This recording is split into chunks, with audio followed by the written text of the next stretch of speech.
15 seconds.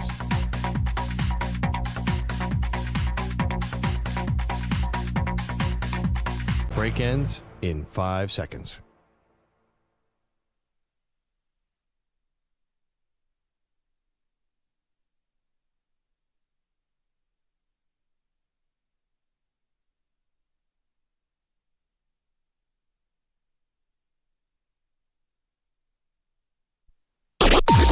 Maggie and Perloff on the Infinity Sports Network.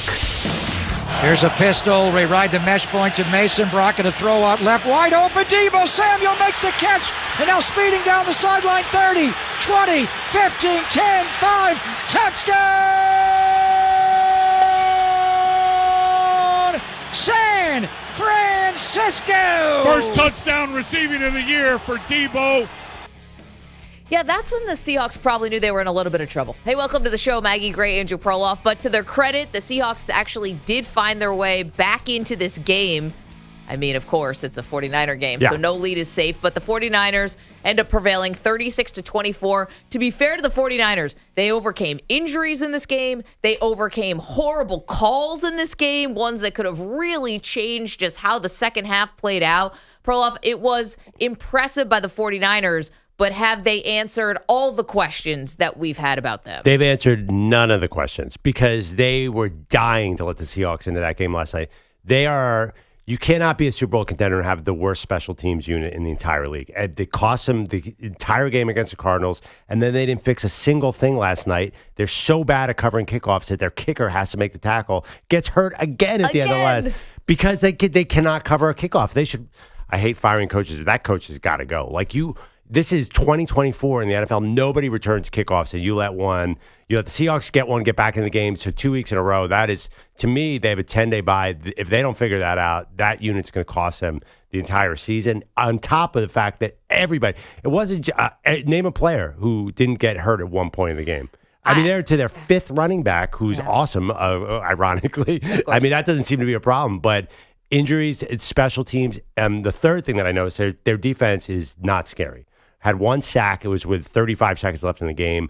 Was meaningless. Their defense at the end of the game completely folded against the Seahawks. So it's just not the championship level Niners that we saw a couple years ago, or last year, actually. I did not have Perloff calling for the firing of the 49ers special teams coach on my bingo card this morning. I did not think that's the direction we were going in. But now that you say it, not that we're advocating for someone to get fired, but you're right, to have two kickers have to lay out to make tackles and throw their shoulder into it, they might be working out yet another kicker. And by the way, how far do you think you can go down the depth chart before the kickers start getting pretty bad? Because the dude they brought in off the street, he was good last night. He was good. Right. And thankfully they had him because their red zone offense is still not where you need to be. And that's what kept the Seahawks able to it made them able to stick around in the first half. The 49ers were dominating in the first half. I mean, Geno throws a pick in the first drive. They should have been almost in an insurmountable lead just in the first half alone. So you're right about that. But can I defend the 49ers a little? I know I've been critical of them. I know that I've been, I've been hard on Brock Purdy and I've been hard on Kyle Shanahan and everyone. But to be fair to them, these are division games. They should have had a first down at the 18-yard line after an obviously muffed punt, obvious after, every bit of replay we have. They should have had a first down at the 18, Pearl, and they were basically, robbed of that. And it wouldn't have felt like, the Seahawks scoring 14 straight points to get back into the game, and eventually you make it, you pull ahead again because the Seahawks couldn't stop making mistakes. And Geno Smith threw another bad interception in the fourth quarter, and that's basically what sealed it. Even though they made it look a little bit prettier at the end. But that Geno pick was terrible. And I thought their defense actually in the red zone was pretty good. Geno was throwing the ball all over the place. Now, that 4th and goal touchdown that somehow gets to Lockett, that's felt like a miracle at that point. No, you're right. They got a lot of pressure on Geno, but did not get. Bosa did a great job, I thought, being disruptive. But no, he didn't register a sack. No, you're right. And Bosa sort of took over the second half. But, that thing about the division game, Brock Purdy didn't lose a division game last year. They own this division. This division's not great. I mean, the Cardinals are just not that good a team, in my opinion. The Rams are so injured. They have no excuse to lose at any division game, and they let the Seahawks get right back in this game. The Seahawks are they're injured too. Yeah. I mean, you could see it on their defense. I don't know. They let up a lot of yards last night. The total, and they had a lot of yards. So Seattle got to 358 yards and San Francisco got 483. Seattle was moving the ball, and I think that's San Francisco is now a bend don't break defense. When you have Nick Bosa and Fred Warner, you should not be a bend don't break defense. It just doesn't feel dominant to me. No, it wasn't dominant. But one thing, the first half actually was, but they can't get the ball in the freaking end zone. They're settling for field goals, and so you're only up 16-3. Yeah, and even at the end, if you notice one thing, there was a couple plays where, they're trying to salt away the win, and DK Metcalf gets behind the defense and scores a touchdown. Of course, there was a holding call. No, it was illegal formation. Illegal formation, yeah. right. Some random. Guys, get set. That would have been a terrible defense mistake. And then in the last drive, Kenneth Walker breaks free and is standing wide open in the end zone, and Geno just misses him. Like, the Niners feel undisciplined on defense. But I will tell you one thing about the Niners. John Lynch, put him in the Hall of Fame for this year's draft class. Who are these guys? 2 rookies come up with interceptions. Yeah, last night. like 2 first rookies. Quarter and fourth quarter. Dominic Pooney's all of a sudden the most dominant run blocker. And then our guy, Isaac Garendo, 5th string running back, breaks a run long. I did a deep dive on him, Maggie. Okay, tell me everything you know. Backup for 5 years at Wisconsin. 5 years. Then he had a 6-year at Louisville because it's college football. Yeah, and you're 30 basically with a family of 4 by the time you graduate. Goes to the combine. He's 6 feet tall, runs a 4.33, and they take him in the 4th round. So he could be a star, the newest Niners star. Well, and he's smart too, because when he broke off that run, you didn't think so? That was a huge mistake. Wait, he slides down at the 4-yard line because they're trying to burn some clock. They're up by 5 with under 2 minutes left to go. I was like, this guy's brilliant. But then they end up scoring 2 plays later where they didn't really take a lot of time off the clock. I thought they were going to milk this thing or a lot longer. There's 2 details of this game that stood out. The punt. The muff punt. The muff punt. Which we'll get into. Yes, which we have to break down. Isaac Garendo made absolutely the wrong move, and Debo called him out for it afterwards. So they were up 5, and basically he went down at the 4-yard line. They would have had to kick a field goal and be up 8, and that meant the Seahawks get another chance for a Hail Mary. No, I thought they were going to score. I never thought they were going to score. Why would they score from the 4-yard line? That's not a normal score. I thought that what they were going to do was try to make Seattle burn all the timeouts, right? But more likely they would have had to kick a field goal in that situation. If they were at the 2, right? At the 4, whatever. 4. They haven't run a touchdown in all season long from that spot. No, when it's outside the red zone, they can actually score. It's just when they get in the red zone. But if they had kicked a field goal, then they were basically giving Seattle one more shot with about 30 seconds left, down 8. Right. No, I know that. So that's why Kyle Juszczyk ran that. He could have gone down too, but they knew the math. There was a tactical mistake by Grendo. I think these young players are watching the announcer say that's a smart move. Debo called him out afterwards. He's like, that was a mistake. That's why we had to run in the next play. So here's Kyle Shanahan on Isaac Garendo. Should have scored there. Hell no. We want him to score. And I don't think he slid. That's what he's claiming. I think 21's a fast player, and he got him a little bit there at the end, I think. I'll see it. You guys saw it. But ended up working out better for us. Yeah, that's funny. When he went down, I was like, oh, they're just going to kill clock here. But I guess Seattle had all 3 timeouts. Weren't they trying to make them burn all 3? I think they had 2 timeouts left. Okay. And but if they burned all 3, if they'd had 3 timeouts, it would have been a huge mistake because that meant Seattle would have had an entire minute. So anyway, that was a put away situation. Like the math didn't work out because you only would have gone up 8 with a field goal. Anyway, regardless, they're just shaky at the end in the 4th quarter. There's no doubt about it. Do you feel confident in them when they have a lead? No. Yeah. And it's weird because we had Jory Epstein on yesterday from Yahoo, and she said something like they have a segment on their podcast called 2 Things Can Be True at Once. And I think funny. That there's at times I feel like I'm watching the 49ers look very dominant on offense, yet they don't score points. Yeah. And it's like, it's been an issue. It has been an issue this season, and that's how you let people back in the game. And why are they scoring points? Because no CMC. And what did they say at the end of the game, Maggie? Okay, so I thought this was weird. At the end of the game, and at some point we'll find the audio for you, but at the end of the game, and anyone else tell me if you heard this too, there's about a minute left, okay? And Al Michaels and Kirk Herbstreit are yakety-yakking, And all of a sudden you see John Lynch on the sideline. And they start talking about John Lynch and how great he is and all of that.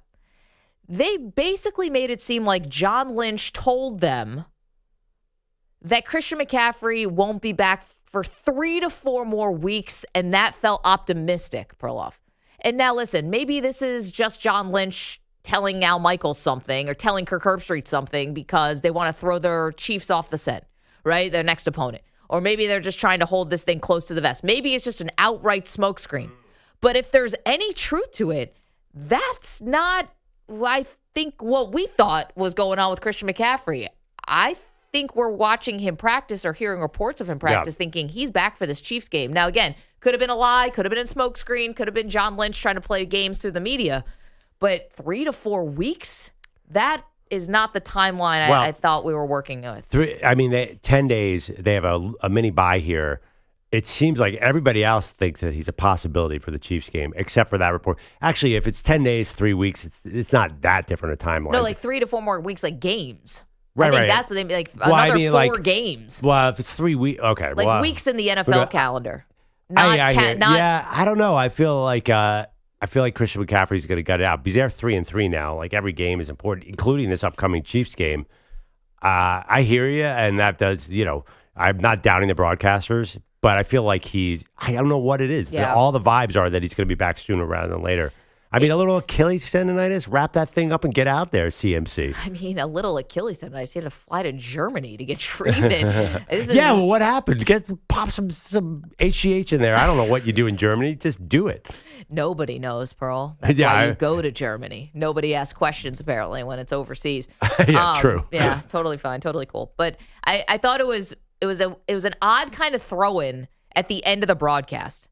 Yeah, and then Kirk Herbstreit kind of said something like, if McCaffrey comes back this year. I'm like, what kind of information are you guys hearing out there? Yeah. So, and then he broke down the South Carolina Gamecocks offensive line. I wish he would have. I'm not sure. If we'll see. Let's watch reports because Herbie and Al get kind of casual late in the game. I'm not sure that I totally buy that. It could be right. There was another thing that they said at the end of the game that stood out to me. They said, well, who else is going to challenge the Niners? They're still the cream of the crop in the NFC in so many words. Yeah, I didn't really understand that either. I think of all the years, this is the year you are challenging the 49ers in the NFC. I just said all these nice things about the 49ers, but you're telling me that, first of all, Minnesota Vikings off to a 5-0 start. They don't scare me. Detroit Lions. They scare me. Green Bay Packers. Scare me.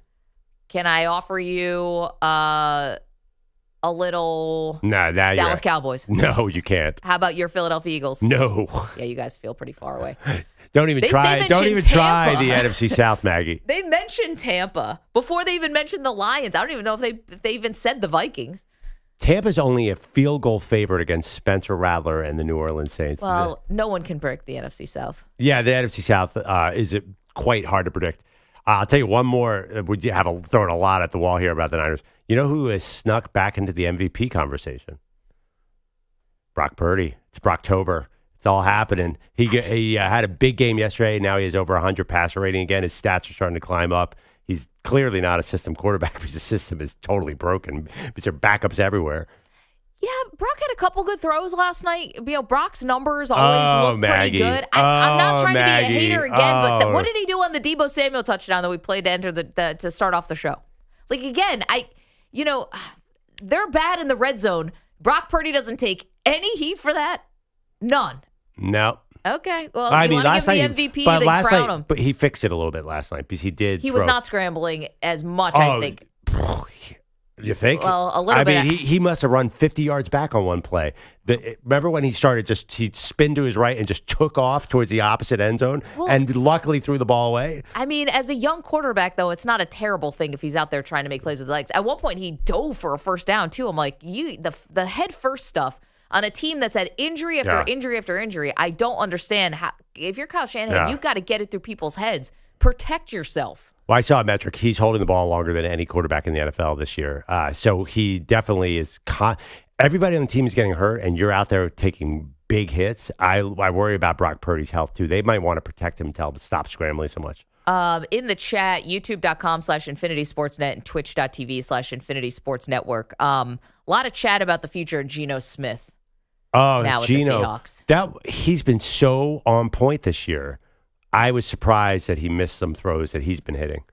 Yeah, and he missed them kind of bad, too. I get it. The stuff in the end zone, you want to try to put the ball in a place where only your guy can make the play because you obviously don't want to throw an interception in the end zone. So those, I guess, are a little more forgivable when they're high or when they're a little off target because you got to be super careful. But I thought some of the other throws, I did not think this was a great Geno game. No, it was bad. They were getting pressure on him, but they weren't bringing him down. I thought he was rattled. And this kind of felt like last week, too. The Giants got to Geno. I think that they were trying to exploit DK Metcalf getting covered by a rookie, and they kept forcing it to Metcalf, and it threw off their entire offense.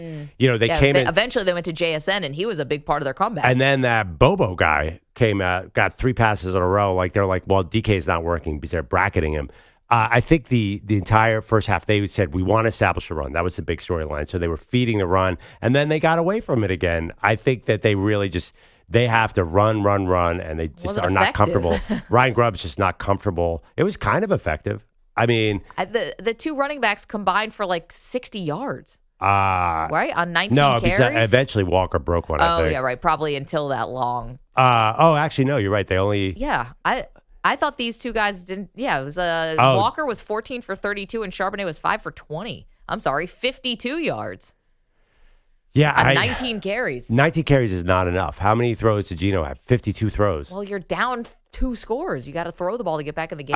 You know what? They did not. They did not have to do that at all. They just have to wait for San Francisco to implode. Teams, Sean Payton, by the way, they're down all the time and they keep running the ball. Like, old coaches run the ball. Andy Reid has been running. You got to run the ball, and they know it. They said that was the main storyline for Seattle. Run. You have Kenneth Walker and Zach Charbonnet. You got to stick with it. I think they made Geno do too much last night. Well, yeah, that was not great. The question today, you're welcome to weigh in about the Seahawks. Listen, I think Seattle is probably going to look for a quarterback anyway. Yeah. Geno doesn't have this exorbitant contract. In fact, he might deserve a little credit for how he probably had a little more leverage at some points than he let on, or that maybe he felt, and he signed a very team-friendly deal. I think that, you're going to have to get some new blood in there. I mean, I'm kind of interested that they didn't take one this year, but I think they were too low in the draft. So obviously their OC had Penix and the Michigan tie with the Harbaughs, so they didn't get McCarthy or Penix. Would have made sense. But are they going to be bad enough to get a quarterback, though, Maggie? They're probably going to be around 500. Yeah, but you got to find something. I don't know if Geno's the answer. And then the 49ers, I know we got tons of Seattle Seahawks fans, tons of 49er fans who are listening to us in this very early hours of the morning. Did the 49ers answer any questions in your opinion? Did they put to bed any of the, perceived red flags, if you will? Okay. Let's hold down Michaels. We'll get to him in just 1 second. A couple interesting moments on the broadcast, including a massive screw-up by the referees yesterday. These are rare that you get them this poorly officiated moment in a game, but was it not their fault? We'll get to all the details of this. You got to hear it next. It's Maggie and Perloff. You're in a 5-minute break.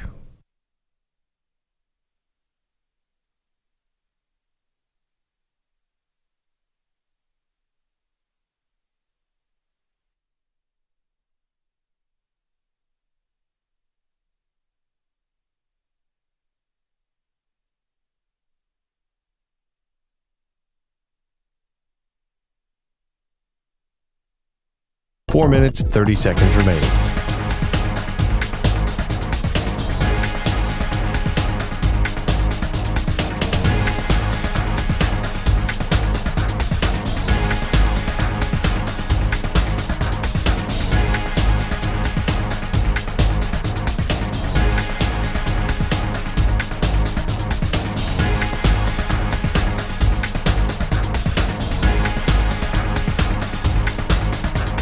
Four minutes remaining.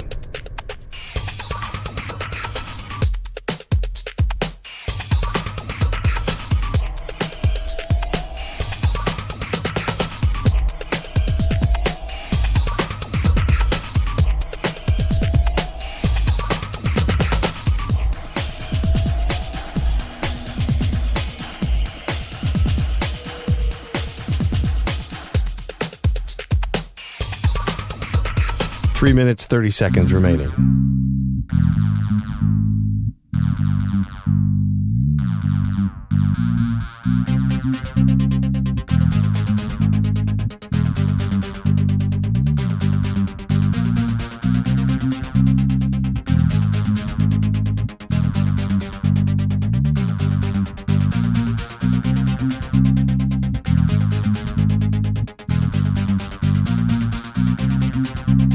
Three minutes remaining.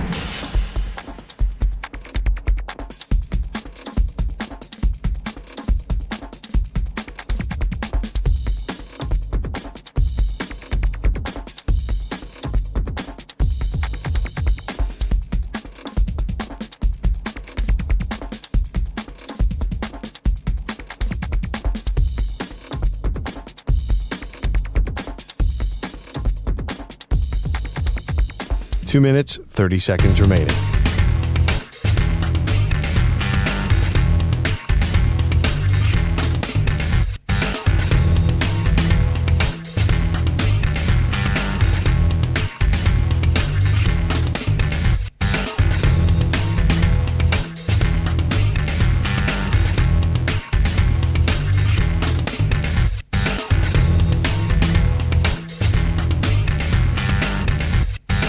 Two minutes remaining.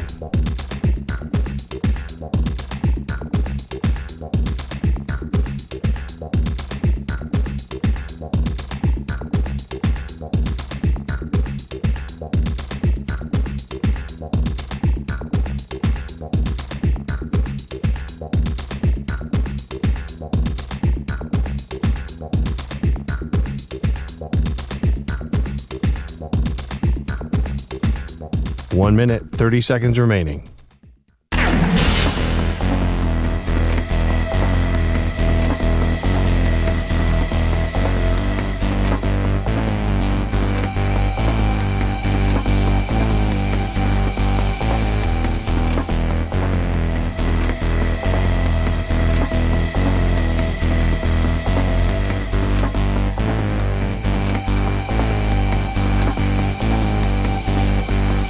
One minute remaining.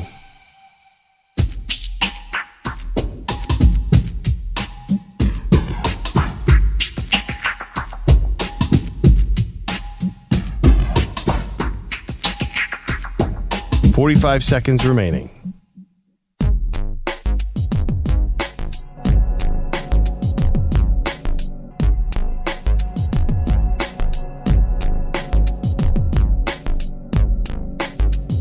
Thirty seconds remaining.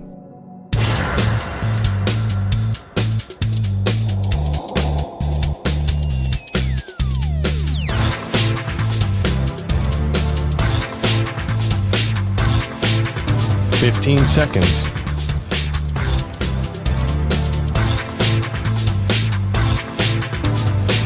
Break ends in 5 seconds.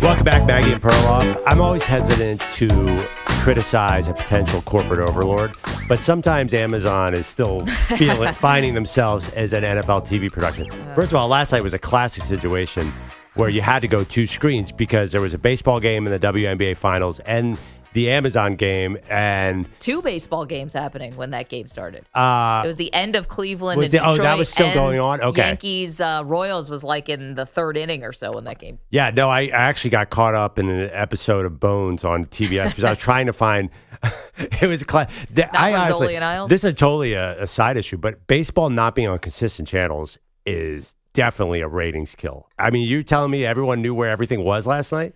I mean, on my TV, it was their channels are back to back. Yeah, I don't know. In the modern era, still, I keep forgetting like what's on Fox and what's on TNT. They're not back to back for me. One's on 3 and one's on 8 for me. And then How anyway, are you gonna survive? Anyway, it is annoying to me that you have to go into the streaming to watch the game on Thursday night. But when I was watching the game, most important play, arguably, of the game was this muff punt that they did not call. Kyle Shanahan threw the red flag and said, hey, let's look at this. And then the replay center in New York looked at it. It did end up in slow-mo. You could see it hit the Seattle Seahawks player's hand, and therefore should have been Niners ball. It was more complicated because the Niners player was blocked into the punt returner.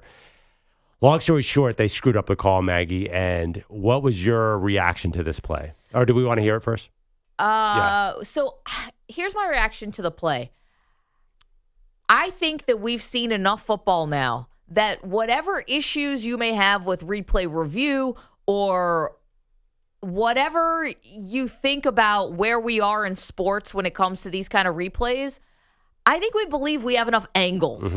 You know, I think it's the very rare play where you're seeing 100 angles on this thing from the camera and you still don't know. I think those are still pretty rare. You got, 35 cameras on this game last night, minimum? I thought last night you obviously had enough camera angles, and Amazon had an enhanced view of the punt hitting D. Williams on the hand. This was not one of those plays that we needed to argue till the end of time. This was not a what's a catch, what's not a catch. It looked like there was evidence that if they had just had the right replay review, this would have been obvious. San Francisco ball at the 18, ready to punch in another score and make this a margin game, probably. And you say that, but listen, the broadcast itself, when did they it took them at least 5 minutes of real time to show that replay. They were so clueless as to what was actually happening on the field. It's a punt that actually looked like it hit. It looked like it hit him. It was a visual illusion. It looks like it just hit the punt returner. They were so focused on the illegal block that they never mentioned it. And they basically took a break and they started talking about something completely different for an entire minute. Al Michaels and Kirk Herbstreit had no idea that punt might have been a muff. They totally were out to lunch. So nobody in the production truck knew what was going on. Obviously, it was hard to see. And I think if you think it's a conspiracy theory, you're assuming a level of competence that's just not there. They had no idea. They did not find that angle. So my eyebrow goes up because I'm like, well, and I'm not trying to I have no evidence that this happens. But this was starting to become a game again. This was a game again. I'm sorry. Seattle just scored 14 straight points. This was a game again. It would have made it not a game again, right? This would have made a 2-score game again. It was this was right after Seattle scored to cut the deficit to 6. So, I mean, obviously you think San Francisco is going to punch in a touchdown there, and then all of a sudden now we're back to, all right, people flipping away from Amazon. And so I was like, geez, is Amazon withholding replay angles? And the reason why I say that is because there's somebody named Mark Butterworth. He's the replay review czar. That's his real name? Apparently. Crazy. I mean, I might use a fake name if this is my job. He's the replay review czar, NFL's vice president of instant replay. He said after that once referee Craig Rolstad made his announcement that the call stands and that Seattle retained possession, they came back from TV. The network had an enhanced shot that they did not send at all until after they played his announcement. So Amazon, this is what the instant replay guy's pushing the buck totally on Amazon. He's saying they had an enhanced view of this muff punt and they didn't send it to us in the replay review until after the referee had announced to a crowd of 180,000 it's Seattle ball. Right, and you watched the whole game, and you think you're positing that Amazon did this intentionally, and it just wasn't their 50th screw up of the entire game. I'm just having a little fun here, but they had no idea what was going on in that play, and it was just totally. What happened was basically a Niners guy, he was coming down, he got pushed into the returner, and it sent the entire truck into total chaos. They had no idea what was happening. But you're saying that they were so smart that they intentionally held that back? That's crazy. I just don't understand how they had this. They had an enhanced view, but couldn't get it to them in time. Now, again, this was a call that was made on the field, and then Kyle Shanahan challenges it. So now you've got a little time. Yeah. You know, you can take a breath here. We all get it. You're going to go to commercial break. You're going to do, we have a challenge on the field. It's an extra moment to try to get this right. And they still got it wrong. Yeah, I think this is pure incompetence. Oh, whenever I hear, my wife works for the government, and whenever I hear a government conspiracy theory, I just laugh so hard. I'm like, these people can't even find a number 2 pencil, let alone come up with it. I mean, the idiocy of others is always underestimated. To think that there's some genius conspiracy, there's no way. If Amazon tried to do that, there's no way they could get it right. I mean, all of a sudden they're going to get that right, and they can't do. There's so many problems with that broadcast, and I'm sorry. To think that they intentionally did that is crazy. Why would they come back? Why would they have their officiating expert call the NFL for an explanation immediately afterwards? I don't know. Everyone's trying to cover their tracks. It doesn't make sense, but I'm just, it raised my eyebrow. I would love to put you and your wife in a room with Aaron Rodgers and talk about conspiracies. Like, it's not that serious. Peter Schwartz is in with us this morning. Good morning. Doing headlines. A happy Yankee fan this morning. Yes, happy Yankee. Relieved. Yeah, Yankee fans can't actually ever be happy. I don't have the same joy that Met fans do. It just, because they were expected to win, and I don't have a warm and fuzzy feeling about them. I just don't. Is this a likable team?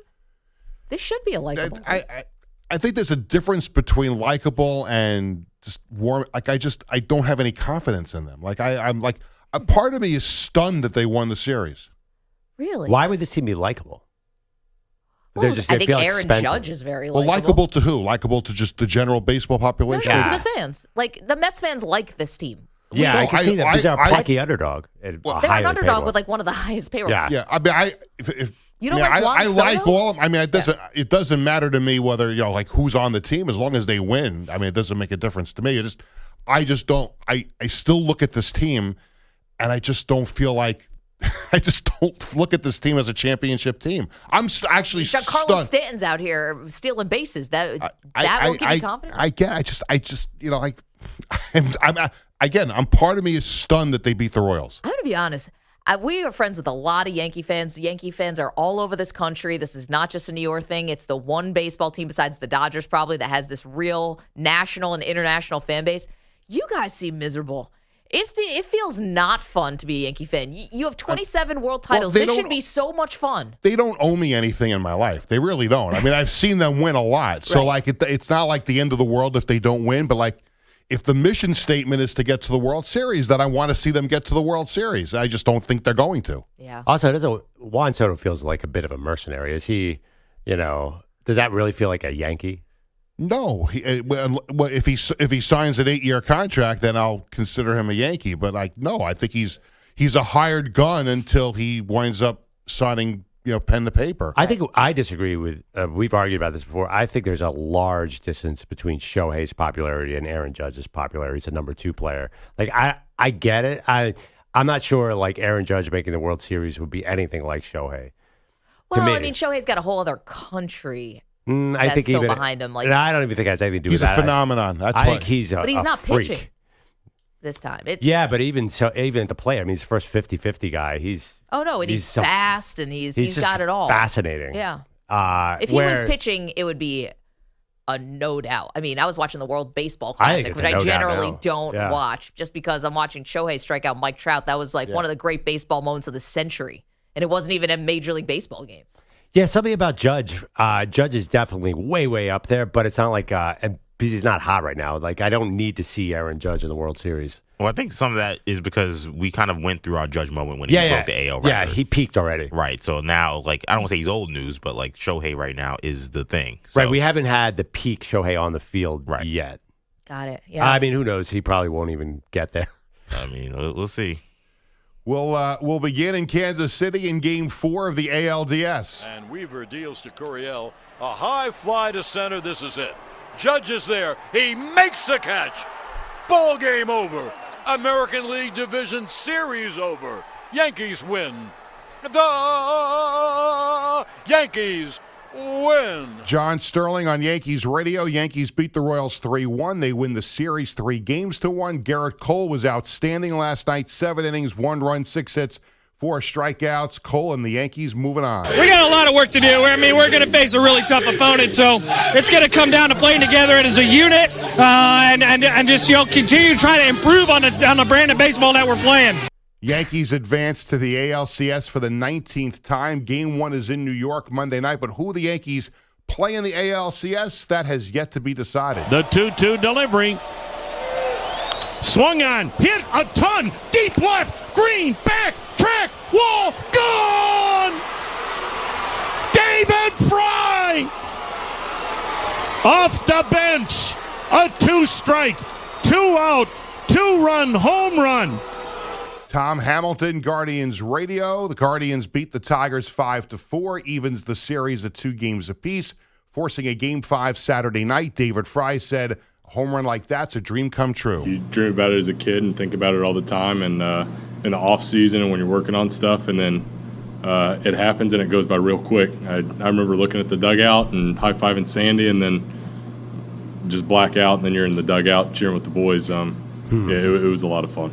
How about this? Cleveland had lost 11 straight elimination games until last night. I saw that graphic last night. That's crazy. Incredible. I've never seen a sadder group of human beings than the Tigers fans walking out of that stadium last night. That's the worst way to lose. I'd rather lose 13-1 than think you had the game won.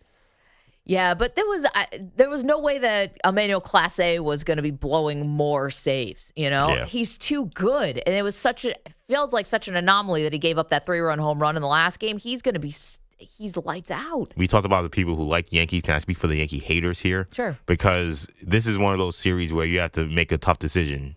Do you want the better team to face the Yankees, who's definitely the Guardians, or the better story? Because I think we don't want the Yankees in the World Series if you're a Yankee hater. Right. So sometimes, though, we get the situation where the Tigers are such a lovable story. Clearly, you're afraid of the Yankees as a Mets fan. No, I want the smoke. I really do want to face the Yankees, to be honest. But seriously, though, I think I'm not even talking about me, just the people out there who say, okay, who can beat the Yankees? You kind of have to for the Guardians, right? Well, both teams throughout their history have had some success against the Yankees. True. But, with the Tigers, it was a weird situation. The Tigers, it feels like Jeter got hurt. A-Rod was a mess. Yeah. The Tigers, it feels like it's a real David versus Goliath. They have to face the Yankees. Yeah, but the trend has been the 80-win team gets to the World Series, not the 90-win team. So I think the Tigers have a slight advantage of that. The Mets have 80 wins, too. It's been almost every year somebody with less than 90 wins makes it. So to say that Cleveland's a better team is an irrelevant fact in modern baseball. I think. I hear you. I would agree with that. Yeah. Who do you want to face, B? You're a Yankee fan. I think I want Cleveland. Really? Yeah, I think I want Cleveland. Man. That's stunning to me. You could thump the Tigers. I think I would be a little Why concerned. you say that? That's just not how baseball is anymore. I don't think you can look on paper and say I think I would be afraid to play the Tigers. I just think there would be just so much. The Yankees would be such colossal favorites to win that series. I think I'd rather play Cleveland. I'm with Peter. I'm still scared, haunted by 2007 when the Yankees lost to the Tigers. Yeah. So but again, that was a weird circumstance. See, I was relieved they won last night because I'm still carrying the pain of 1980 when they lost to the Royals. You're still carrying that pain? I am because George Brett's on the broadcast every moment? Well, because my father and I had tickets for Game 4. Because my uncle's company had Yankee season tickets, and he asked me before the series, how many games will the Yankees win the series in? And I said, I think they'll win in 4. So he hands me and my dad 2 of his company's tickets for Game 4. I never got to see it, so I carried that pain all these years. Peter, how many World Series does the team have to win to, I'm just saying, since then to erase your pain? But at the time, I'm like a 13-year-old kid who'd like to go see a playoff game. If you're still carrying that around, you might want to see a professional. I wanted to smack the Royals around, but I'm surprised that they won because I don't have a whole lot of confidence in the team. Sounds like it. Well, we'll see. We'll see what happens. NFL Week 6 got underway last night in Seattle. Play clock at 5, 4, snap to Brock. Brock going to throw left for the end zone. It's caught by George Kittle. Touchdown! San Francisco! Greg Papa on Niners Radio. Niners over the Seahawks 36-24. Brock Purdy, 255 yards, 3 touchdowns. 2 of them to George Kittle. I think just going into the game, it was if they run this is my answer, and simple as that. I just try to keep it simple and obviously check the ball down when I needed to and hit my number 1 or number 2 in my progression as efficiently as I could, and I just kept it simple. Deebo Samuel had 3 catches for 102 yards and a touchdown. Now, speaking of things that really make me miserable, Jets interim head coach Jeff Ulbrich has stripped offensive coordinator Nate Hackett of play-calling responsibilities, turning them over to quarterbacks coach Todd Downing. It's like in My Cousin Vinny, just like you're spinning your tires in the mud in Alabama with this team. Well, we're going to talk about this because I think we may owe Andrew Perloff a bit of an apology. It's possible. Oh, for what? The Rodgers thing? Maybe. You mean when there were 27 reports saying he was blindsided and you guys totally didn't believe any of those insiders? Yeah. Well, that's not exactly what I think I'm going to be apologizing for. And I'm not even sure I'm going to offer a formal apology. I'm going to, I'm going to tap dance a little around. You have like half an apology. I don't care about Aaron Rodgers. I don't even want this apology. I'm so over this guy. You can't not take an apology. If someone's offering one to you, you got to accept it. I don't agree with that. What? Yeah, you have to accept an apology? No, you don't have to hold somebody to it. But you can say, all right, you don't have to accept an apology. I'm not talking about like deep-seated family issues and stuff like that. Like there's some stuff you can't get over. That's fine. But if a friend offers you an apology, you take it. Yeah, but if it's about Aaron Rodgers, like that's just another excuse. Do we have to? I can't give this guy any more oxygen. I'm over it. You better buckle up. Monday night, you're over it. We haven't even gotten started yet. Honestly, like I'm dreading next Monday night so much because it's going to be the nation is going to be taken over by this man. What else is new? Let me close with Game 1 of the WNBA Finals. Minnesota down 18 in the first half. They come back and beat the New York Liberty 95-93 in overtime. Game 2 is Sunday afternoon. We got to get into that game. That was nuts. I turned it off. Same. I thought it was over. Wait, yeah, that was bad. We'll get into that.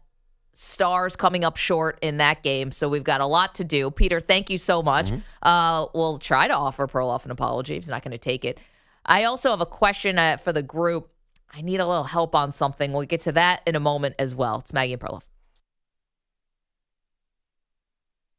You're in a 5-minute break.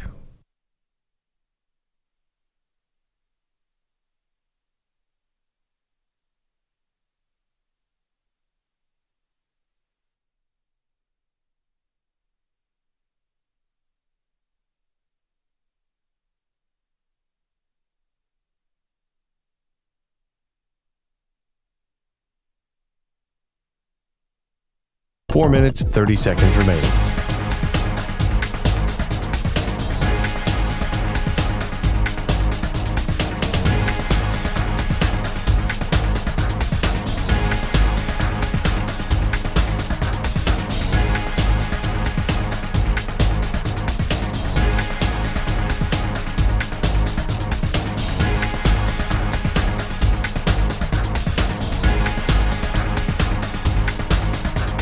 Four minutes remaining.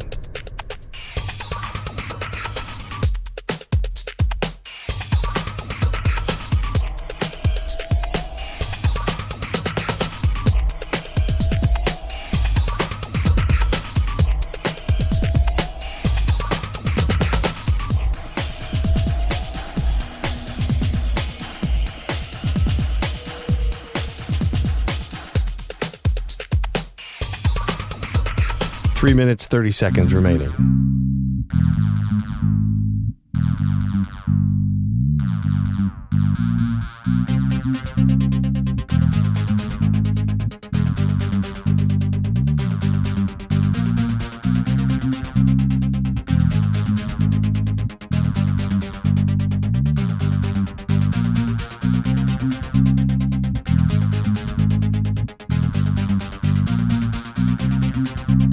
Three minutes remaining.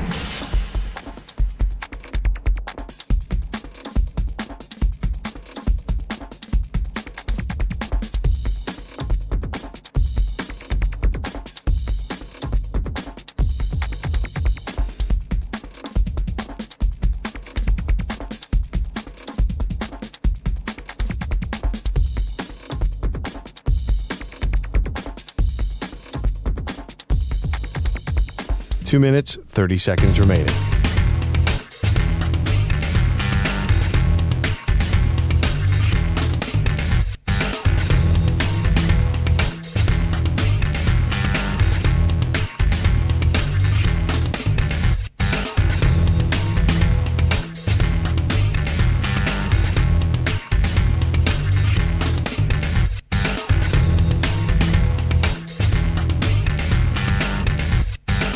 2 minutes remaining.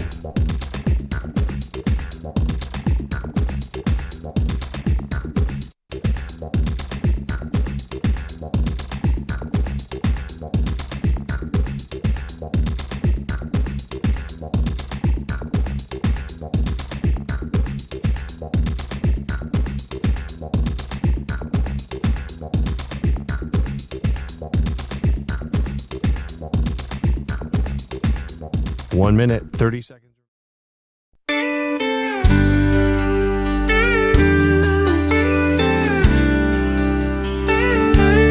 Young Peter Schwartz, just 13 years old, dreamed of Yankee tickets, oh so bold. Playoff game night, light shining so bright, but his free pass didn't show. Oh, what a fright! No free tickets to the game. Haunts his memory still the same. Peter's dreams went up in smoke, and his heart was never quite unbroke. He stood by the mailbox day and night, hoping those tickets would make it right. But they never came, no knock on the door, left him wishing for something more. No free tickets to the game, haunts his memory still the same. Peter's dreams went up in smoke, and his heart was never quite unbroke. Now he's grown, but still he cries when the Yankees play under those skies. That lost chance, oh how it lingers, pointing blame at his empty fingers.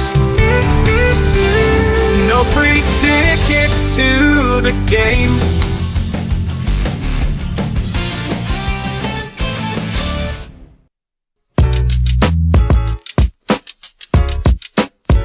Welcome back. Maggie Gray and Perloff.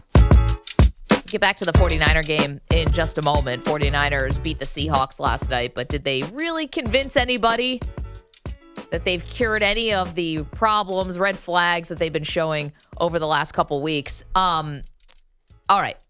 We spent a lot of time, a lot of oxygen this week on what's going on with the Jets because they fired their head coach, and then Aaron Rodgers basically said I had nothing to do with it. And not only did I have nothing to do with it, I'm offended by the mere insinuation that I had anything to do with this. There was a report that Nathaniel Hackett, the offensive coordinator and Rodgers' guy, was going to be demoted, and maybe that contributed to Rodgers being upset with Saleh. Like maybe they were getting wind of the fact that Saleh wanted to make a change, which, by the way, would have been the best move that Robert Saleh could have ever made, is to demote Nathaniel Hackett. What took you so long? But maybe Rodgers got wind of that, didn't want his guy being embarrassed, and maybe Rodgers felt some kind of way about that. Well, it turns out, doesn't matter, because Nathaniel Hackett is getting demoted. Maybe not in title, Perloff, but in responsibilities. He will no longer be calling the plays. A guy by the name of Todd Downing is now going to be calling the plays. First of all, mini apology to you. Maybe this wasn't the wide-ranging Aaron Rodgers pulling of the puppet strings, because if he was... If he did have all total absolute power, Nathaniel Hackett probably remains the play caller. I still think Rodgers could have saved Robert Saleh if he wanted to and didn't decide to do that. So he did show some kind of power by sort of not banging the table for Robert Saleh. So that's number one. But number two, do you think the offense is going to change at all now with a new play caller? Well, listen, when you go to the passing game coordinator, because I've watched the Jets passing game, you can expect it to be even worse. Like Todd Downing, what's the difference? You know who Todd Downing is? He's a Nathaniel Hackett assistant. Yeah. I just was looking at his resume. He was with Hackett in Buffalo. Like he's just the nothing. Titans, right? It was. Well, basically he was 2014 in Buffalo. That's where he got his big time break from Nathaniel Hackett. This guy is exactly the same. He's basically a lackey to Nathaniel Hackett. So I can't get excited about this. I do not accept your apology. I am so over this Rodgers offense. Like, I don't even understand, like, what. I feel like it's going to be more of the same. Because Todd Downing has been as bad as Nathaniel Hackett. Well, that's the thing, right? Yeah. We can quibble about Rodgers' influence and how much power he has in the organization and all that. I think everyone believes Rodgers has power at the line of scrimmage, right? When push comes to shove in the game. Well, I don't know about that. You're saying but he only has a limited number of options. Like if you call a bad play, he can't reinvent the wheel at the line of scrimmage. No, he can't. But he's the type of quarterback that does have autonomy, right? And by the way, he should. Right? Has he not earned that? He's got 2 options. It's not like he can say let's completely scrap the play and do something totally different. Well, I'm just saying even the game plan week to week. So say even take away the line of scrimmage, right? The actual in the moment. Oh, I see what you're saying. Okay. Even for the game plan, it'd be stupid for an offense coordinator to not lean into a 20-year veteran quarterback. Even if you think Rodgers has lost a step or he's hurt or he's not the same guy as Green Bay, all that stuff, he still should have the respect of being, 100% involved in the game planning and 100% involved in these are the plays I want to run and these are the plays I don't want to run. So, and to that extent, I agree with you. I don't know what's going to change here. Right. Is the issue, I have a question for you. Do you think the issue is play calling more or the fact that Rodgers is having trouble planting or just lack of familiarity and gelling because Rodgers still hasn't played that much with these guys? Right. Why is it not working? Is it just a matter of bad play calls? I think it's everything. I think it's more. I think it's execution. I think if he was healthy, I heard a really great piece of analysis. You don't think of Rodgers as a mobile quarterback, but in a close game, he always has one big run in the fourth quarter. He doesn't have any of his secret weapons anymore because he can't move like he used to. Yeah, I mean, I never thought of Rodgers as a running quarterback like Michael Vick, but I always thought of him as a super athletic quarterback. Yeah, and when he needed it, he could draw on it. I think, ask the Bears. He would always kill them with a late fourth quarter run.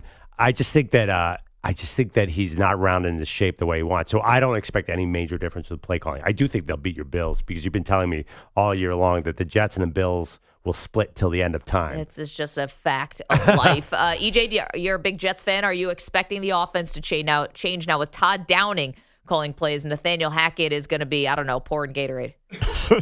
Is that what he's going to be doing now? I don't know. Can he handle that? Yeah, I wouldn't trust him with that. He's going to pour it on Rodgers' hands and make him fumble or something like that. No, I feel like the Jets offense should be better because I don't think it can get worse, quite frankly. What a ringing endorsement. Rock bottom. I know, but their offense. Be careful with rock bottom and the Jets. I know, but the fact that they've been unable to run the ball and the fact that I feel like they've been putting Rodgers in terrible positions to have to get third and over and over again.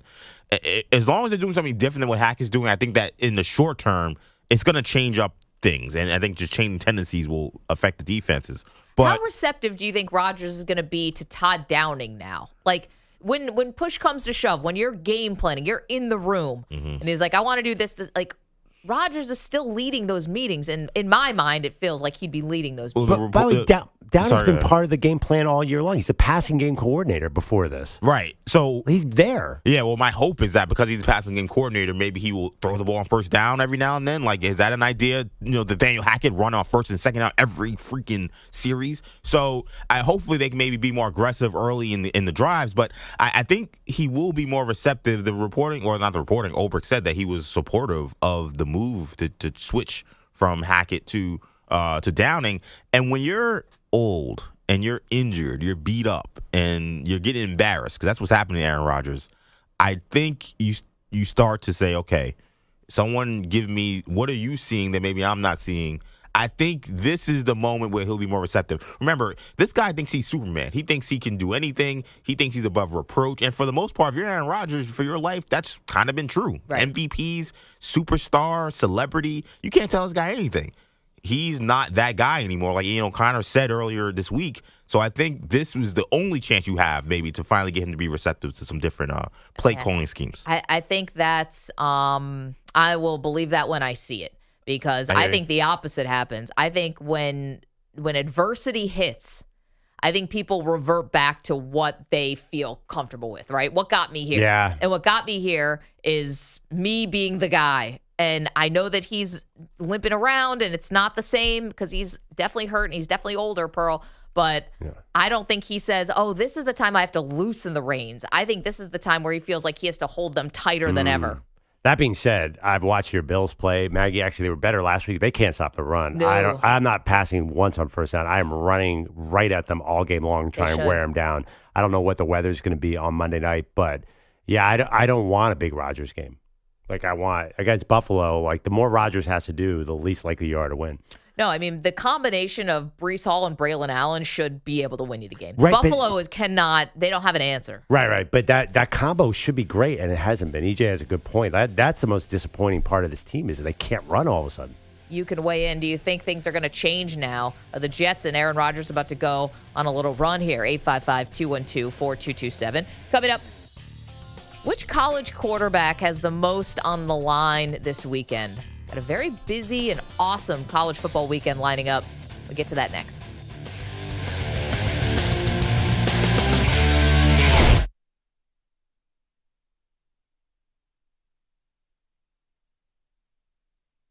You're in a 5-minute break.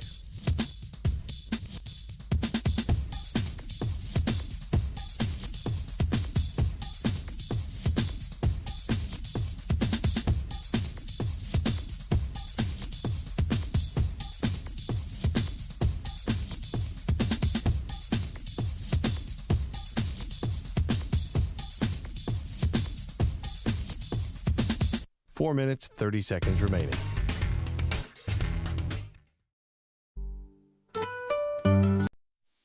Believe Bilal's got something to say. Infinity's mice. He's feeling the dismay. No NBA on NBC. What a shame. Just JJ Redick's wine ain't the same. Peter Bellotti is getting upset. Maggie, Perloff, can you hear his plea? Bring back the NBA on NBC. Set his spirit free. He misses more. Kostos and the crew, those were the days. Pete cries out, boo, boo. Bring it back, oh can't you see? Bring back the NBA on NBC. Let it be. Pete's mad, he's feeling sad. Bring it back, oh make it right.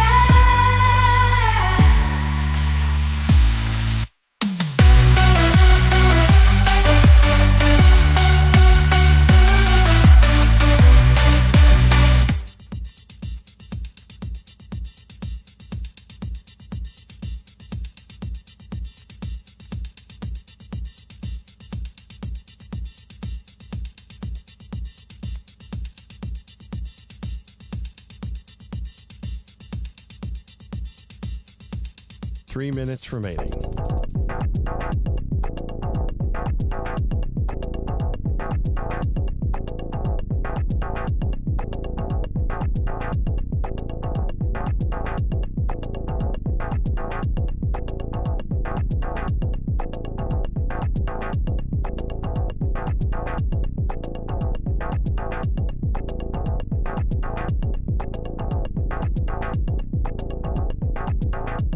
Two minutes, 30 seconds remaining.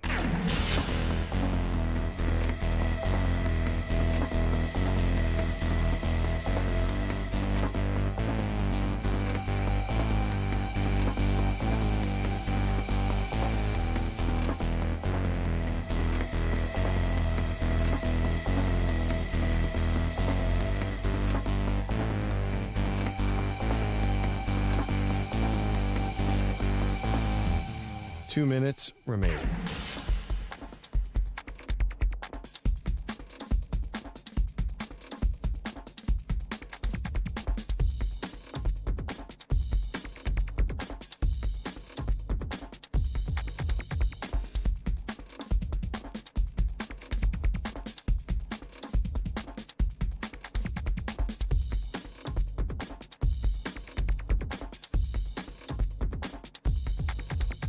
One minute, 30 seconds remaining.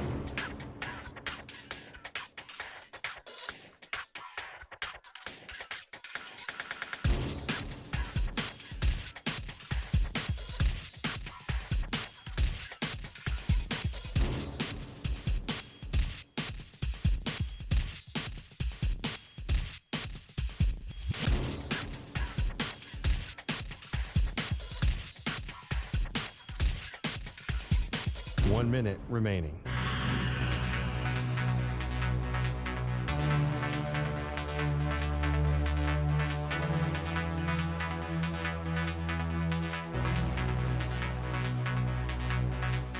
.45 seconds remaining.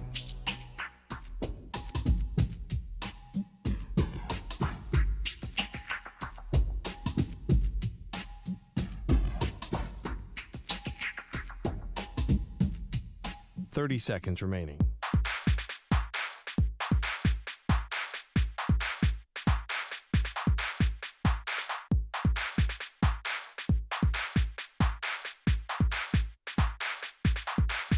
Fifteen seconds.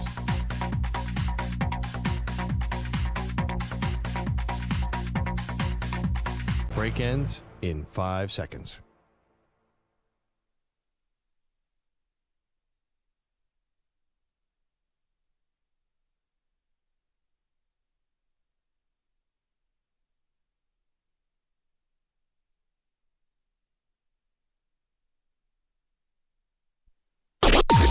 Maggie and Perloff on the Infinity Sports Network. 49ers win in Seattle last night. We'll get back to that game in just a moment because there were a lot of things going on. But Perloff, we've got such a huge college football weekend. In fact, as you've been pointing out, we're setting up for 2 really big weekends in a row here. It's going to be a very, very interesting time. This is the, forgive the cliche, the contender-pretender type of line here. And you definitely have teams who are facing in or out of the college football playoff. It does feel like there are elimination games happening this weekend. Sort of starting, and now that we're really in the conference schedule, the SEC is going to deliver big time for the next month. I don't even know. As I told you, I'm a little stressed out. Why are you stressed? Well, there's a London game on Sunday. Okay. It starts at noon. The noon schedule is not great, but basically I'm going to, and you are too, going to spend 32 hours on my couch watching football this weekend. That's not stress. That's stress-free. As long as you don't have something else to do. Don't you feel exhausted by Sunday night? Like, oh my God. But in the best way possible. I mean, this is what we live for. This is our time of year. Well, the night, no. It's going to be, I'm just, for some reason, I'm kind of nervous about the Ohio State-Oregon game. What makes you nervous about it? Well, I picked Ohio State to win the national title. I feel like this is, you mentioned contender, pretender. Like, there's no 2 teams in the country that we understand less than these 2 teams. Ohio State hasn't played anybody, and Oregon has looked vulnerable, except now we know that Boise State's awesome. So, maybe that win is good. There's just so much going on. It's first big Oregon Big Ten contest. It just feels like there's so much on the line. It's like a defining game. You have no idea. It's very hard to predict, in my opinion. You really do not know how Ohio State and Ryan Day are going to show up in this game. No, it's amazing. I love it. We had Trista Crick on yesterday, diehard Oregon fan, born and raised in Portland. She feels so. There's such a lack of confidence from her on the Oregon side of this that I was actually quite surprised. She feels like she's seen Oregon lose some big games. Yeah. You do have Ohio State coming in with a dominant defense, with some great wide receivers. But again, they are traveling multiple time zones to go to Oregon and play in what is going to be a raucous Autzen Stadium. Here's a question I have for you. Of all the quarterbacks playing this weekend, who do you think has the most on the line? Now, you can define that in a lot of different ways, right? Most on the line because of this season and maybe in danger of getting benched if they have bad games, or even most on the line in terms of their future in the NFL or their future after this season. Which quarterback do you think is feeling like, for lack of a better term, just a lot of pressure right okay. now? Boy, this is tough. I was thinking of 2 guys. I'm going to say Drew Aller for Penn State has a lot of pressure because this is, I know USC's not ranked now, but this game is going to get a lot of eyeballs. Yes. Penn State going to USC, 3:30 Eastern time. He is the one guy, former number 1 overall recruit, Drew Aller. He's the one guy who nobody knows if he is a big-time player, I think. Penn State has traditionally let down in huge spots, so I think it's up to him to raise his game. He could not do it last year. I think this is the first. He has a couple big games coming up, but this is the first one where I think he has to show off that I'm a star, I'm a potential first-round pick. I think people are nervous about him. He's all the talent in the world, but he's never put it together on the big stage. So I think he has the most pressure. It's funny, too, about Penn State quarterbacks lately. Before they go out a new offensive coordinator that they have this year, Andy Koltanicki, who people made a big deal about. But it was almost like it was like the quarterback's minimized in a lot of ways. It's like Penn State, what are they even asking the quarterback to do?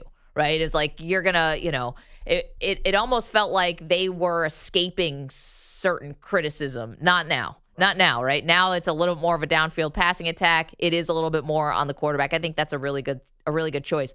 I think both quarterbacks in that matchup are under a lot of pressure. Maybe not Drew Aller in terms of the NFL, but for Miller Moss, I think so. I mean, you had that game in Michigan where you go and lose, but then you lose in Minnesota.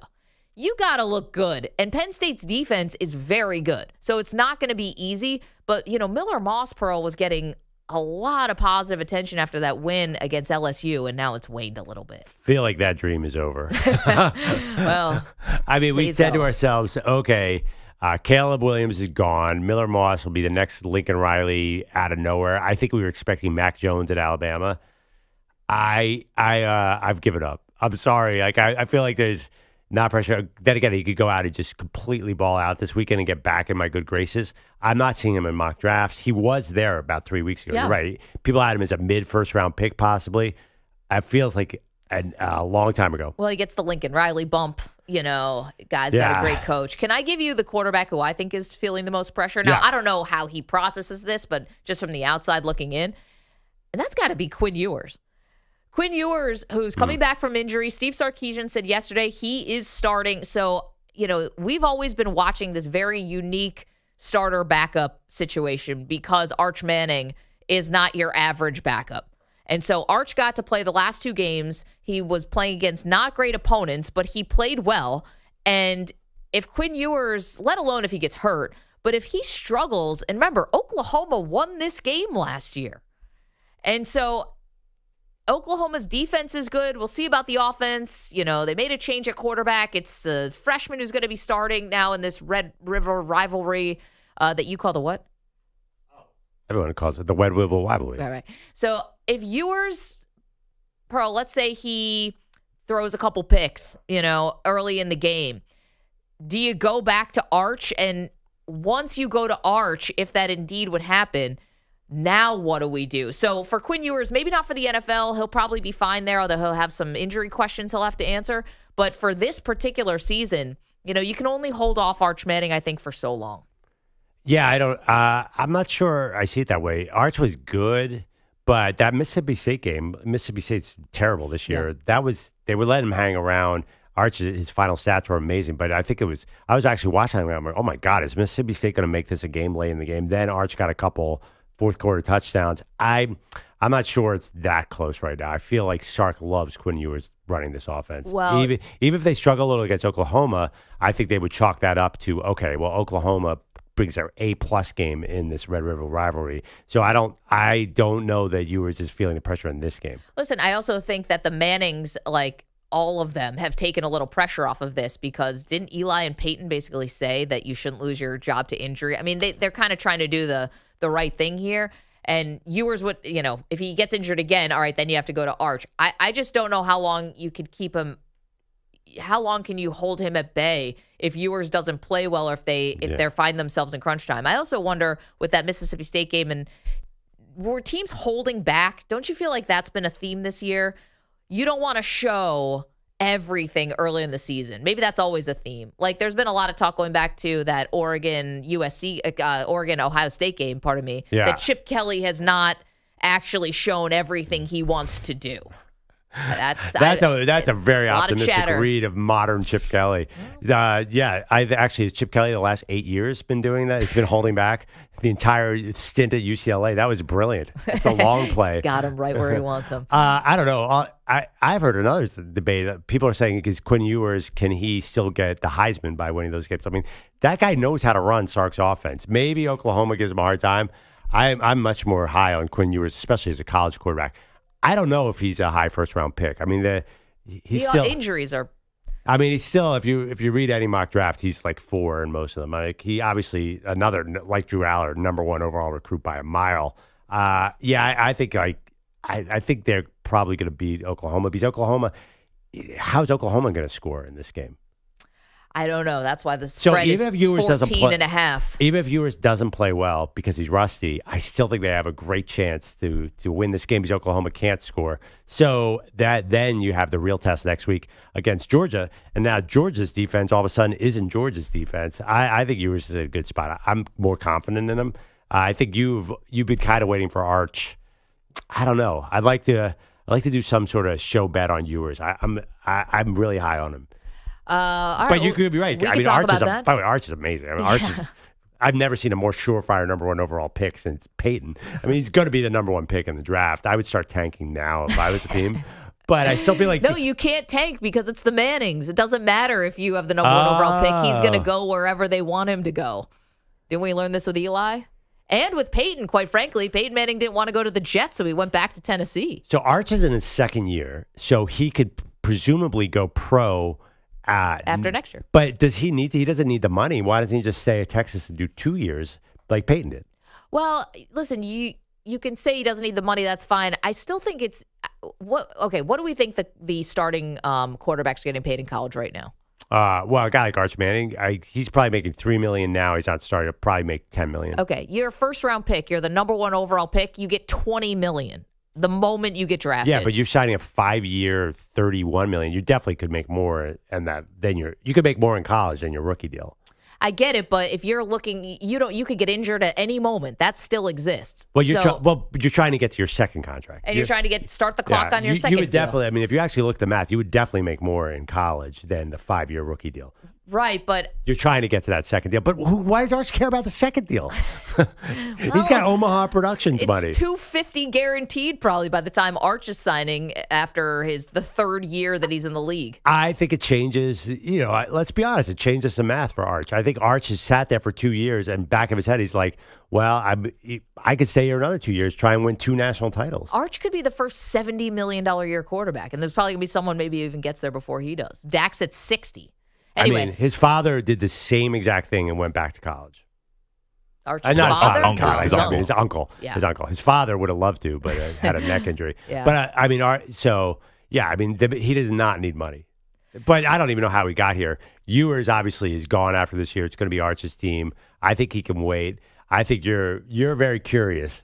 It's not even about, I think if Ewers throws a couple picks, if he's rusty coming off of this injury and Arch gets back in the game and say they beat Oklahoma, then what?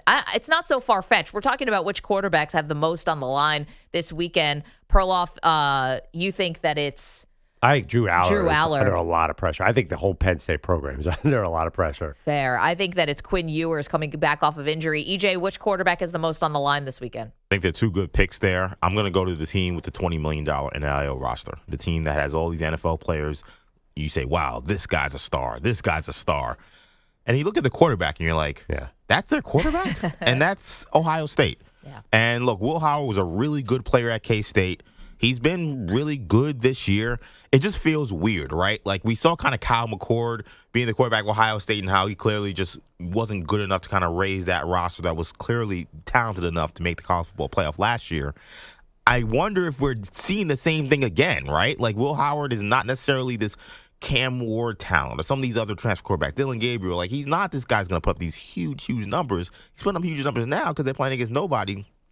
This is his first real test, and I think if he's going to be a national championship caliber quarterback, I think we're going to have to see it this week because he has guys behind him. Like Julian Sand transferred there as well. He's a former 5-star all-world recruit. Like I think that Ryan Day will pull the plug quick if Will Howard shows that he's not ready for this kind of moment. Well, you go to Devin Brown, though, right? Or Devin Brown, right, exactly. But the only caveat I would say is that nobody thinks Will Howard's good. So is there a lot of, I feel like the bar is low for him. Like, I don't think you watch him, everybody has the same take. It's like, oh, Ohio State's great. Their quarterback's No, but to EJ's point, I think this is going to be the biggest stage. Like, if you remember, he's been around in our lives for a long time, but this game is going to do a gigantic TV rating. Right. But I think the bar is low for Will Howard right now. I don't feel like it's a guy you mentioned Ewers and Drew Aller. Like these are stars. Like nobody thinks that way about Will Howard. But I feel like this game, the bar's gonna have to be high, right? Because Ohio State's defense is nasty. Maybe they just put the clamps on Oregon and that's it. But the expectation is you play Oregon, probably gonna score 40 points, right? So I think there's game pressure for Will Howard to play well. Because if he plays a decent game or good Will Howard game, that might not be good enough. So for him, he may be seeing the bench if he doesn't rise up to that level of play. Isn't it funny that Kyle McCord's putting up gigantic numbers at Syracuse? Awesome I should have kept that dude. I know. I remember when they got him at Syracuse, and they're like, "Look at our good forttion! Like we never get quarterbacks." The head coach said he wanted to send a bottle of champagne to Ryan Day. That's what he said. But none of us thought Kyle McCord was good. I just think. But people still expected him to play well, and then when he didn't play well, specifically specifically against Michigan, and he's throwing interceptions. They got him up out of there. I think you view this Ohio State team, you say, just put it in the general vicinity of Jeremiah Smith and just watch him catch it with one hand. I just think that's the question. Would he have to make these ridiculous acrobatic catches if his quarterback was a little better? That's the thing, though. You don't need him to be good. You just need him to avoid mistakes. Just like he is the ultimate game manager there. He just needs to manage the game. He needs to be Greg McElroy, Ken Dorsey. Yes. Like that kind of quarterback. Like those guys were not spectacular. That's what he's done. Yeah, and that's what he's been doing so far. Just give the ball to the playmakers, let those guys do what they do. I could throw a 5-yard pass at Buka and watch him run 80 yards down the field. I could play quarterback for Ohio State. I'm telling you, that team and what a sitcom that would be. Oh, I'm honestly, I'm not that much worse than Will Howard. You'd be doing math homework for everybody on the team. That would be your role. Way. Dude, first of all, tutor. I think you're underestimating Jeremiah Smith's ability. He could make me look good. He is ridiculous. The whole team is ridiculous. They go 4 deep with first-round wide receivers. I just think it's interesting. Oregon, on the other hand, I don't know how you stop Ohio State, but I'll tell you who does stop Ohio State. Ryan Day. That's a guy under pressure. Don't you? Aren't you nervous about what he's going to do? No. Yeah. Why? Oh boy. I don't know. I don't think they've shown anything yet. Again, how creative do you have to be beat Michigan State? Can Ryan Day win a big game? That I think. Can he? He's won tons of big games, just not Michigan. I don't trust Ryan Day right here. I'll be honest. I like Ryan Day. Who do you trust less, Ryan Day or James Franklin? Head coach of Penn State. I don't trust anyone less than Franklin. But I feel like if it comes down to it at the end with Lanning versus Day, that would make me nervous. I think Ohio State wins. I'm personally on Ohio State bandwagon here, but I can just see Ryan Day screwing up. Let's go to Oregon. Kevin is there. Wants to talk about the Jets, but Kevin, I'm sure it's all the talk in Oregon right now is this big game against Ohio State.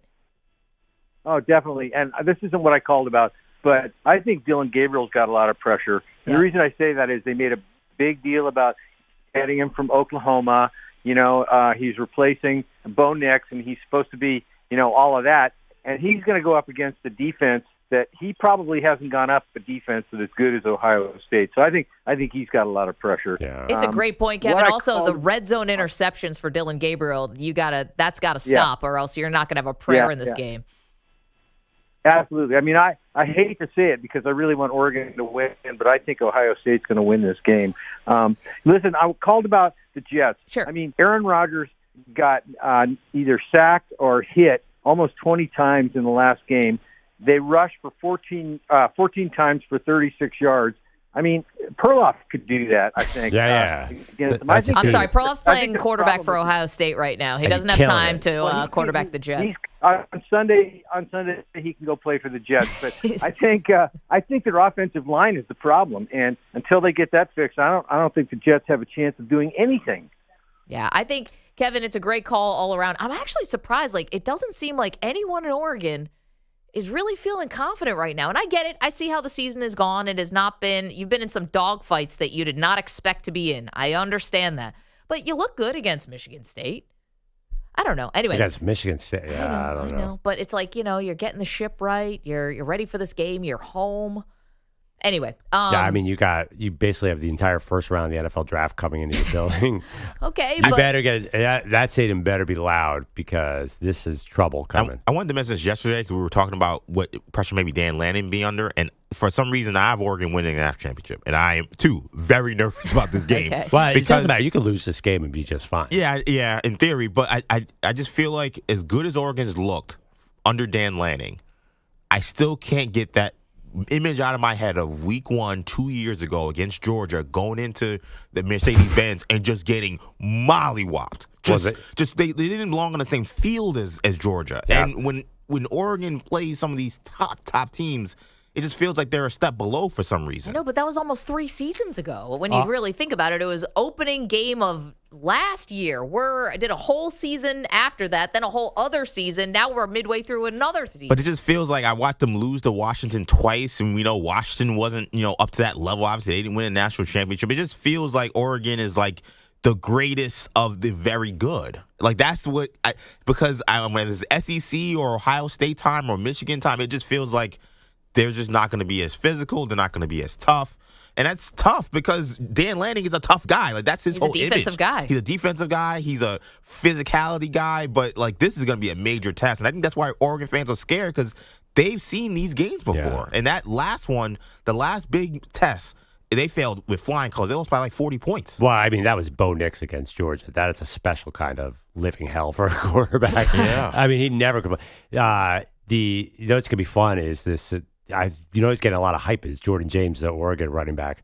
They kind of have to control the ball and not let those receivers get. It's going to be really interesting X's and O's. Like, how do you stop those Ohio State receivers from getting those slants and going 80 yards to the house? I think they could do it. I think this is going to be a very close, interesting game. And also, too, did we have a caller or a guest talking about how loud that stadium's going to be this weekend? That's a big home field advantage. You've been there, right? I have. It's a great place. 855-212-4227. Very special place. Okay, you're welcome to weigh in. Which college quarterback has the most on the line this weekend? Dillon Gabriel's a good choice. I mean, he was a big-time transfer coming in from Oklahoma, and you got to follow up Bo Nix. Not easy. Okay, we have more to do, including a wild game last night. I don't think anyone saw this coming. We'll get to that and the big takeaways next. Pearl, you got something to say? Sports fans, listen up. 1 in 8 men will be diagnosed with prostate. He's got something to say. Infinity's mine. He's feeling the dismay. No NBA on NBC. What a shame, just JJ Redick's.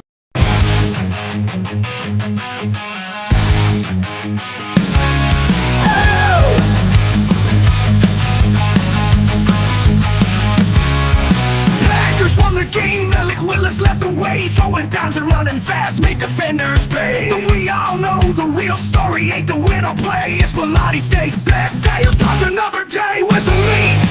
We're all stopping here. Promised us summer ribeyes, but you always disappear. Stakes on the line, but you're off the grid. The lights MIA, many always hit.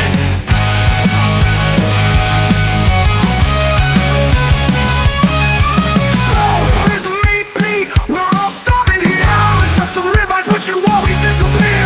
Stakes on the line, but you're off the grid. The Lowry's MIA, many always hit.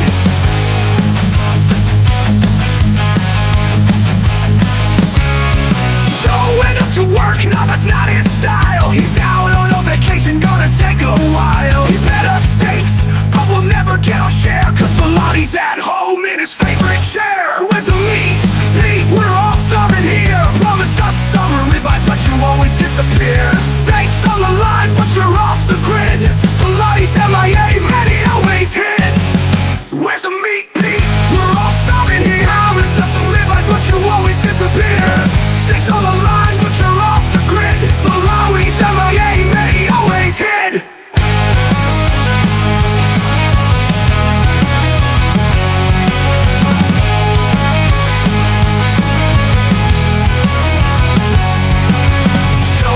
To work, now that's not his style. He's out on a vacation, gonna take a while. He bet us stakes, but we'll never get our share. Cause Belotti's at home in his favorite chair. Where's the meat? Pete, we're all starving here. Promised us summer ribeyes, but you always disappear. Stakes on the line, but you're off the grid. Belotti's MIA, many always hit. Packers won, but we won't win this fight. Belotti's stakes, will never see the light.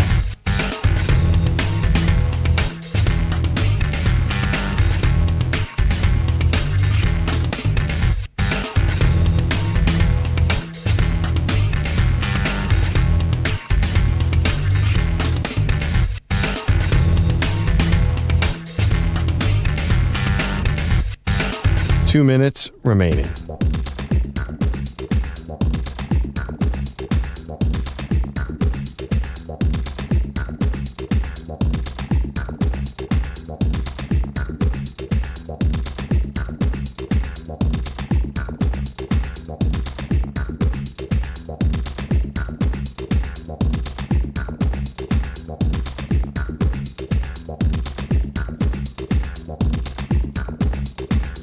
One minute, 30 seconds remaining.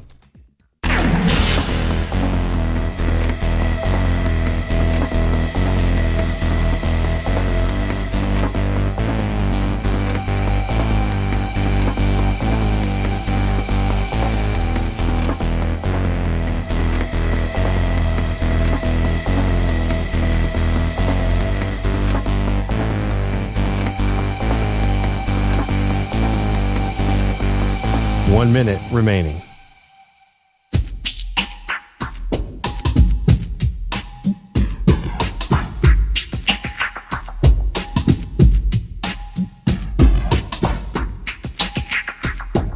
$45 seconds remaining.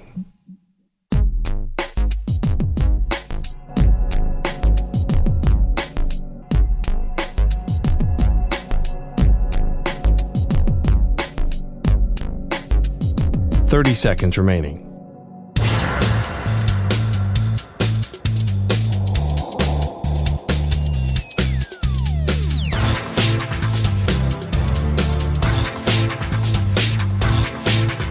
$15 seconds.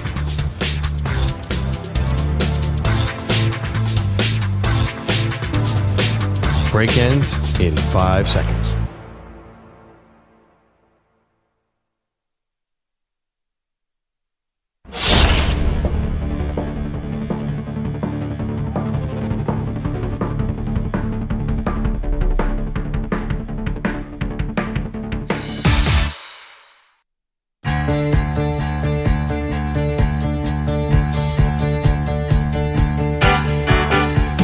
Welcome back, Maggie and Perloff.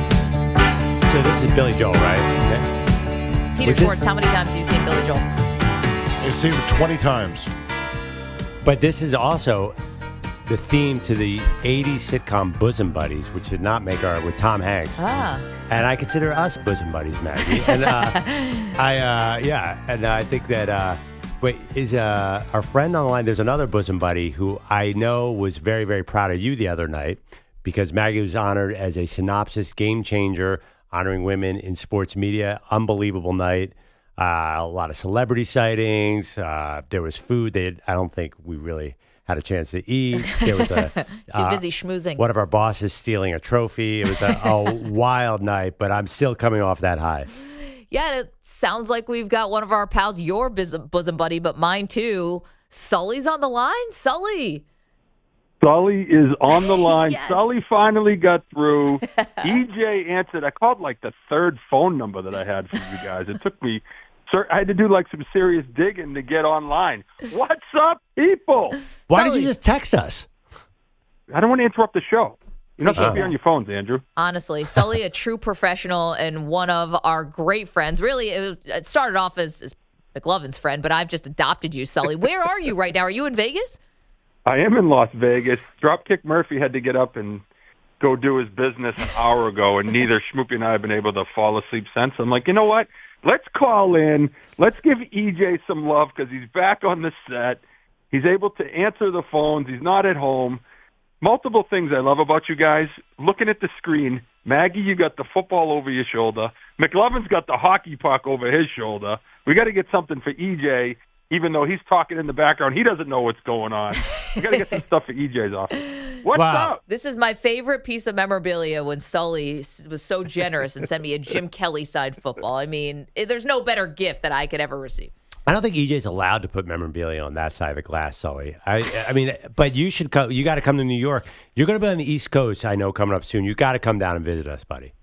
I'm trying to figure that out. First of all, Maggie, congratulations. Nice work. What an honor. You deserve it. Getting up there, being so instrumental in sports. Oh, thanks. I'm very proud of you. And You would have loved this room, by the way. So this is the thing about Sully. Sully comes with us to a lot of different shoots, and you're just a really friendly guy, and everyone loves you. And you kind of know everybody. You're good at working the room, but like not in a swarmy way, like in an awesome way. You would have killed in this room. You would have killed. There are so many cool people that you would have loved to talk to, and they would have loved talking to you. This room was built for Sully. Yeah, lots of ladies too, Sully. Well, and I know he's off the ladies market now. love Sully. Wow. Yeah, I mean, just to He's talk. right next to me, McLovin. You know that, right? No, I'm not saying early in like the anything morning. more than a He's conversation. Gonna get So him in when trouble. you guys are talking about what quarterback has the most pressure on him, two things. One, I want to say Drake May, but I think we're talking college. Yeah. Schmoopy wants to know, tonight's Utah game, is Cam Rising playing? What's the deal? Oh, that's I the thought- great mystery of all sports. I- Is Cam Rising playing? I thought if he doesn't play, there's a report they will play. But I heard something. If he didn't play, then he could come back again next year. That they were thinking Would he? about redshirting him. Oh, my Wouldn't that gosh. be awesome? End the madness. No. That'd be amazing.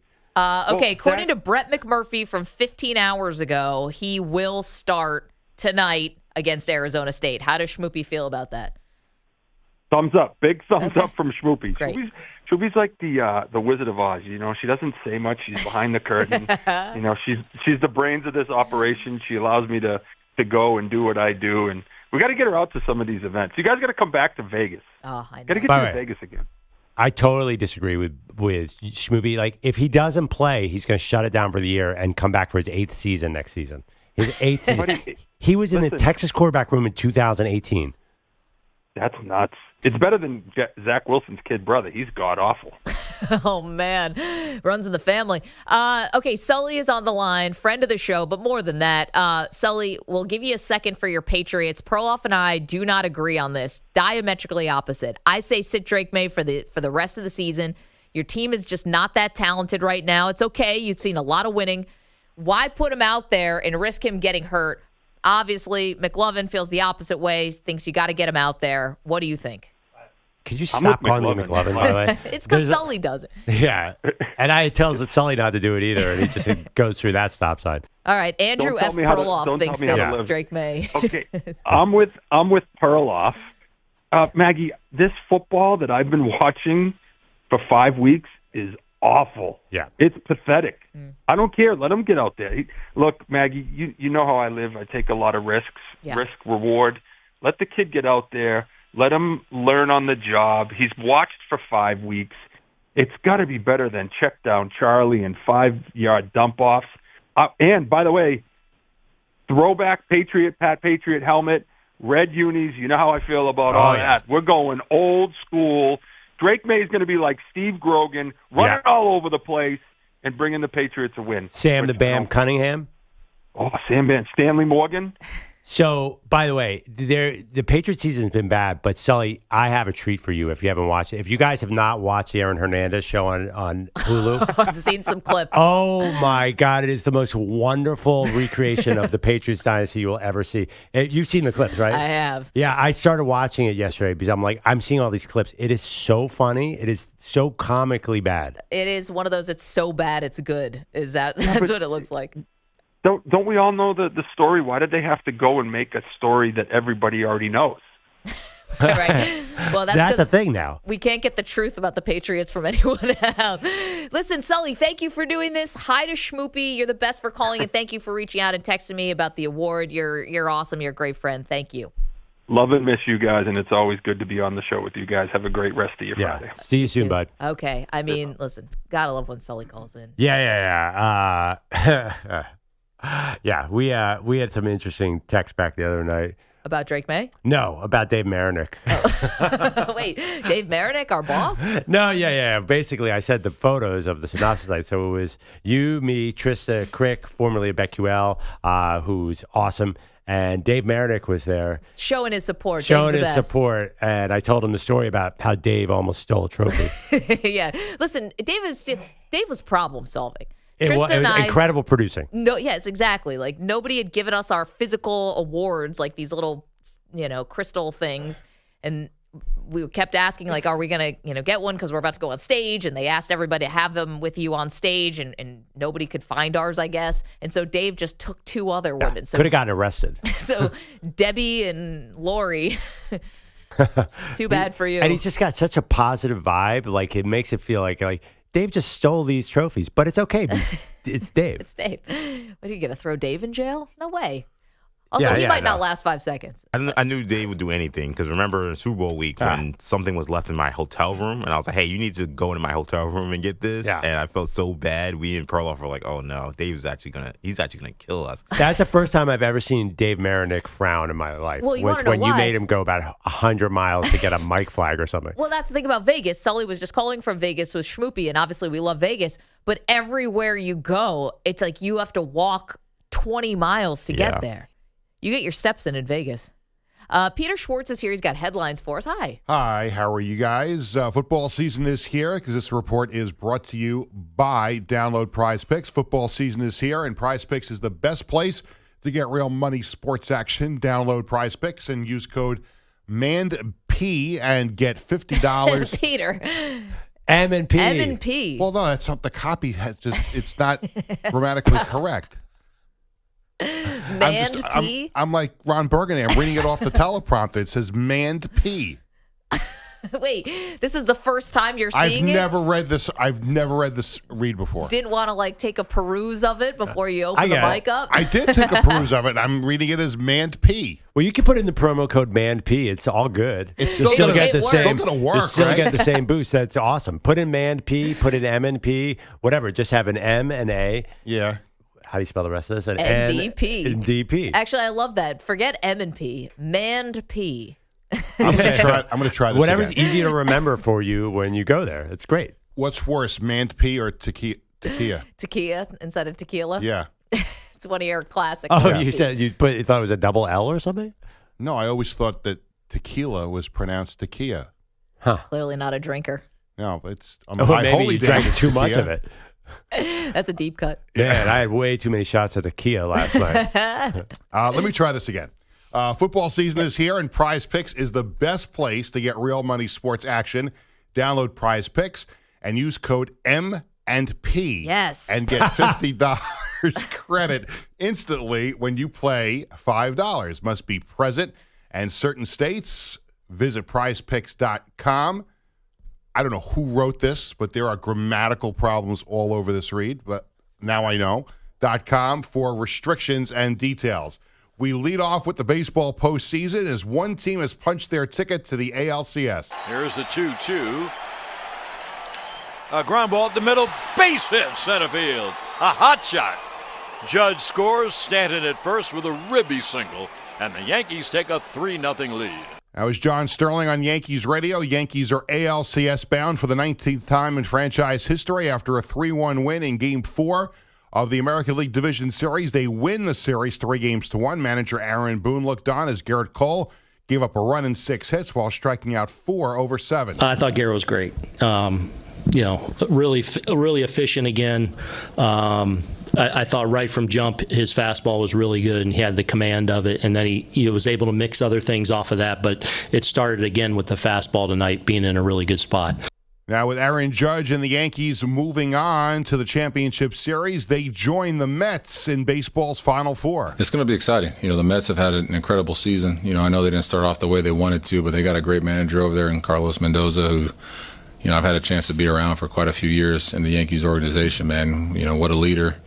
What a guy that, prepares his team. Even when he was here as our bench coach, he prepared his guys, prepared the infield, prepared everybody to go out there and compete on a daily basis. Well, the Mets play Game 1 of the NLCS on Sunday. Their opponent will be determined tonight as the Padres and Dodgers play Game 5 of that division series.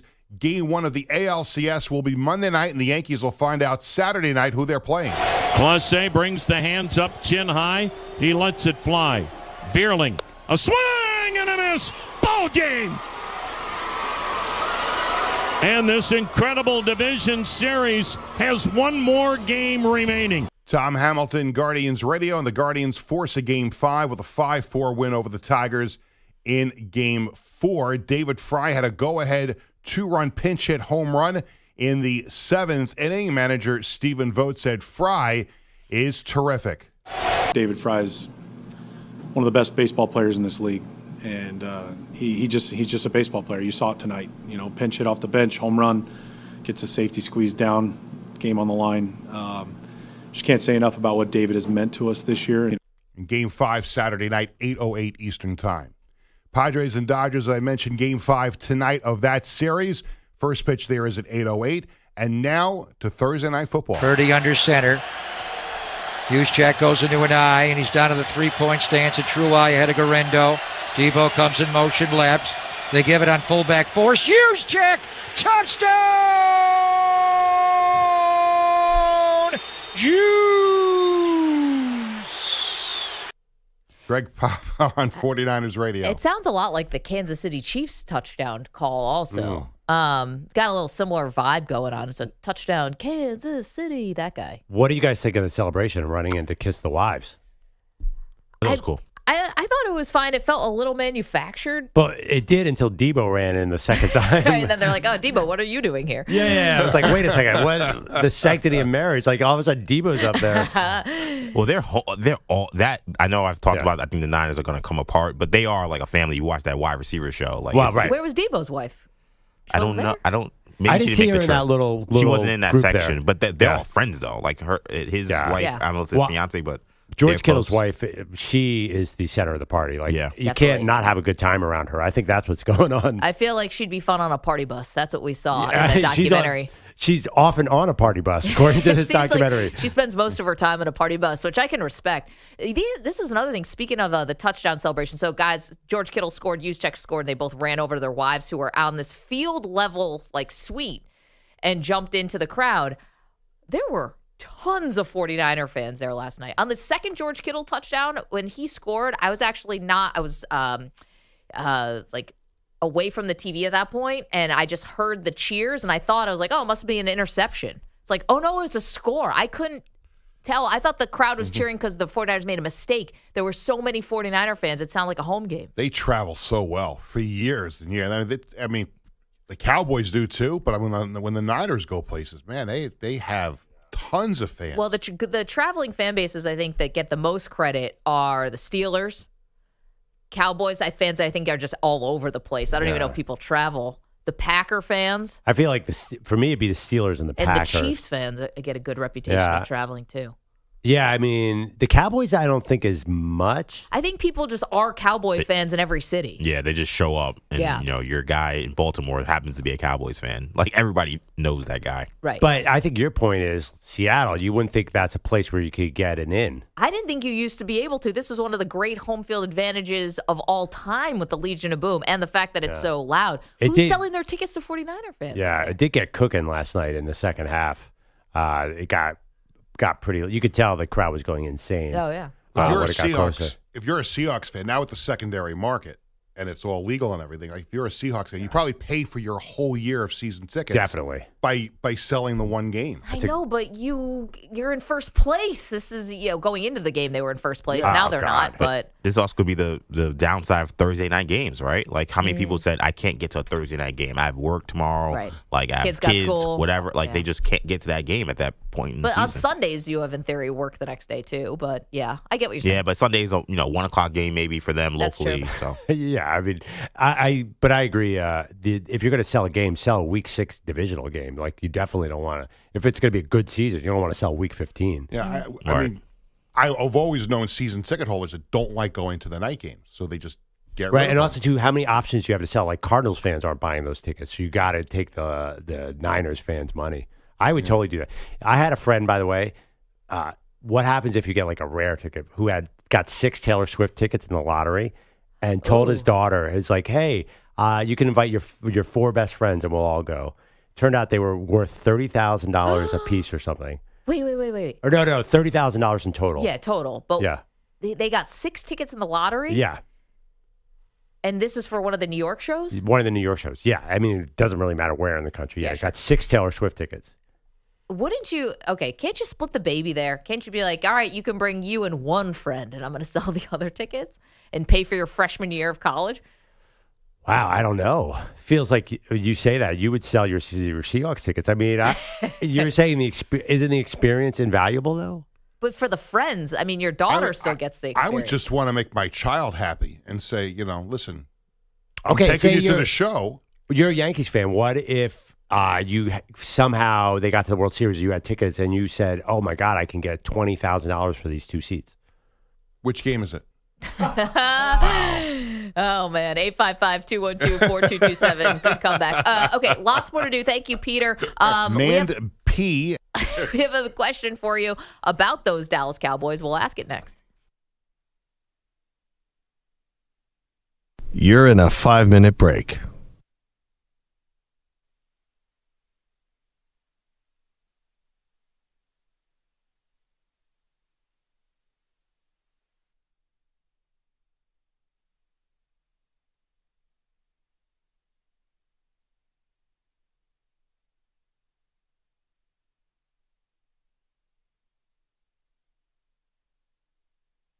4 minutes, 30 seconds remaining.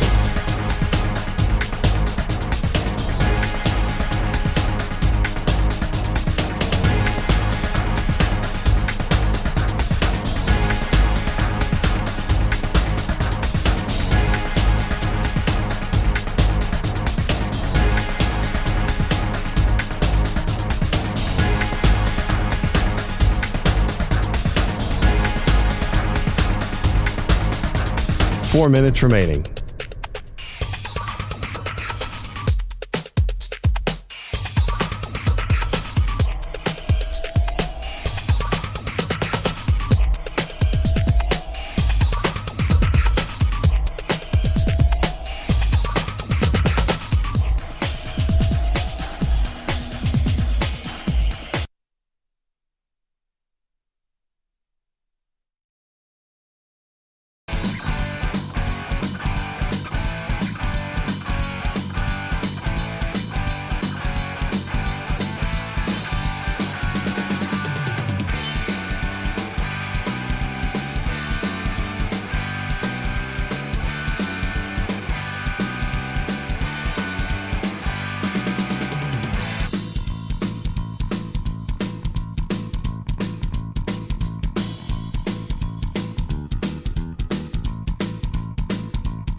Break ends in 5 seconds.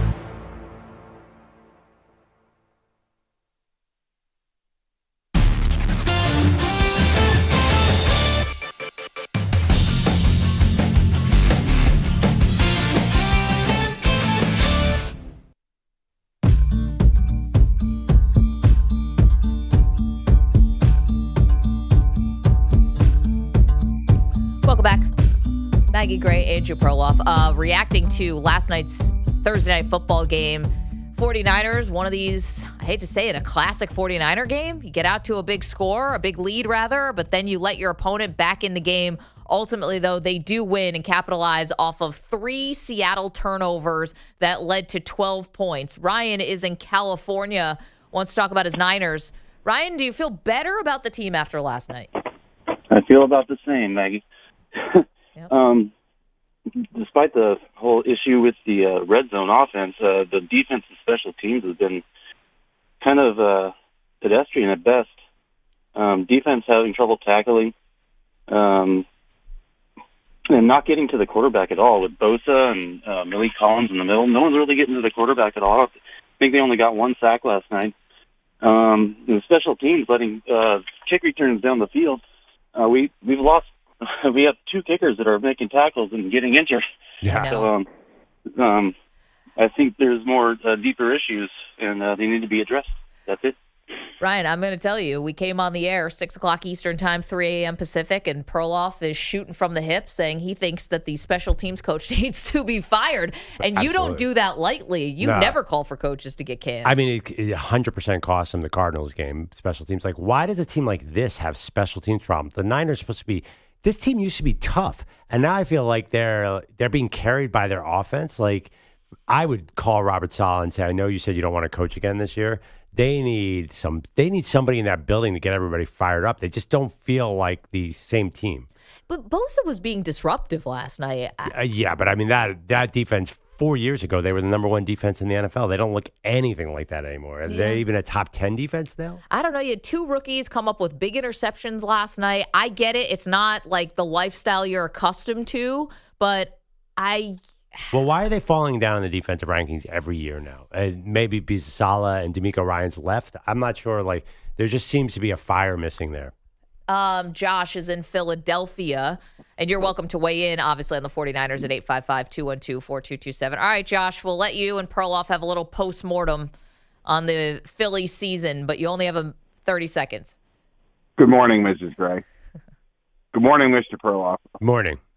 Yeah, I think I called like a week ago or so, and we talked about the Phillies and how I just didn't feel right about them taking on the Mets. And I just think it's a shame that they had the second-best record in baseball this year, and within 4 games, it's all over and done with. I was just wondering what you think and what you think the morale will be for next year, if there is any. Next year, I'm fired up for next year. Josh, I'll tell you why. I think a healthy Bryce Harper is going to get a 4th MVP or 3rd MVP? I think he has 2. Yeah, so I'm ready for the Bryce Harper revenge tour. If he could just fend off Ohtani, I think this is going to be Bryce Harper next year. So I'm excited because he really wasn't himself all year. He was good, but it wasn't like a normal Bryce Harper year. The second half of the season, the Phillies were meh. And how many? I was thinking about this morning. Sorry, go ahead. I was wondering if it was a 7-game series, because Josh brings up the 5-game series. Would that have made a difference? And I got to be honest, I can't tell myself that the Phillies would have won in a 7-game series. Like, they would have been down, 3-1 at that point. I don't think that's a good excuse. Are you at all a little concerned about Rob Thompson, the manager? I know he gets a lot of praise, but your team was flat, man. Guess who else was? Every other team that sits there for 9 days. They just their bats have been cold for a long time. But isn't it also the responsibility of the manager? I get it. No one likes how this playoffs are set up because it feels like the better you are, the more you get penalized when it comes to the postseason. But isn't it also the job of the manager to keep those carrots out there, like to keep the team engaged in a certain type of way? Does any responsibility fall on him? Like, people think that, it's not just the very end of the year. The Phillies from the All-Star break on were like kind of a regular team. That dude got to a 2-1 lead in the World Series 2 years ago, and Game 7 of the NLCS. Like, Perloff, you're not this upstart. Like, you're not the Tigers, dude. But obviously, you can fire up the team in the postseason. I mean, do you ever see the Yankees doing that? Well, Rob Thompson worked for the Yankees for a long time. They probably should have hired him. I think that. But there is something about, like, is the message still getting received? Like, yeah, when you win 85 games and make it to the World Series, everyone's pumped up. How do you handle being a favorite? How do you handle expectations? I mean, if that's the case, are any managers in Major League Baseball going to keep their job? Because what team that wins 105 games doesn't come out flat? Okay, so Dave Roberts is still in L.A.? Well, and I think a lot of people aren't happy about that. Yeah, I don't think that's a great example. I think, listen, it's not a manager-driven sport anymore. So that's not an important thing. It's obviously a GM-driven sport. I think that some of the money they've spent seems out of place. Okay, so GM is more the issue. No, I don't think there's any issue. I mean, there's no issue at all. They've made the playoffs 3 years in a row. Once you get, that's all you can ask, right? Like, there's no issue. Things are great, right? Like, what do you mean issue? I don't think people in Philadelphia think that things are great. I think people in Philadelphia feel like this team underachieved. I'm not so sure. I mean, they didn't win that many games this year either. Look, It wasn't Josh like the in Philly Dodgers. said he's disappointed. It doesn't even seem like you're disappointed at all. Josh said, I knew we were going to lose. That's a rough way. That's a loser mentality, quite frankly.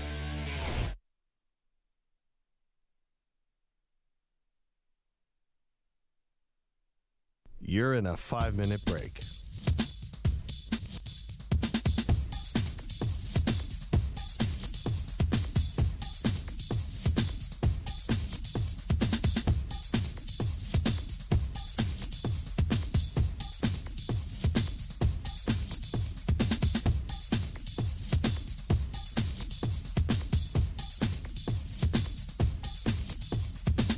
Four minutes, 30 seconds remaining.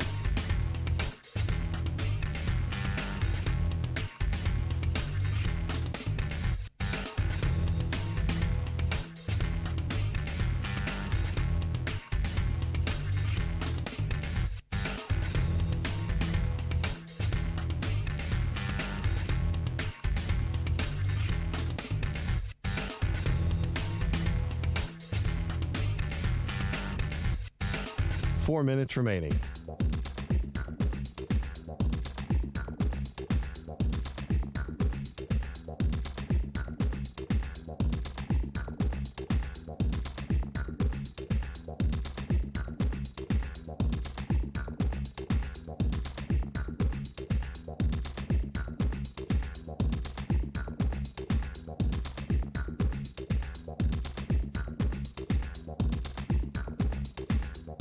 Three minutes, 30 seconds remaining.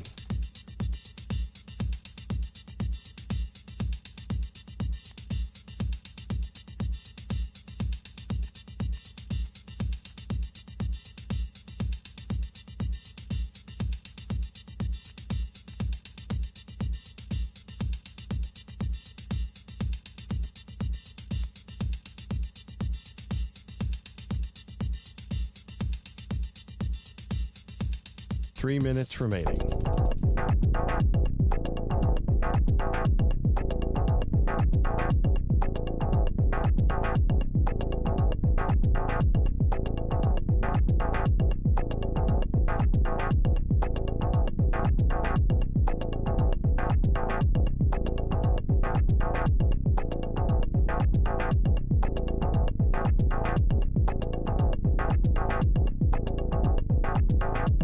Two minutes, 30 seconds remaining.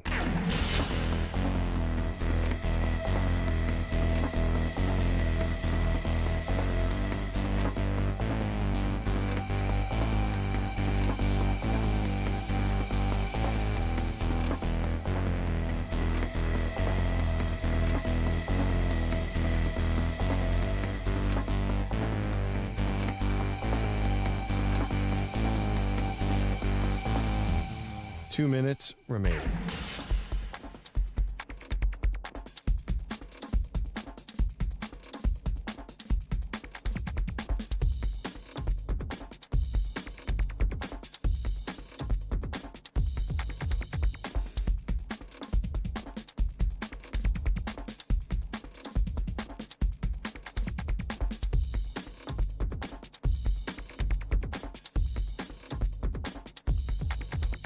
One minute, 30 seconds remaining.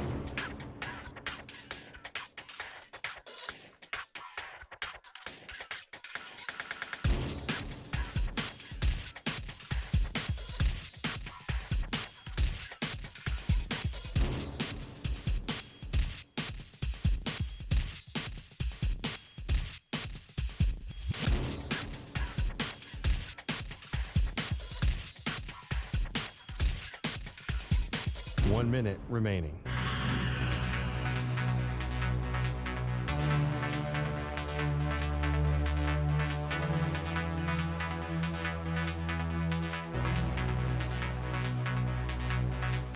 45 seconds remaining.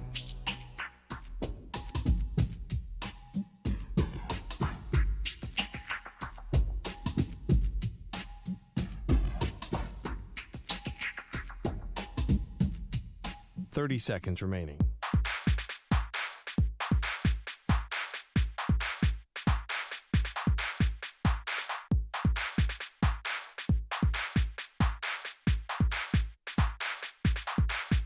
Fifteen seconds.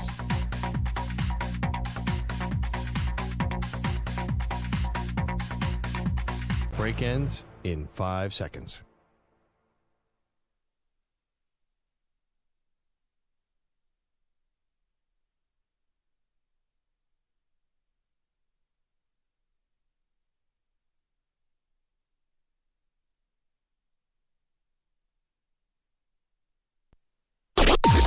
Maggie and Perloff on the Infinity Sports Network. Play clock at 5, 4, snap to Brock. Brock gonna throw left for the end zone. It's caught by George Kittle. Touchdown! San Francisco! Kittle over the middle on an in cut in an absolute rope from Brock Purdy right in between two defenders. 49ers radio fired up. George Kittle's second touchdown of the night. Welcome to the show, Maggie Gray, Andrew Perloff. You know, it's funny, not feeling a lot of relief or even joy at all from 49er fans. You snap a 2-game losing streak. You finish off a division rival as opposed to the last 2 games, Pearl, where you allowed 2 other division rivals to come back on you. I get that it wasn't perfect last night, but I took a lot more good things out of the 49ers last night than bad. I think Niners fans feel okay right now. You think? We've heard from a couple this morning. It's more about they can't tackle. The special teams are a mess. The special teams is such an unbelievably. They're going to make a move. They have 10 days. They got to do something. Another kicker, maybe a necessity. I think they changed the coaching staff up. Okay. Because you let up a touchdown, and then at the end of the game, you let the guy get to the. Nobody's returning kicks in the entire NFL. I mean, nobody at all. Nobody can figure this out except on the Niners, and they almost got their punt coverage isn't good either. Their punter is good. It's funny. Their kicker was hurt, so they were on their backup kicker. They're at the 41-yard line, and they couldn't even consider a field goal. Like, that's going to cost. This team's supposed to be a contender. There's a lot of problems, definitely. That being said, I think last night was a huge relief. Those George Kittle touchdowns, oh, my God. Thank God they had those because they couldn't do anything. They were 29th in the red zone coming into that game. I think they're still going to be in the bottom half, but for a team that was number one, I want Isaac Guerrero on my fantasy team. This guy's going to run 100 yards last night. Watch, he's going to run for 150 yards next week or in 10 days against KC. They find running backs out of nowhere. It's amazing to watch. We'll see. He ended up making what was, I thought at first, I was like, oh, this is a really smart play where the team is up 5 and he breaks off for a huge run. It's obviously going to be a score. And to me, it looked like he slid at the 4-yard line. I was like, oh, that's smart. They're going to kill more clock. But then it turned out that was not the case. Now, they did get the Seahawks to burn several timeouts, but they had to score because they didn't want to make it a 1-score game and give the ball back to the Seahawks. It was actually a tactical error. As somebody who live bet the Niners on the money line, I was like, what are you doing, dude? I could go to bed right now. Because he made it still a game because the Niners had 2 timeouts, so they would have gotten at least a Hail Mary. It didn't make any sense. Then I couldn't believe that they let Kyle Juszczyk run in. I don't know if that was on purpose. Did Seattle say, at least we'll go for an onside kick? But then they didn't. Yeah, no, I'm not sure what happened there. The Seattle, by the way, that team should be worried. They should be very worried. Not just the injuries, because both teams were injured last night, but this was a bad Geno game. And it's really, this game probably should have just been outright won in the first half, but because the 49ers were settling for field goals and couldn't get the ball in the end zone, Pearl, some Geno Smith mistakes and bad throws, they were still in the game despite those. Now, Geno went on a bit of a heater in the third quarter. They scored 14 straight points, but that was also helped out because the referees just flat out got a massive call wrong, which was a muffed punt that would have put San Francisco first down at the 18-yard line. And instead, despite a Kyle Shanahan challenge, where we're watching an angle where it looks like it hits the returner and then is recovered by San Francisco. This felt like it was actually not that hard of a call. Well, we actually didn't see the angle. No, we didn't see it until about a minute after the official call was made. Right. We didn't see anything either. That was a part of it. But I know that the beginning of this very controversial play starts with a 49er player running into the punt returner, kind of getting blocked into the punt returner. So that sort of set things off on this unique and kind of wonky road. Right, they threw a flag. Right. And then they picked the flag up. Picked the flag up, but then it seemed like the kick actually hit the returner in the hand. Yeah. And even on replay, it should have been looked at closely because Amazon, who did the game last night, did have an enhanced angle where it showed that it hit off of D. Williams' hand, but the referee, Craig Rolstadt, did not get that angle, or the replay review, didn't get that angle until the referee had already said Seahawks ball. Right, and we actually didn't see that angle until about 6 minutes after the play. So somebody in the truck screwed up. Yeah, the production truck. Yeah, I mean, that's the thing. Replay shouldn't be so dependent on some PA. It's weird. Well, I don't know if it's a PA is a production assistant. Now we're getting into the nitty gritty. No, I mean, it's not nitty gritty. Like, it's actually like the production truck is affecting the outcomes of the games. Like, because it just feels weird to me that the NFL is relying on cameramen and now it seems like the guys who are kind of doing the tape, the system is I think the system is flawed. If that happened in the Super Bowl, that would be very bad. Well, yeah, it would be. I don't think we get these a lot, though. That's why I was like, eyebrow raised, like, well, what's Amazon holding back to try to keep this a close game? Because if the 49ers got the ball at the 18-yard line, the game's over and everyone's going to bed. You say that, but it's funny. Every game, the guys who are up top in the stadium are watching the TV copy, and they're waiting to see the replay to see if they should throw the red flag. Right. So there is a symbiosis between the networks and the actual officiating. Yeah, that's no doubt. important. Well, because the NFL is not going to have their own cameras there. Yeah. They're going to rely on the TV production. And it's always funny, like you could see the coach like stalling, like, what do you see? What do you see? What do you see? Should I throw the flag? Should I throw the flag? It's just a bizarre situation. 855-212-4227. If you want to weigh in on the game from last night from the 49ers side, still letting teams back in after you stake yourself to a pretty big lead. And then for the Seahawks side, I mean, you were going to have to be looking for a new quarterback after this year anyway. And Geno threw 2 bad picks in this game, one in the first quarter, one in the fourth quarter. And honestly, Perloff, we can talk about the end of the game and all that, but that fourth quarter interception killed any shot of the Seahawks coming back and winning this game. Yeah, they seemed like they were out of sync all night long, trying to force the ball into DK Metcalf time and time again. And I love DK.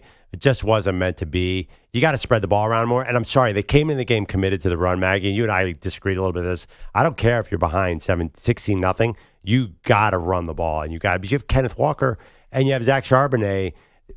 They said we're not going to have Geno drop back that many times, and then he threw 52 times last night. So this new coach and Ryan Grubb and Mike McDonald, they better commit to the run because that's who you're supposed to be. 19 carries between Walker and Charbonnet, 52 yards, 1 touchdown for Walker, but that's not going to get it done. Not only was there the bad interception, there was also a beautiful touchdown throw. I'll give Geno some flowers about this. A beautiful touchdown throw that went to DK Metcalf that got called off and negated because of an illegal formation. And I'll tell you, I mean, illegal formation has been the buzzwords of this season. Guys have to get set at the line of scrimmage. Like, if you are a coach, you have to be pulling your hair out. This is such an easy one to fix.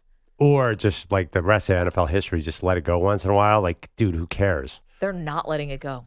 Yeah, this is all early season stuff. They will flag everything and then they'll just let go by the end of the year. They are not. You think they're going to get that call in the playoffs? That's not happening. It's crazy, but we're still calling it in week 6. So I don't know what to tell you. Okay. There was another moment last night that deserves our attention because you and I have to decide here, Perloff, whether this is a big deal or not.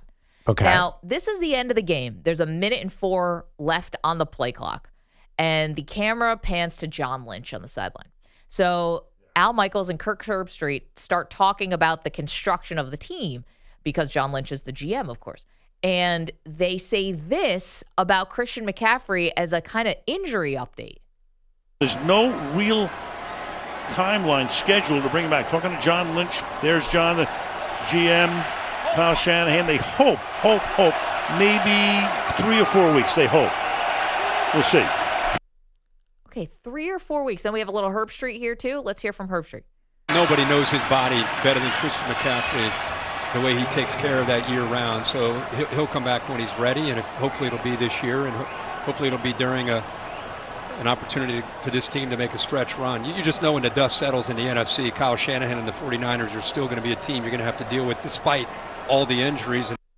Okay, so I guess, like, how did you interpret this? Because it kind of sounds like they talked to John Lynch, right? And he's saying 3 or 4 weeks. Is he talking about calendar weeks, or is he talking about NFL game weeks, right? Like, we're week 6 right now. Is he saying he wouldn't be back until week 10, something like that? Yeah, I mean, I'm not sure it's super significant. Well, because they have a bye week in week 9. So, like, what are we talking about here? Well, before the bye, after the bye? Because I think you and I thought that McCaffrey could be back next week against the against the Chiefs. I saw Breer came out before the game. I did not see this and said, Albert Breer, our buddy from Sports Illustrated, who's now the Amazon sideline or the information guy, said that the next 2 weeks of practice are critical about whether they're going to shut him down the next season, meaning that he won't play again. I thought he was a maybe for Kansas City, meaning that at least he's going to miss that game and then maybe be back the next game after that. And Breer said they're deciding whether to shut him down for the season? That's what you said? Yeah. See, this is a pretty large range of outcomes we're talking about. Either he's practicing and can play next week, or he's not going to play for another 3 or 4 weeks. By the way, he just came off of IR. This is why we're talking about it. He was eligible to play this week and didn't play, obviously, but he's off IR. Or he might come back in 3 or 4 weeks, or he might get shut down for the season. I mean, that's a pretty big spectrum of outcomes. Maybe I'm totally naive here. For the first time all season last night, I saw a path where, the Niners might be able to adjust to this. Because they were not adjusting well to not having Christian McCaffrey. Like, they're terrible in the red zone. But they seemed to improve last night by throwing the ball to George Kittle. And they lined up Debo all night long. They're like, last night they basically said, I guess Debo hadn't gotten a lot of touches last week. They're like, well, Debo, you carry us. So I think that we saw Shanahan adjusting to life without CMC last night. For the first time, really, all season, they looked a little more comfortable. To me, and maybe I'm being naive here, obviously they found these other random running backs. Jordan Mason got hurt, but I assume that's not a major injury. I don't know. Maybe they'll readjust. Well, yeah, you'd expect, But it's taken a while because they have not really known what to do in the red zone without McCaffrey. Yeah, 3 for 5 in the red zone last night, but again, a little bit skewed because of a late touchdown. Yeah, is that 3 for 5? That's what I'm seeing here on the team stats. Oh, right, because of that late touchdown. You're right. Right. Skewing it a little bit. Yeah. But again, the first half, they could have really put the game away and couldn't because they had to keep settling for field goals. But, Debo Samuel, he's awesome at running back, but will he get injured? That's the main concern, too. Like, this team is very fragile. Okay, so again, speaking of Debo. Okay, so he gets banged up on a play. And this is very similar to, I don't remember who we were talking about this with last week, but I thought someone had hurt their shoulder. Was it Amon-Ra St. Brown? It was somebody. I thought they hurt their shoulder, and then we found out later that the person got hit in the junk. Oh, that was the Cowboys receiver. Oh, right. Oh, Jalen Tolbert. Right. Yeah, because he was miraculous, bro. That's what that was the quote. Greatest quote of the year. Yeah. It was miraculous that he came back because he got hit down below. So you think any shoulder injury, you're immediately thinking that's a groin shot? Well, no, because like the way that you guys know more about this than me. I don't know. It looked like the same thing that Tolbert was dealing with before he caught the game winning touchdown against the Steelers. He's kind of like leaned over, if you will. Debo, and it looks like his shoulder's dislocated, but then it turned out he actually got hit in the junk, and it's miraculous, bro, that he was able to come back. Oh, so they said that he did get hit in the... No, they didn't say last night. We didn't get any information last night. I thought, I don't know. First of all, Debo, the way he runs, he's so upright. He gets the legs taken out from underneath him. Every time he gets hit, I'm like, oh, that's an ACL tear. That's an ACL tear. And then he pops right back up. So I kind of think that maybe he takes hard hits because he runs very upright, so he exposes his whole body. I guarantee that, like, he suffered some kind of real injury at some point. Okay, but again, same thing with Tolbert. It looks like it's a shoulder that's like almost out of the socket. He goes to the sideline, and then he's back in a play. And nobody's over there working on him, so I thought maybe it was he got hit in the jewels. Sometimes they get those stingers, it looks the same. Yeah, that's true. So that he could have had a stinger, But Debo is also, he kind of has that Jim Brown effect where, like, he gets just pummeled. And you're thinking, oh, he's not getting up from that. And he kind of, like, gets up, kind of limps to the sideline, limps to the huddle. Like, oh, he's not right. And then he runs for 70 yards. Yeah, right. Like, it's just, he's kind of unreal in that respect. Debo has a shoulder history, doesn't he? He does. Yeah. So that's like, I assume, like, he's going to wear down. That's a real math for them. Like, Debo's awesome, but do they want to minimize how many times he's filling in for McCaffrey? We've been talking about that for years. I know. Not I the know. McCaffrey Remember, part, and but Debo was like, remember he signed a new contract. He's like, I don't want to be a running back. And now they're back to square one where he's basically a running back. Listen, they were losing guys left and right. He was great last night, by the way. 3 receptions for over 100 yards. Yeah, 76-yarder. That was he's the heart and soul of that team, especially if McCaffrey's out. Bob is in California. Has a thought on NFL cameras. We're talking about the muff punt last night that was not called a muff punt. It was called it was Seahawks ball. It should have been the 49er ball at the 18-yard line. Hey, Bob. Good morning. I just really quickly, I remember at one point seeing cinematography involved in the NFL where they'd have that kind of 360 all the way around the stadium kind of angle, kind of matrix look, and it's kind of disappeared. And I'm just wondering, was that too inexpensive a venture to do, or is it something that they can't bring back? I mean, it's $1 billion industry. You think they'd be able to afford something like that? That's all I got.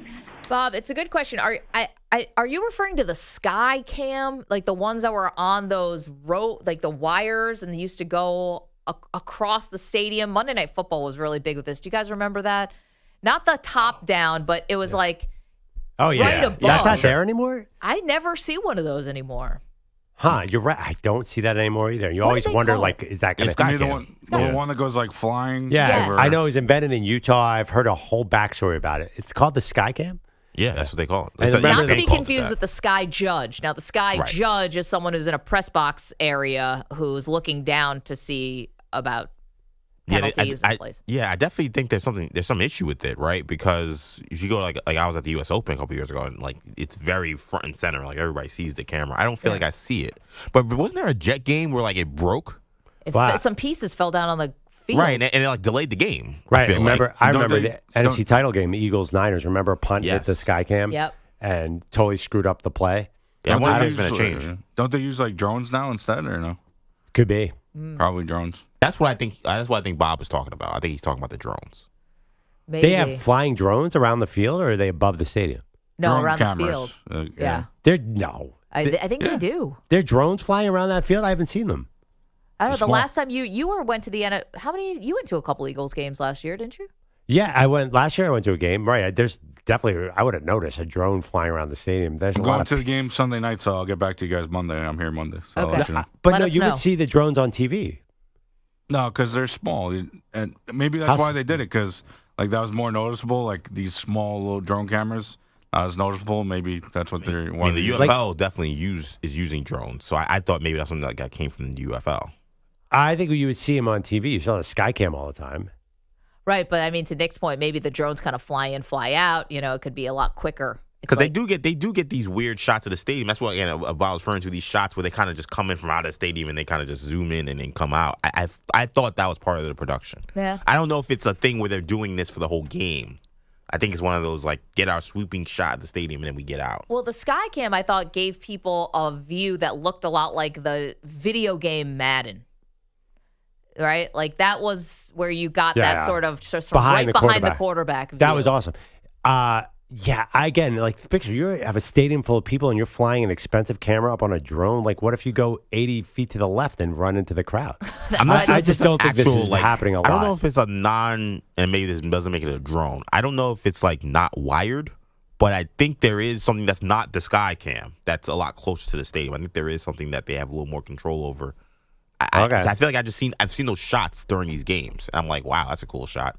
I assume, now I'm a camera nerd. I keep assuming it's something like a drone, but I don't know what it is. Got to call somebody who works in production. We know a few people. Oni may know, right?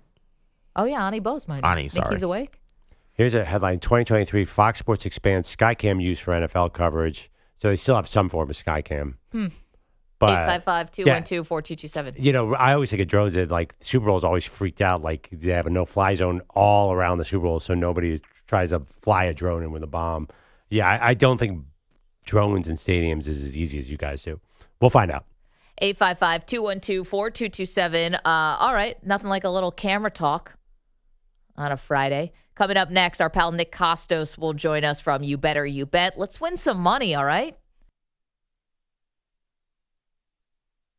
You're in a 5-minute break.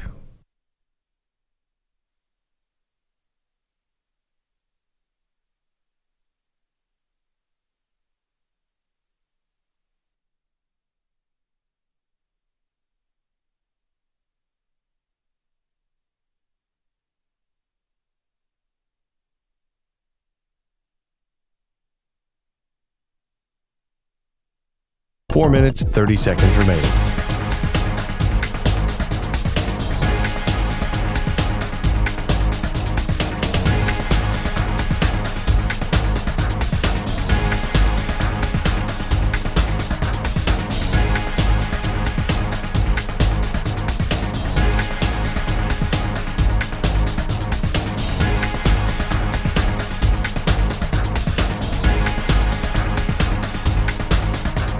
Four minutes remaining.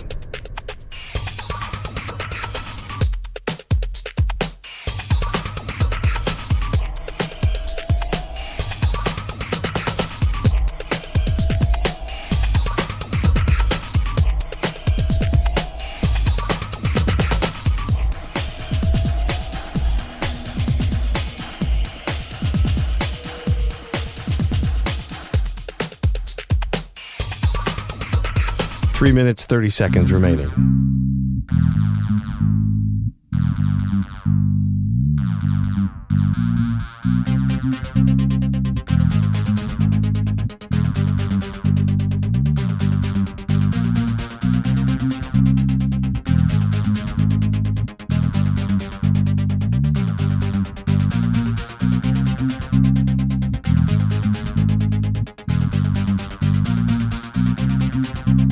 Three minutes remaining.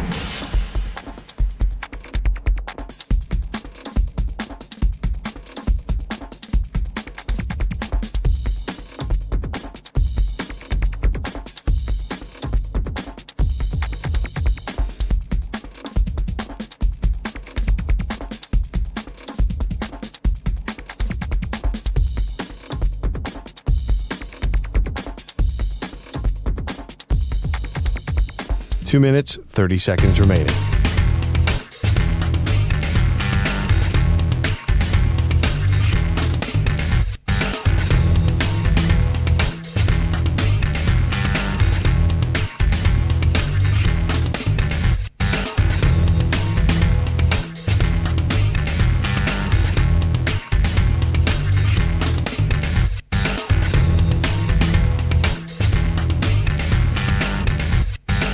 Two minutes remaining.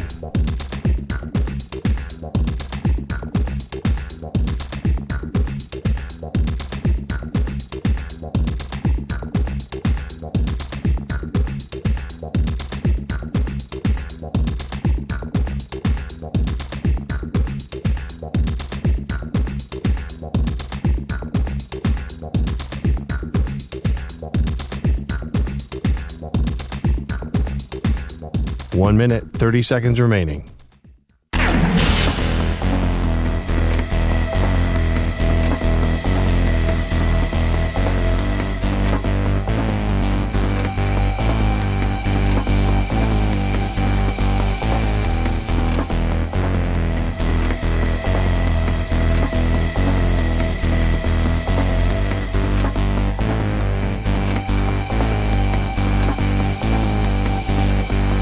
One minute remaining.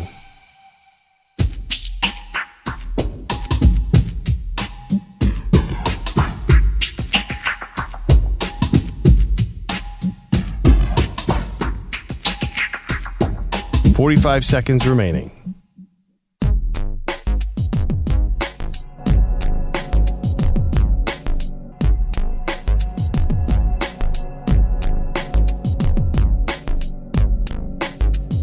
.30 seconds remaining.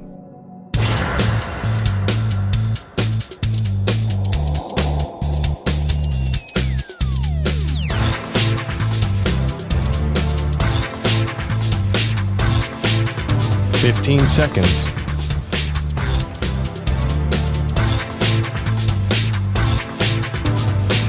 Break ends in 5 seconds.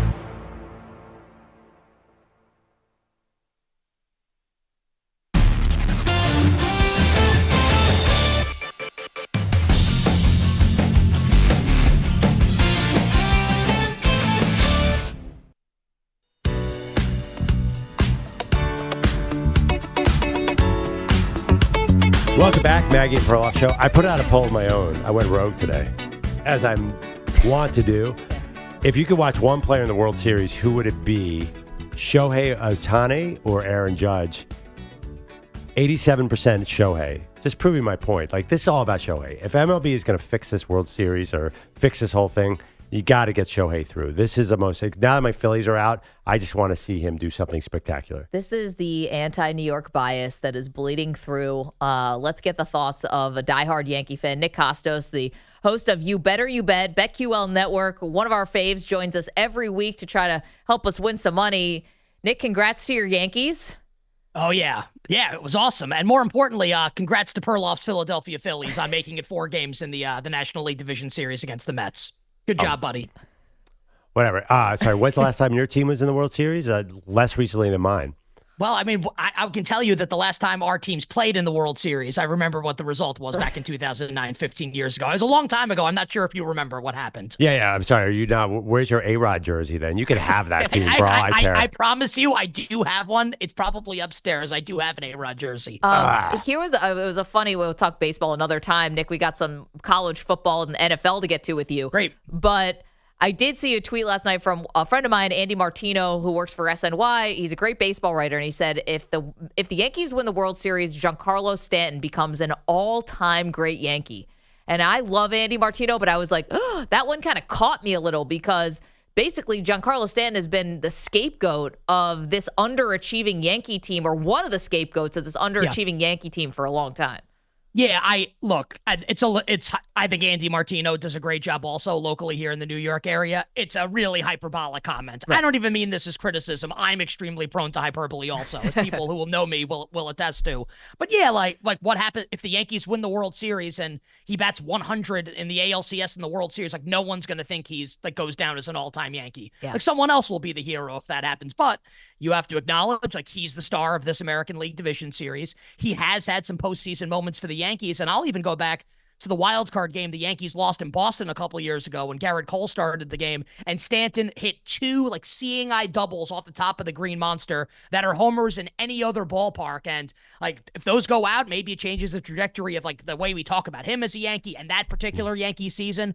But yeah, I think he needs to keep it up, and then they win the World Series and he plays well, and then we can certainly have that conversation. And you know how this works, New York or otherwise. You win a championship, you're a key player on that team, you're immortalized. David Tyree did nothing as a Giant and made 2 big catches in Super Bowl 42, and he'll never have to buy a drink in the area again. So I didn't know. No one remembers the second catch. Nobody he told caught me the touchdown at the start on the first play of the fourth quarter. Also, we're doing baseball. I would have my smelling salts ready for a Yankee discussion if we're here. I thought you had college football. It's the biggest college football weekend. All right, let's get to it. Yankee is Giancarlo Stanton. I don't think the Yankees are going to win the World Series. If that makes you feel better. I would bet against them winning the World Series. Let's give the people what they want, which is college football in the NFL. Let's start with college here. Major games. Let's talk about the ones that I think Perloff and I are really on the fence about. And it starts with Ohio State and Oregon. Feels like Ohio State is, obviously, they're the betting favorite, Nick. They're a 3-point favorite in this game, but even the public feels really big on Ohio State. Yeah, I like Ohio State a lot in the game. And it's a really interesting coaching matchup with 2, they're good, obviously really good college coaches, but these are big game losers. Like Ryan Day and Dan Lanning. This is not the irresistible force and the immovable object. This is the resistible force and the movable object with Ryan Day and Dan Lanning. I think what's going to happen coming out of this game, because Ohio State has played like the cream puff cupcake schedule the first 5 weeks or so of the season, I think we're going to exit this game and everyone's going to say, whoa, this team's ridiculously good. Their quarterback, Will Howard, is 80-1 right now to win the Heisman Trophy, and he's more of a game manager as opposed to like a quarterback that's going to put up like Jaden Daniels last year, Caleb Williams, who's going to put up a ton of like individual statistics in games. I'm just curious though, If we get to the end of the season and Ohio State's undefeated, how is this guy not going to be considered to win the Heisman? And it's certainly possible that that's going to be the case. So I think he's an interesting flyer at price, like 80-1 to win the Heisman Trophy. And I do like Ohio State. And if anyone agrees, I think you can wait and you can lay a 3 with Ohio State coming up on Saturday on the road in Eugene. I like the Buckeyes. And on that logic, Jeremiah Smith, I don't know what his eye, they're right around 80-1 too, I believe. Hey, what about, talking about big game chokers, Penn State, USC? Is this a big enough game for James Franklin to blow it? Oh, definitely. Definitely. And I will say, I think I've said this with you guys a couple times. The purist in me, I'm 41, been watching sports my whole life. Didn't like conference realignment at first. I tell you though, Minnesota, UCLA, maybe not so much. Penn State, USC in the regular season's pretty good though. I think Ohio State, Oregon, I kind of like this. Yeah, it's definitely a big enough game for James Franklin to blow. And you know who thinks so? Bettors. Yesterday, this was 4.5. Now we're down to 3.5. I wouldn't be surprised if this trickled down further. You get USC in a nice bounce back after the brutal loss for the Trojans last week on the road in Minnesota. It obviously is really tough to trust Penn State, and I haven't been super impressed. I expected more out of Drew Aller, their young quarterback this season. If I had to bet the game, it's not one of my favorite bets this weekend. I would fight on, but only take the points with USC. Nick Kostos joining us from You Better You Bet. We'll get to the NFL in a second. Let's do some more college, though. Red River rivalry. Obviously, Texas is the better team, Nick, but we've seen this rivalry where Oklahoma won last year. The spread is huge, 14.5. Which way would you bet this game? Yeah, Maggie, I think you and I are thinking the same way here. I took the points with Oklahoma, not only just because, it's a great rivalry and the spread is more than 14 points at 14.5, but, we have to remember, these are kids, right, with Texas. Not like professional. I guess they kind of are professional athletes now, but I think you know what I'm saying.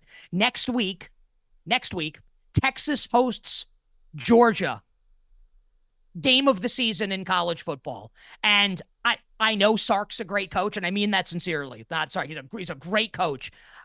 How do you have this tape? Texas is expected to roll over Oklahoma, their biggest rival in the biggest rivalry game of the season, when they have Georgia on deck. To me, this sets up as a great spot to play Oklahoma and take the points with the Sooners and maybe catch Texas in a bit of a look-ahead spot here, looking ahead, obviously, to the game next week against Carson Beck and Georgia. All right, I'm going to switch to the NFL, Nick. One line I don't understand. New Orleans Saints starting Spencer Rattler, and they still are only 3.5-point underdogs with Tampa Bay coming into town. Is there something I'm missing about Tampa Bay? It doesn't seem like there's a lot of love for the Bucs right now. Yeah, it's just the way point spreads are constructed. Tampa Bay was going to be Perloff a 2.5 or maybe even a 3-point underdog in the game to New Orleans. With Derek Carr was going to be the quarterback. Look ahead line was New Orleans minus 2.5. So this is now all the way through 0, out through 3. And just remember, and we don't have to do the math. No one cares. 3 is the most important number. It is a seismic move in the betting market to get from one spot, New Orleans minus 2.5, now to New Orleans plus 3.5. So it is a huge move. And New Orleans, think about the crowd in that dome. New Orleans has one of the best home field advantages in the league, which is why the point spread isn't bigger for Tampa. And I can tell you, I think this spread is going to close 3. I think it's going to close Tampa Bay minus 3. So I think if you like New Orleans, I think you should actually play it now and take the 3.5. If you like Tampa, you can wait and you can lay the 3 with the Bucs. I like Tampa a little bit in the game. New Orleans has major issues in the interior of the O-line. Vita Vea could potentially wreck this game for the Tampa Bay Buccaneers defense. But, you always run the risk. What if Spencer Rattler's good? No one knows the answer to that question. So not one of my favorite bets of the week, but there's the analysis.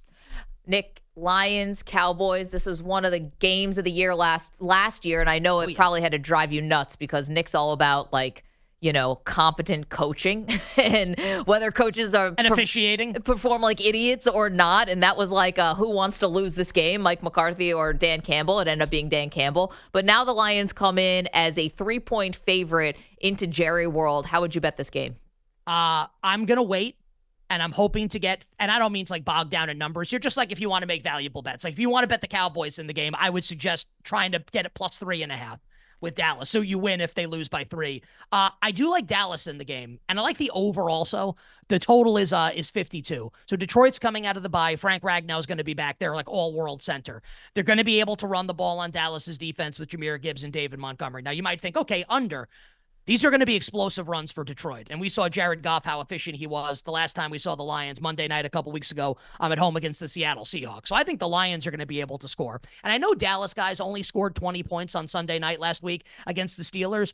I think they're on to something now with this offense here. Jalen Tolbert is emerging now as a legit number 2 opposite CeeDee Lamb. Brandon Cooks is cooked. He's on IR. So I actually think the Cowboys offense has more juice with Tolbert as the 2 in the receiving core and Kevontae Turpin, the electric returner, as the 3. And finally now, it looks like one of these running backs has kind of emerged as the number 1 and looks like a good player in Rico Dowdle. 20 for 87 last week for Rico Dowdle. So I think the Cowboys can kind of go score for score with the Lions here. I'll take the points with Dallas, and I like the over coming up on Sunday. All right, Nick, this might be Philly bias, but I don't believe in the Washington Commanders as much, I think, as everyone else does. But the spread's pretty big. They haven't really played great defenses. I know Baltimore hasn't been a great defense, but is this possibly the game where Jaden Daniels plays like a rookie? Is that ever going to happen, or is he really the MVP that he looks like so far? So, like, play like a rookie, meaning like Bo Nix has played like at points of the season. Like, I don't know. I mean, can you keep this up? Just for context. Yeah, I mean, do I think like that's going to happen? No. I think he's kind of too good. Now, I think the concern with the Commanders' offense is maybe not yet, but this is classic Cliff Kingsbury. This is what Cliff did at Texas Tech. This is what Cliff did with the Arizona Cardinals, where his offense is kick ass to start the year, and then by like November, as the calendar starts turning, defenses figure it out. Now, maybe Daniels is such a great singular talent that doesn't happen. Like that kind of remains to be seen. In this game, though, and look, like Lamar was just as good as Joe Burrow last week, and that's kind of lost in the shuffle of how good Burrow was last week. Lamar might win Offensive Player of the Year. He might win MVP again. Like, seriously, he's been absolutely unbelievable here. But I think that Jaden Daniels is going to be able to score enough points on a Ravens defense that gave up 38 last week to Joe Burrow. So I bet the Commanders the last couple weeks, and this has been, guys, and I think I've talked about it with you. This has been like pros versus Joes the last couple weeks, sharps versus squares in the betting market, where people have faded the Washington Commanders, and they cover and they win outright. I've bet on them the last 2 weeks. I'll do it again here. It looks like the spread's going to go up to 7 for Baltimore. So if you like Washington, I actually think we can wait. Let's see if we can get a 7 with the Washington Commanders. If the Ravens, Perloff, do win the game and cover the spread, I think it's like 41-34, 41-31, something like that. Nick Kostos with us for a few more minutes. Of course, he's the host of You Better You Bet. It's a must listen and watch for any bettor out there, or if you just want to be entertained, wagertainment, as Nick likes to call it. Nick, your Giants go to Seattle last week. Improbable win without Malik Neighbors. So now you welcome the Cincinnati Bengals. And the Bengals, obviously, you were just talking about them. We know that Joe Burrow and the offense can score. The defense has been bad. They're a 3.5-point favorite in this game. How are you betting it? Yeah, I was really, really excited to bet the Giants in the game earlier in the week when we thought Malik Neighbors was going to play, and before we found out Kayvon Thibodeau had wrist surgery and was going to miss a couple weeks. By the way, that story went a little under the radar, don't you think? Absolutely. And it's something that really, really matters. Something else that matters, this is something that like no one's going to think about or consider, and that's okay. That's why I'm here. Like I'm in the weeds so other people don't have to be. Zach Moss, the big boss, Zach Mouse, looks like he's going to play on Sunday. Not definitely. That matters for Cincinnati. He's one of the 2 running backs along with Chase Brown, because Chase Brown can't pass protect. And Travion Williams can't pass protect. So when Zach Moss is in the game, he's great picking up the blitz and picking up pass rushers, which is big when you're going up against Brian Burns, Dexter Lawrence, and the Giants, and the way that they like to send safeties and linebackers. Like this, it actually does matter if he plays. The Neighbors situation, I don't think you have to be a Giants fan to feel this way. Kind of like a scary deal at this point. He got concussed 15 days ago. It was 2 weeks ago yesterday. They played on Thursday against the Cowboys. Still hasn't cleared protocol. I think he's unlikely to play in the game. Thibodeau's week to week. I kind of think the Bengals are going to roll them. I haven't bet it yet, and I need to spend a little more time thinking about it. I don't know how you bet the Giants in the game if this is the setup here. If I had to bet the game, I actually think I will end up betting the Cincinnati Bengals. But Malik Neighbors was healthy enough to go to a Travis Scott concert, which brings a question: has he gone diva wide receiver out of LSU even faster than Odell Beckham Jr.? Dude, you can't go to a concert when you're in concussion protocol. Well, I would say like Beckham stunk for the first half of his rookie year before he became Jerry Rice. When was the catch? Wasn't that his rookie year? The catch was like at the end of his rookie year. Okay. Yeah, he did nothing. And then like I and a lot of people did. He won us fantasy football leagues. We picked him up and he was Jerry Rice and Randy Moss like the final half of the season. My issue with Malik Neighbors is more he has no taste in music. The hell are you doing? Oh my gosh. That's not going to win you a lot of fans. Nick Kostos here. You better, you bet. Last one for me, Nick, and it's the Monday night. I'm sorry. It's the Monday night game, but we're not going to talk to you before Monday. So obviously, a lot of turmoil in the Jets organization this week. What else is new? But they decide to go to Todd Downing over Nathaniel Hackett as their play caller. They're a 2.5-point underdog in this game. You know, I'm a Bills fan. I think they are going to get a little new coach bump. I think it's going to work, at least for this week. The Bills are super banged up. How would you bet this game? Okay, so we'll start with like Ulbrich and Downing, right? So we know Todd Downing's not a great offensive coordinator. Like we've seen him before call plays for the Tennessee Titans. We have no idea if Jeff Ulbricht's a great head coach or the worst head coach. Here's what I can tell you. There's no way Jeff Ulbricht's as bad as worse than Robert Saleh. He can only be as bad. It is very likely an upgrade for the Jets at head coach. And for as bad as Todd Downing is, he's definitely better than Nathaniel Hackett. So we could be going from like a 2 to a 4 out of 10, but it's still an upgrade. It's like they have upgraded here at head coach and offensive court, even if they're both bad. And we don't know that yet about Ulbrich. They have upgraded. I liked the Jets in the game before they made all these moves. I like the Jets even more now. And Maggie, I think this is the thing that has to concern you a lot as a Bills fan. And if you want to bet the Bills on Monday, and if you like the Bills going forward this season. So people will look, Maggie, right, at Josh Allen's stat line this last weekend against Houston. 9 for 30, 131 yards. And might say, well, Josh Allen must have played poorly in the game. Actually, none of the receivers can get open. None of them. The only receiver that can actually get, and what an indictment this is on the Bills receiving corps. The only receiver that can actually get open is Khalil Shakir. And when Khalil Shakir is the Jenga piece that when you pull it out, the tower falls down, like your offense is in big trouble. It just is. He didn't practice yesterday. Now it's a Monday night game, so we still have time for him to like get ready to play on Monday night. If he doesn't play, Coleman can't separate. Kincaid gets doubled. Mac Hollins is just a guy. MVS is just a guy. Curtis Samuel looks dusty. And James Cook also isn't practicing, by the way. How are they scoring in this game? Josh Allen How are they running. going to score against the Jets? Okay, but Perloff, we know that. So do the Jets. I think they're going to try and stop it. All right, Nick, give us your Nick, give us your upset of the week.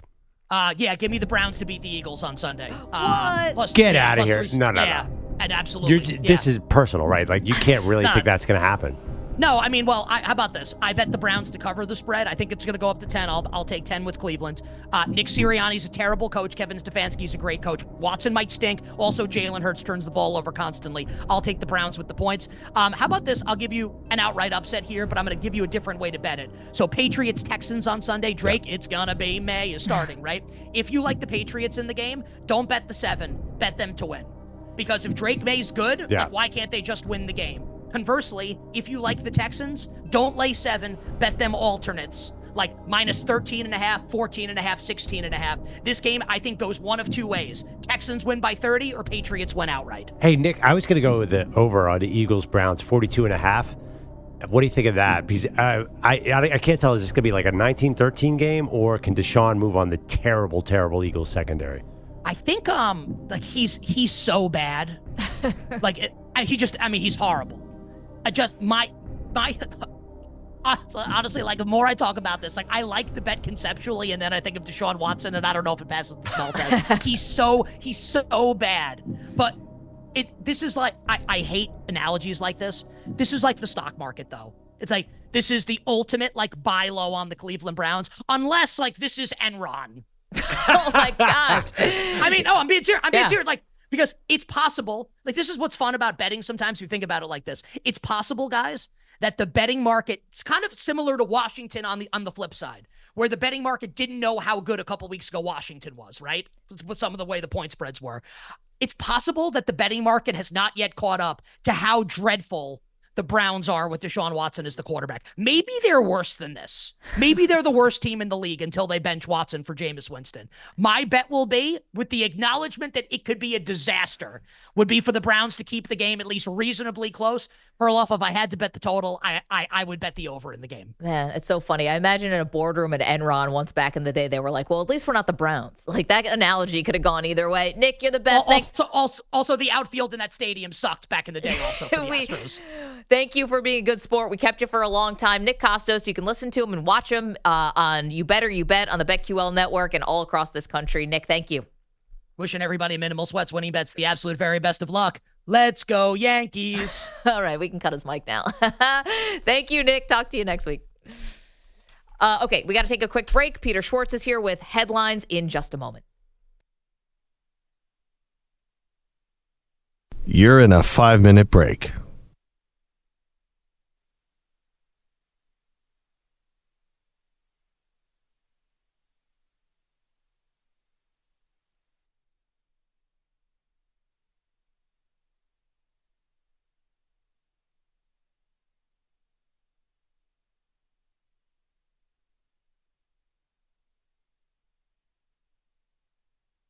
Four minutes, 30 seconds remaining.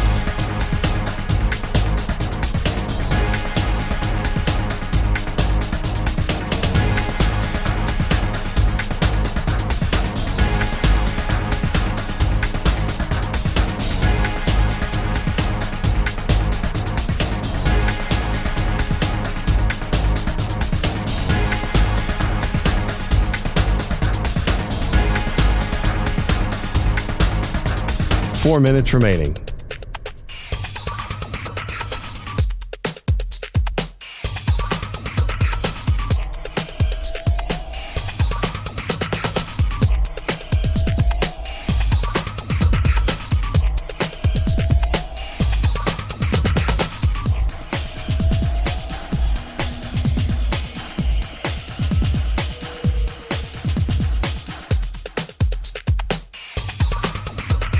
Three minutes, 30 seconds remaining.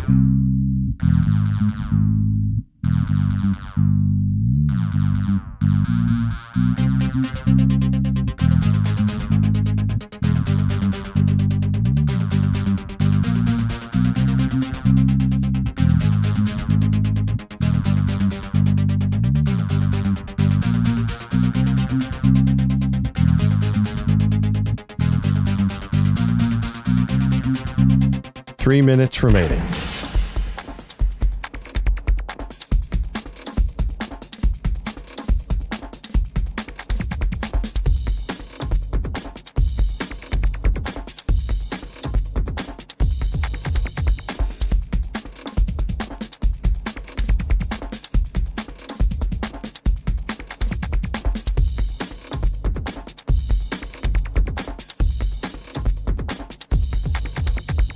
Two minutes, 30 seconds remaining.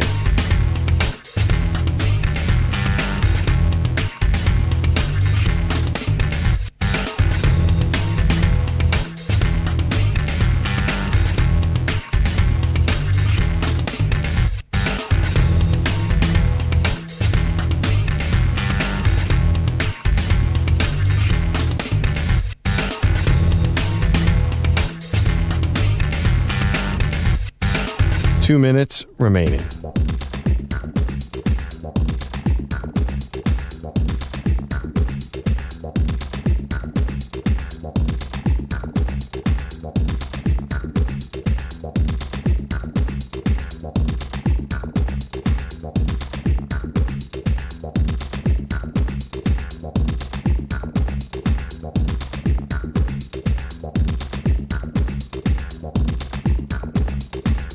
One minute, 30 seconds remaining.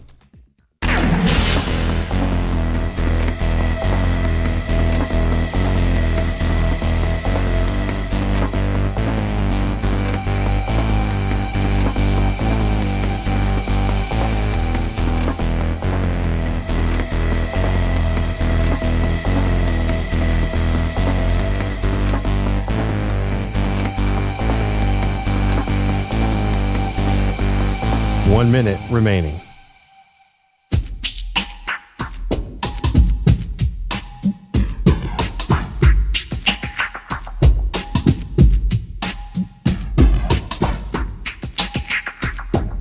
.45 seconds remaining.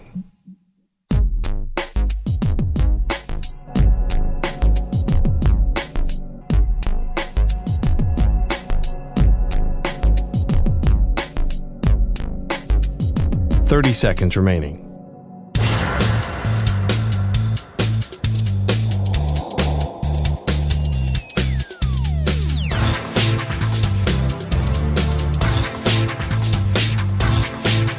Fifteen seconds.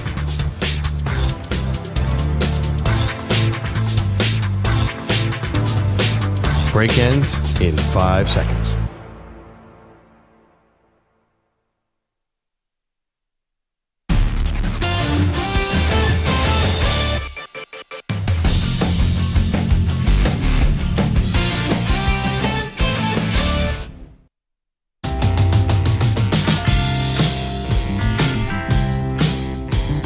Welcome back. Maggie Gray, Andrew Perloff. You missed our interview with Nick Kostos from You Better You Bet. Gave a lot of great betting advice for both college and pro football this weekend. You can always download the Maggie and Perloff podcast. If you give us a 5-star review, it really does help.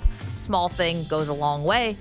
You can also hit the rewind function on the Odyssey app, which is free to download. Peter Schwartz is here with some headlines. Hello, Peter. Hello there. We lead off in Kansas City, Game 4 of the ALDS, and the Yankees got exactly what they needed from their ace. Isbell back in the batter's box. It'll be an 0-2.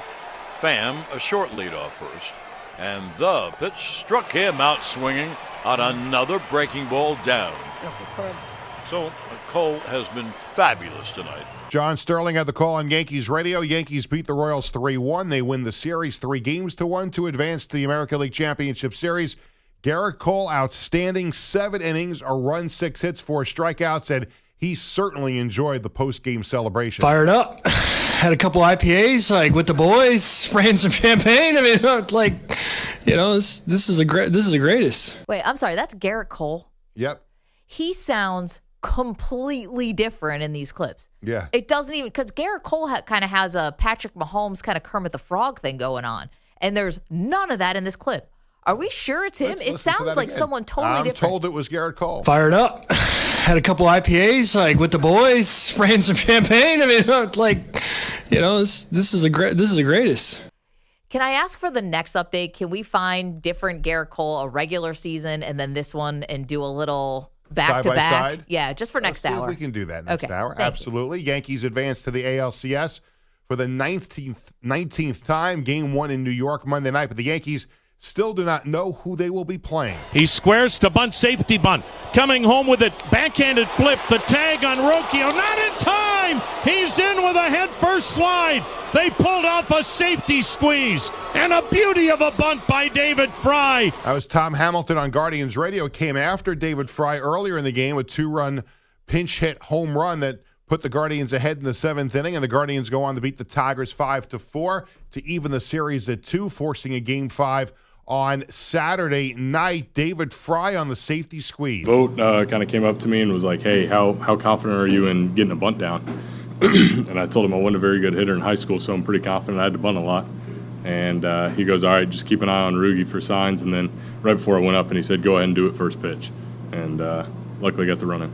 And they sure did. Then Cleveland snaps their 11-game losing streak when it comes to postseason elimination games. Again, Game 5 is Saturday night, 8:08 Eastern Time. Tonight, it's Game 5 between the Padres and the Dodgers in the National League Division Series in L.A. The winner of this game will face the Mets in the National League Championship Series. Now to Thursday Night Football. 3 receivers to the right of the line, single wide left. Now Jennings motioning right to left and back to the right. Shotgun snap to Purdy. Purdy pats the football, throws to the right side for the end zone. It's caught by George Kittle, and he drags his toe across the line for the touchdown. Kevin Kugler had the call on Westwood 1. Niners over the Seahawks 36-24. Brock Purdy, 255 yards and 3 touchdowns. 2 of them went the way of George Kittle. Head coach Kyle Shanahan liked how Purdy and Kittle connected last night. First one was awesome. That was a long third down.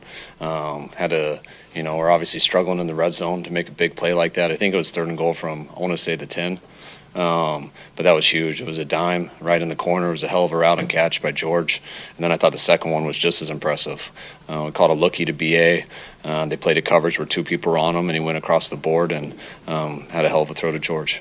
And WNBA Finals Game 1, Minnesota over New York in overtime, 95-93. One of the most improbable endings to a game. If you have not seen the WNBA final finish last night, from Game 1, You will not believe it. I can't oversell it. It was crazy, crazy game. Peter, thank you so much for that. You got it. We'll see you next hour with a side-by-side of what does Garrett Cole sound like in the regular season and what did he sound like last night? Because that's not the same guy. You don't think so? We're going to find out next hour. We're going to find out. I'm going to go look for him. We've got a lot more to do, including we've got plenty more college football to preview for this weekend. Perloff and I have picks to make next. I'm really torn because this college football weekend is so exciting. Like picking any of these games is stressing me out, but I think I got it. I think I'm dialed in, Mag. Perloff's confidence warranted. We'll see. Maggie and Perloff on Infinity Sports Network.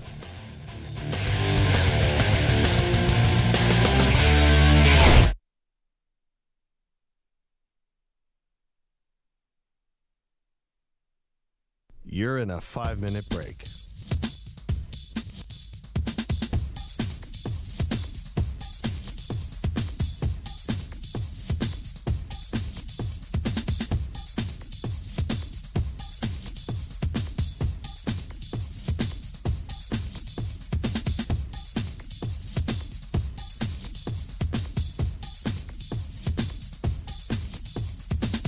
Four minutes, 30 seconds remaining.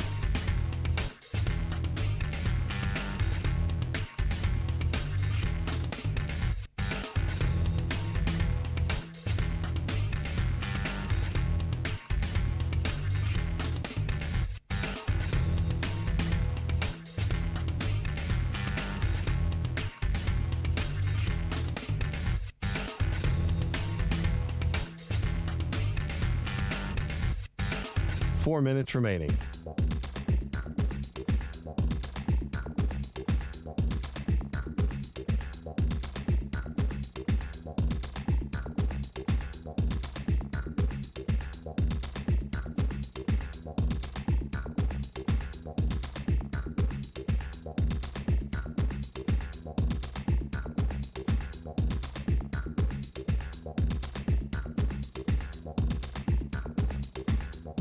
Three minutes, 30 seconds remaining.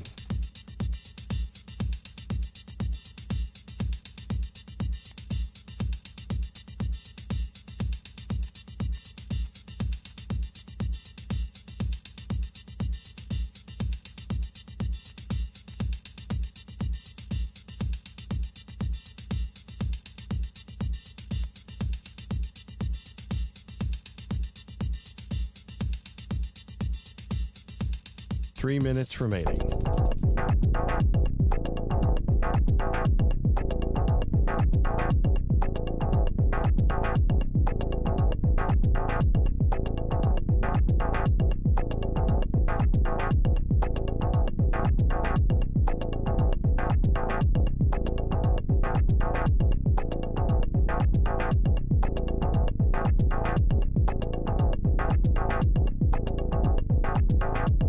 Two minutes, 30 seconds remaining.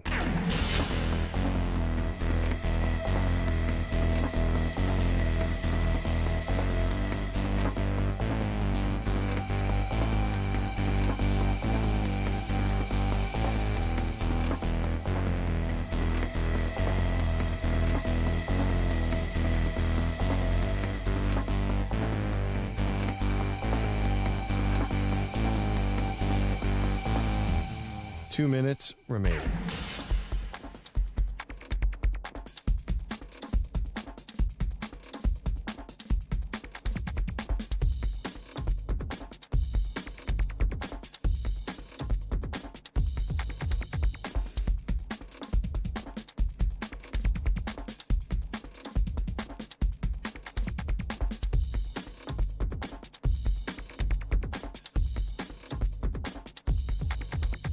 One minute, 30 seconds remaining.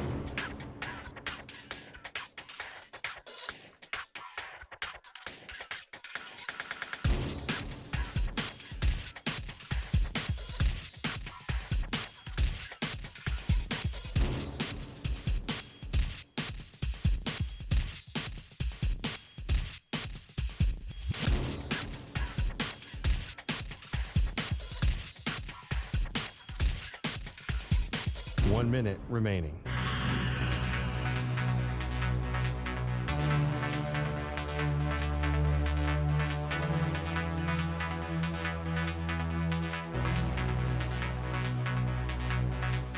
$45 seconds remaining.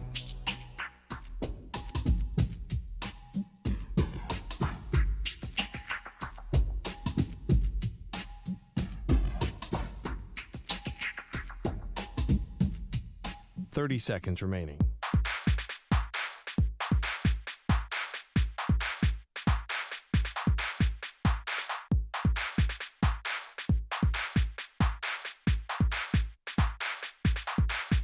$15 seconds.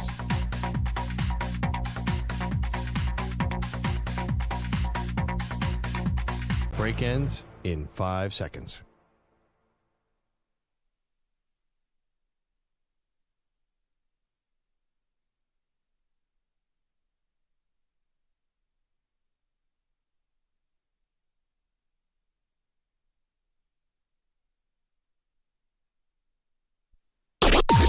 Maggie and Perloff on the Infinity Sports Network.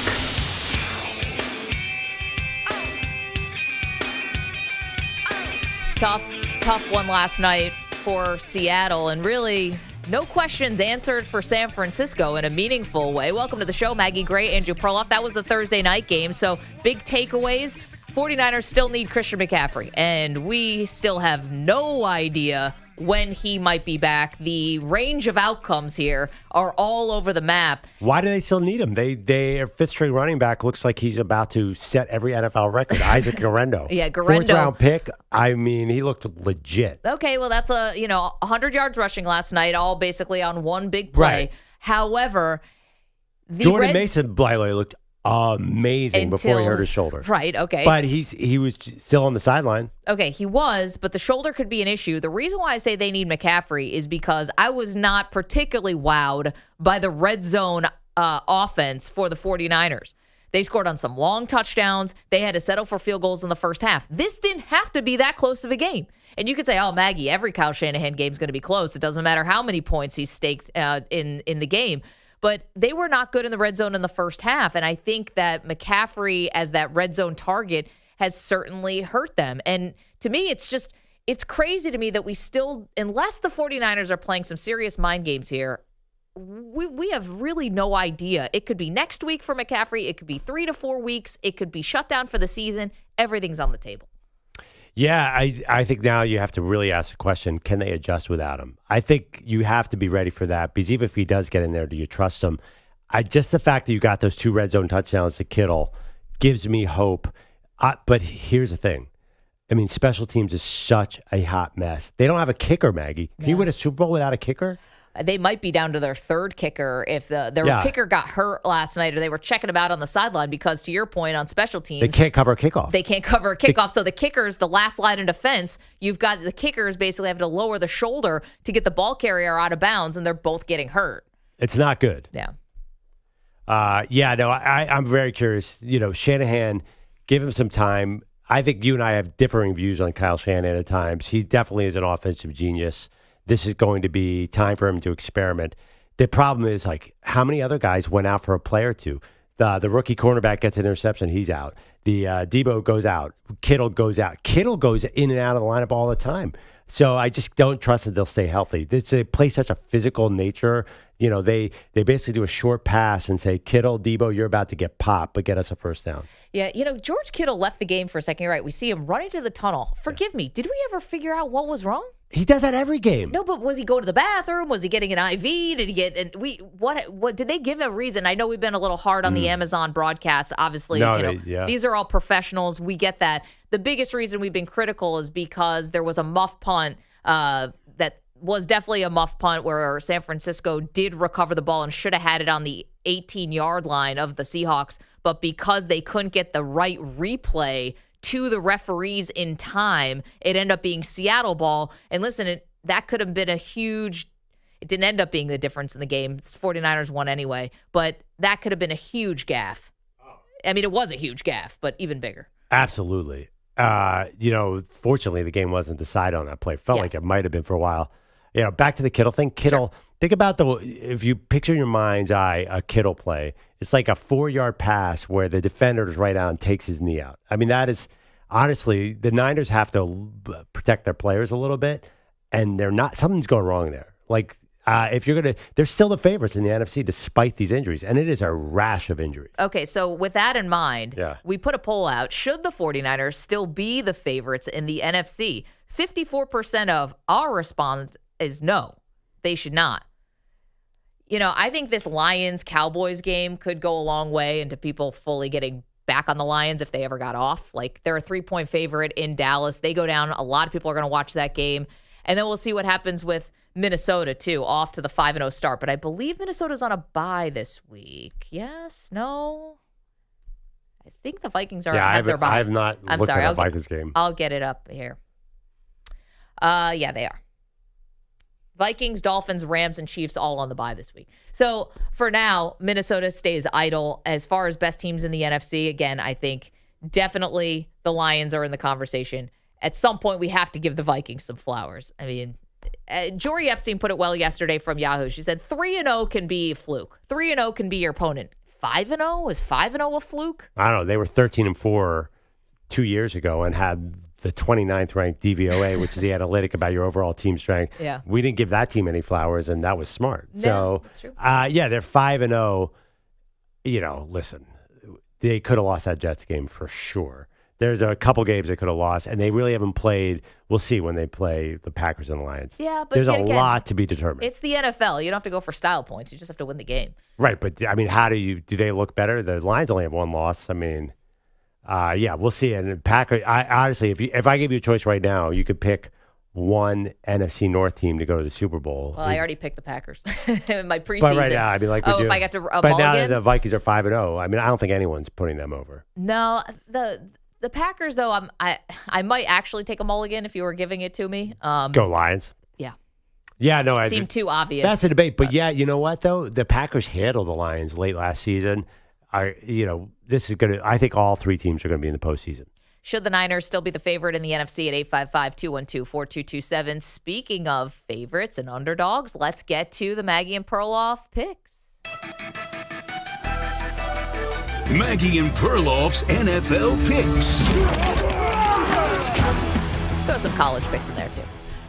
EJ, what are the records?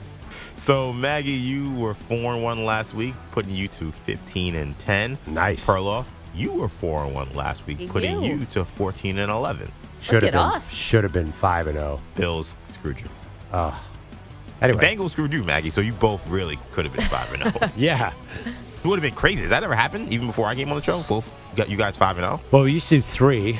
We used to only do 3 picks, so every once in a while we'd get all 3. But we expanded to 5 because we wanted to get college football into these picks. So let's start there, Pearl. For college, we do 1 against the spread, 1 over/under. Who do you like this week? This is on EJ Stewart. EJ, if I get this wrong, you're buying me breakfast next week. What? I didn't agree to that. No deal. No, I know you didn't agree, but I bought you breakfast this week because you knew where Kadero Hodge went to college. Amazing pull out of you. And I hope you've enjoyed your free breakfasts all week. But you reminded me of a certain Bo Nix-led Oregon facing Georgia and Jalen Carter and the rest of the group, and they lost 49. I think it was 49-3. I'm taking the Ohio State Buckeyes. It's down to -3 on DraftKings. I just think the Buckeyes defense is crazy good. And you mentioned something earlier in the show that's in my mind, that Dylan Gabriel red zone pick. I'm not convinced by Oregon this year. I'm going to go with the talent. I mean, it's a long trip to Oregon. The miles make me nervous, but I have faith in the talent of the Buckeyes. Yeah, I think it's been 3 red zone picks for Dylan Gabriel. I think he only has 3 picks, though. I think they're all in the red zone. He's got good numbers. Yeah, that's true. All right, so you're going with Ohio State. What about your over-under? So this is a bet against Penn State's offense. I'm going Penn State USC under the total of 50.5. Actually, I'm sorry, it's up to 51 on DraftKings right now. So I'm going to go under 51 Penn State USC. I like that pick.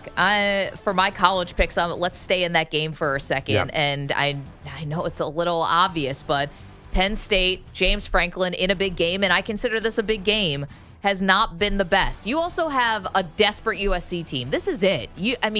it's basically impossible, next to impossible for USC to, make the college football playoff, I think, with 2 losses, but you cannot afford to lose this game.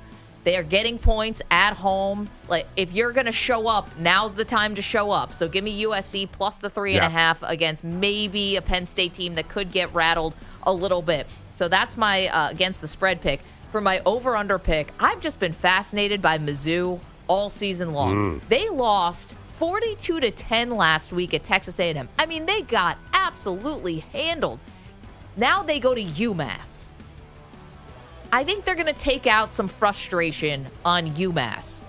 The total, though, is 54.5. So I'm actually going to go under the 54.5, but I think it's going to be something like 42-0 or something. They're going to make their statement, Pearl, but I don't think UMass is going to get on the board. So I'm going to take Mizzou to win big, but I'm still going to go under the total of 54.5. Those are my 2 college picks. Let's get to the NFL. We go 1 against the spread, 1 over-under, and 1 player prop. Oh, God, this is so hard because there's 2 games that I love. Okay. I'm going to take the Jets. I just pivoted the last second. Stop betting for or against my team. Yeah, I'm going to bet against your team. This is a good bet. Well, if you could tell me what the deal is with Khalil Shakir, that makes a big difference. So I'm going Jets plus 2.5 points. I love the Jaguars against the Bears. I think the Bears are way overhyped now, but I'm always going to regret this. But I'm going to go with the Jets. I have to wait till Monday night to see what happens there. My total, this is pure fun. Chargers Broncos at 35.5. Aren't you dying to see if this number hits? I'm dying. I'm going over, baby. I have faith in a random pick 6 or maybe a fumble return by a big guy to get me over 35.5. Chargers Broncos. Trust me when I say this. Following this bet is the only reason to watch this game. Chargers Broncos is going to be awesome. Over 35.5. And I'm going to go back to the well for something I did all last year. My prop. Most exciting player in the entire NFL, bar none, Jahmyr Gibbs, over 57.5 rushing yards against the Cowboys. He's spectacular. Splits carries with David Montgomery. We all know that. Cowboys' run defense, probably not fixed. The only thing that can get him in his way is David Montgomery. But I'm hoping that Jahmyr Gibbs breaks one. Love watching him play Detroit Lions running back. What do you got? Fantastic. There's actually 2 very low totals this week. So yours, that Chargers-Broncos game is 35.5 is the over, total. Baby. Steelers-Raiders is 36.5. I know. We are expecting some awful offensive football this weekend. That game's inside.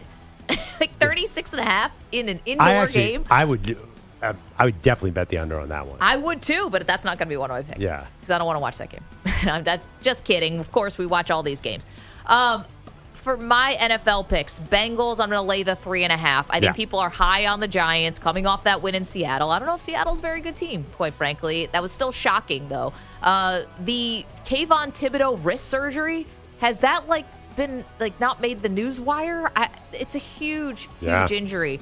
So they're missing their best guy on offense and one of their best guys on defense because I don't think Malik Neighbors is going to play because of that concussion, although he was at that Travis Scott concert, which is a little weird. Anyway, Bengals, 3.5 on the road, Sunday Night Football. I'll lay the 3.5. For my over-under pick, Commanders-Ravens. I'm going to go over 51. Even though the Ravens' defense to me is always great, I think maybe they're getting by a little on reputation right now. I think that the Commanders' offense, legit, but their defense, still a massive question. Give me points. And the weather's supposed to be fine here. So I'll take the Commanders-Ravens over 51.5. And as far as my player prop, kind of pains me a little bit to do this, but you got to take all the emotion out of betting, Pearl. And I'll take Stephon Diggs over 5.5 receptions. You have Nico Collins, who's on IR. Yeah. Stephon Diggs can play in Foxborough. Yeah. He knows that stadium because of all those games playing there. When he was a member of the Buffalo Bills, he's going to have to step up and take a little bit more of the offense. We saw last week what he was able to do against Buffalo. He's Johnny on the spot. So give me Diggs over 5.5 receptions. Oh, Those are my love 3 picks. that. I love that. I think the Nico Collins injury is one of the should be talked about more than anything. That guy he's the key to that whole team, it feels like. CJ Stroud just looked like a different player when Nico Collins isn't running around there. He's a sort of a quiet superstar. I think the Patriots are going to be very dangerous in this game. Not to say that that's going to affect your Diggs pick at all. Yeah. But I think that it's going to be a game which is probably going to help yours. So they're going to have to keep on throwing. Mixon is back, I believe, for the Texans. But that's a fascinating one. I'm actually curious to watch that game because you keep saying it's a mistake to play Drake May. Definitely. But if he looks good, I'd like to see you keep that energy. All right, let's recap it here. I'll go first. For my college picks, I'm taking USC at home plus the 3.5 against Penn State. I'm taking Mizzou and UMass under 54.5. For my NFL picks, the Bengals, I'm going to lay the 3.5 against the Giants. I'll take Commanders, Ravens over 51.5 and give me Stephon Diggs over 5.5 receptions when the Texans visit the New England Patriots. Okay, I have Ohio State -3. I have the under on Penn State at USC 51 now. My prop is Jahmyr Gibbs over 57.5 rushing yards. I end up picking the Jets underdogs at home 2.5, and my total was over 35.5. Let's go Chargers Broncos. It is going to be the new rivalry, Bo Nix versus Jim Harbaugh. Oh my gosh, Maggie, this game is going to be fantastic. There you go. Maggie and Perloff. Those are the picks for this week. Let us know what you think. And you can also answer our question about the 49ers off of last night. Should they still be the favorites in the NFC? They win last night. Could have made it a lot easier on themselves. Put it that way. And as usual. As usual, but it is the Kyle Shanahan teams, which means last year they made everything easier. I mean, you say Kyle Shanahan team, they blew the doors off everyone last year. That's true. The special teams is destroying this team. Man, something you would think that could be fixed. Okay, oh gosh, we've got to do this thing coming up. First of all, I have some serious advice that I need from you guys on the show. Not to be like gender specific here, but I feel like this is more of a guy's question than it is a woman's question. So I'd appreciate everybody weighing in on that. Got a lot of guys around this building right now. It's basically a bunch of John Waynes in here. Oh, yeah. A bunch of Clint Eastwoods. But I do need some help and from some dudes. That's number one. And number two, Perloff sent me the scariest video I've ever seen. And it turns out that independent of that, EJ's dad sent him the same video. So we're all terrified. So we'll get to that right after this. All right, Pearl. I would say 90% of our conversations right now are about prize picks and only prize picks. Mostly when we win. When we lose, we talk about it a little bit less. But I didn't lose last night. No, I know you were on fire. Geno Smith passing yards above. That is awesome. More than Prize Picks, the best place to get real money sports action when you watch football, but also baseball, also the WNBA. But you're off the grid.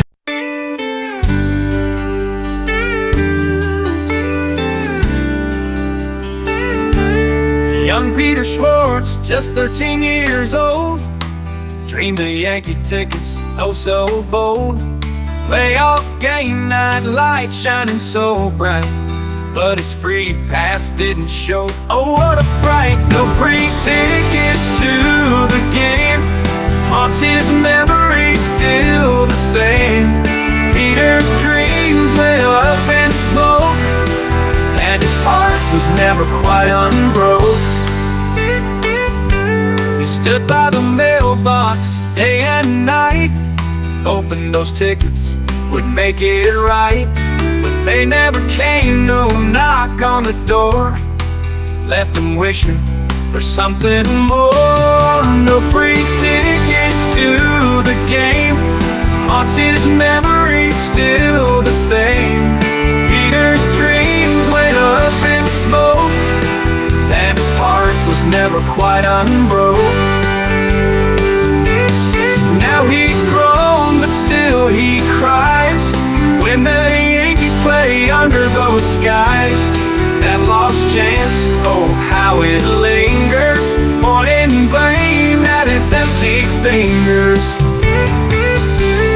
No free tickets to the game, haunts his memory still the same. Peter's dreams went up in smoke, and his heart was never quite unbroke.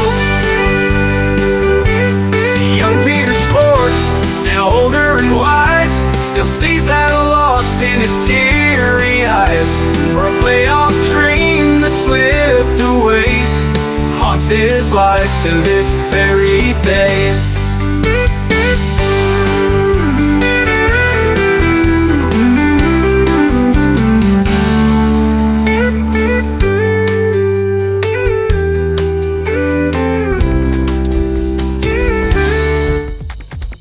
2 minutes, 30 seconds remaining.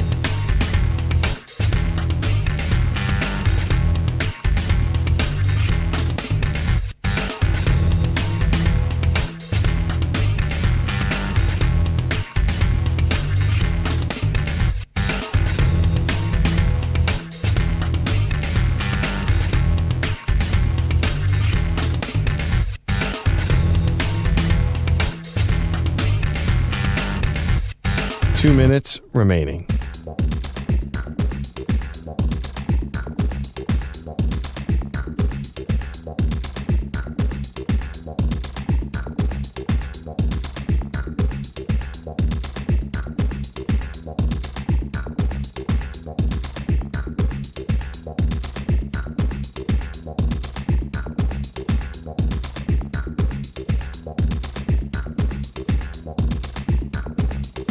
One minute, 30 seconds remaining.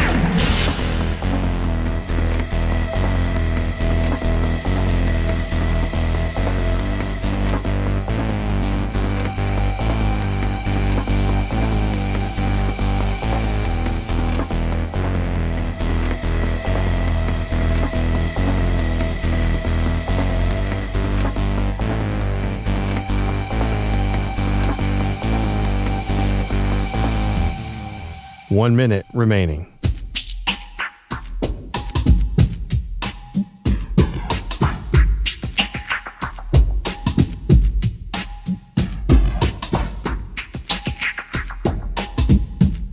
Forty-five seconds remaining.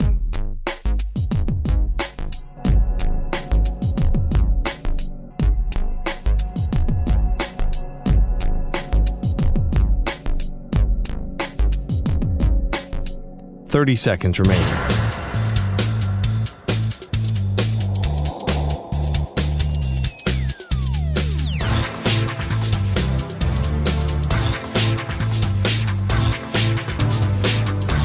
Fifteen seconds.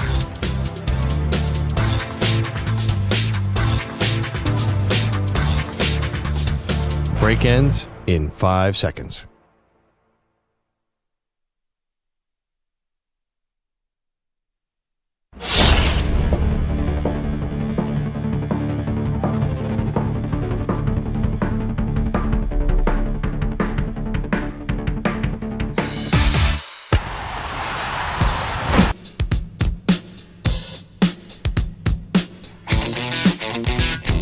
Welcome back. Maggie Gray, Andrew Perloff. All right, we gave Peter Schwartz an assignment. We don't generally like to give our update anchors homework around here, but we noticed something. I helped him, though, so. You did. Yeah, Thank you, Nick. Nick gets the assist on it. Okay. Well, Nick will give homework too all the time. So the Yankees clinched last night. They're on to the ALCS. Peter's not excited, but as a lifelong Yankee fan, you're cautiously unoptimistic. Yeah. I'm not really sure how to characterize my feeling about it. You're at a really loss not. for words. Yeah, I'm just, But you noted, too, there's not a lot of excitement. It feels like Yankees are nervous.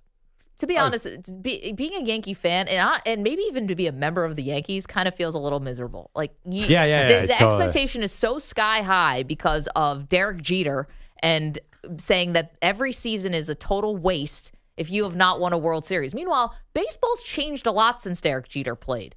Because where the rules no longer favor the Yankees as much, where the Yankees don't want to spend more than everybody because they realize that's not going to guarantee you anything like it did back in the day.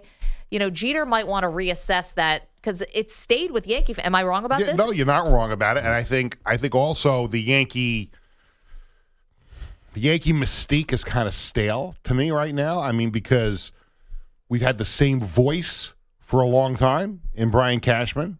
So it's almost like the Yankees are trying to force feed the dynasty that Cashman basically took over Bob Watson's team and added a couple little wrinkles. So it just seems like a stale outlook. Okay. Well, that had nothing to do with the homework assignment. No, it had nothing to do. But you brought it up and got sorry. me going on it. Okay. So the homework assignment was yesterday, and we'll get to football, we promise. Yesterday, they clinch, and Garrett Cole has a couple drinks, and he's at the podium.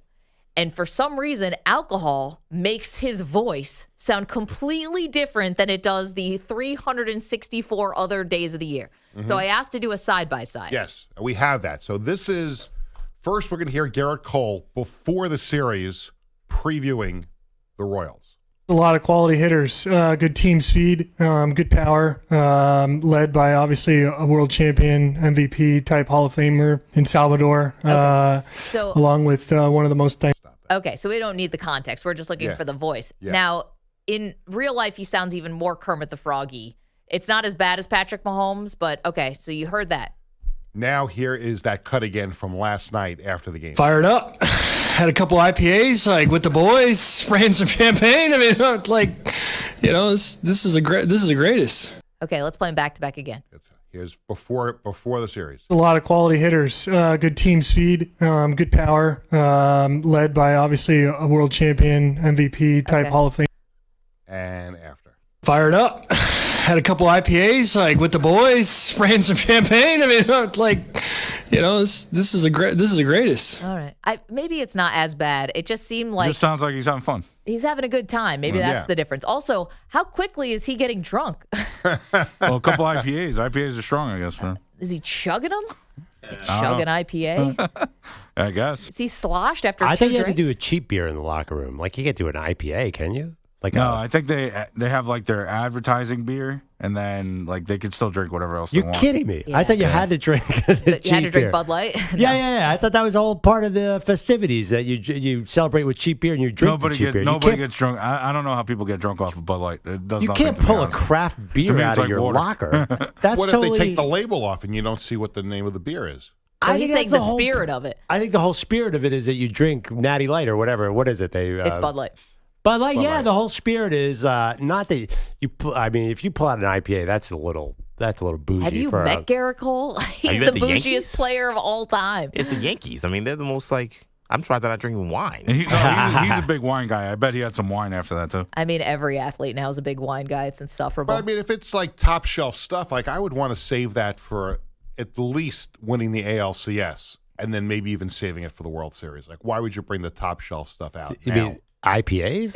Yeah. The guy That's the probably top makes shelf? $40 million a year. I know, It's but not I'm like he has just a thinking. they're I'm high- just thinking in general. But like, it's He's not like us where he has to hide the 3 good beers in the back of the fridge so your friends don't take them. It's not that big of a deal. It's the division series. It's not like you're playing for a champion. That's a side dish. Yeah, that's Perloff Yeah. has that issue too. You shouldn't be celebrating like Right. this. There's just too many. Like, we're celebrating. This is the third Yankees celebration. They celebrated clinching a playoff spot. They celebrated clinching the division. No, and now they're doing this. Banana. Tequila.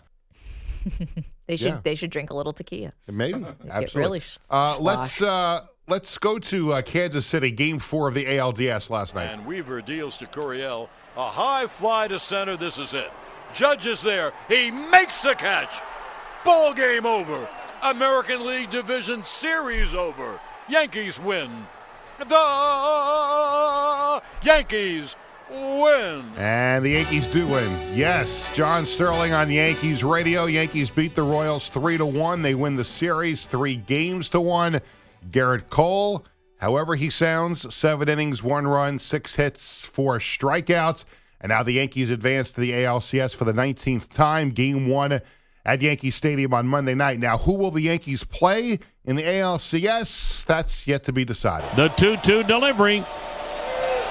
Swung on, hit a ton, deep left, green, back, track, wall, gone! David Fry! Off the bench, a 2-strike, 2-out, 2-run home run. Tom Hamilton, Guardians Radio. I think he is so underrated. You He's listen great. to some of the play-by-play guys around baseball. I love playing his calls. So I also want to give a tip of the cap. This is a little insidery, but to the audio engineer who is riding the level, that could have easily gotten way overmodulated and been a call that no one would ever hear because it would have sounded so crappy. That is a talented audio person. Absolutely. And Tom Hamilton does a great job. The Guardians beat the Tigers 5-4. Even the series at 2-2, forcing a Game 5 tomorrow night. David Fry said a home run like that's a dream come true. You dream about it as a kid and think about it all the time, and in the off season and when you're working on stuff, and then it happens and it goes by real quick. I remember looking at the dugout and high-fiving Sandy, and then just black out, and then you're in the dugout cheering with the boys. It was a lot of fun. And it'll be a lot of fun for Game 5 Saturday night, 8:08 Eastern Time. Now, tonight, the Mets will find out who they're going to play in the National League Championship Series. They're going to California, just a question of where they're going. The Padres and Dodgers play Game 5 of the NL Division Series in L.A. tonight. Yu Darvish against Yoshinobu Yamamoto. First pitch is at 8 o'clock Eastern Time. Now to the NFL. Week 6 getting underway last night in Seattle. Play clock at 5, 4, snap to Brock. Brock going to throw left for the end zone. It's caught by George Kittle. Touchdown! San Francisco! Greg Papa on 49ers Radio. Maggie, you brought up how who brought up how he sounds like Mitch Holthus of Chiefs Radio? Was Me, that? It was yeah. you.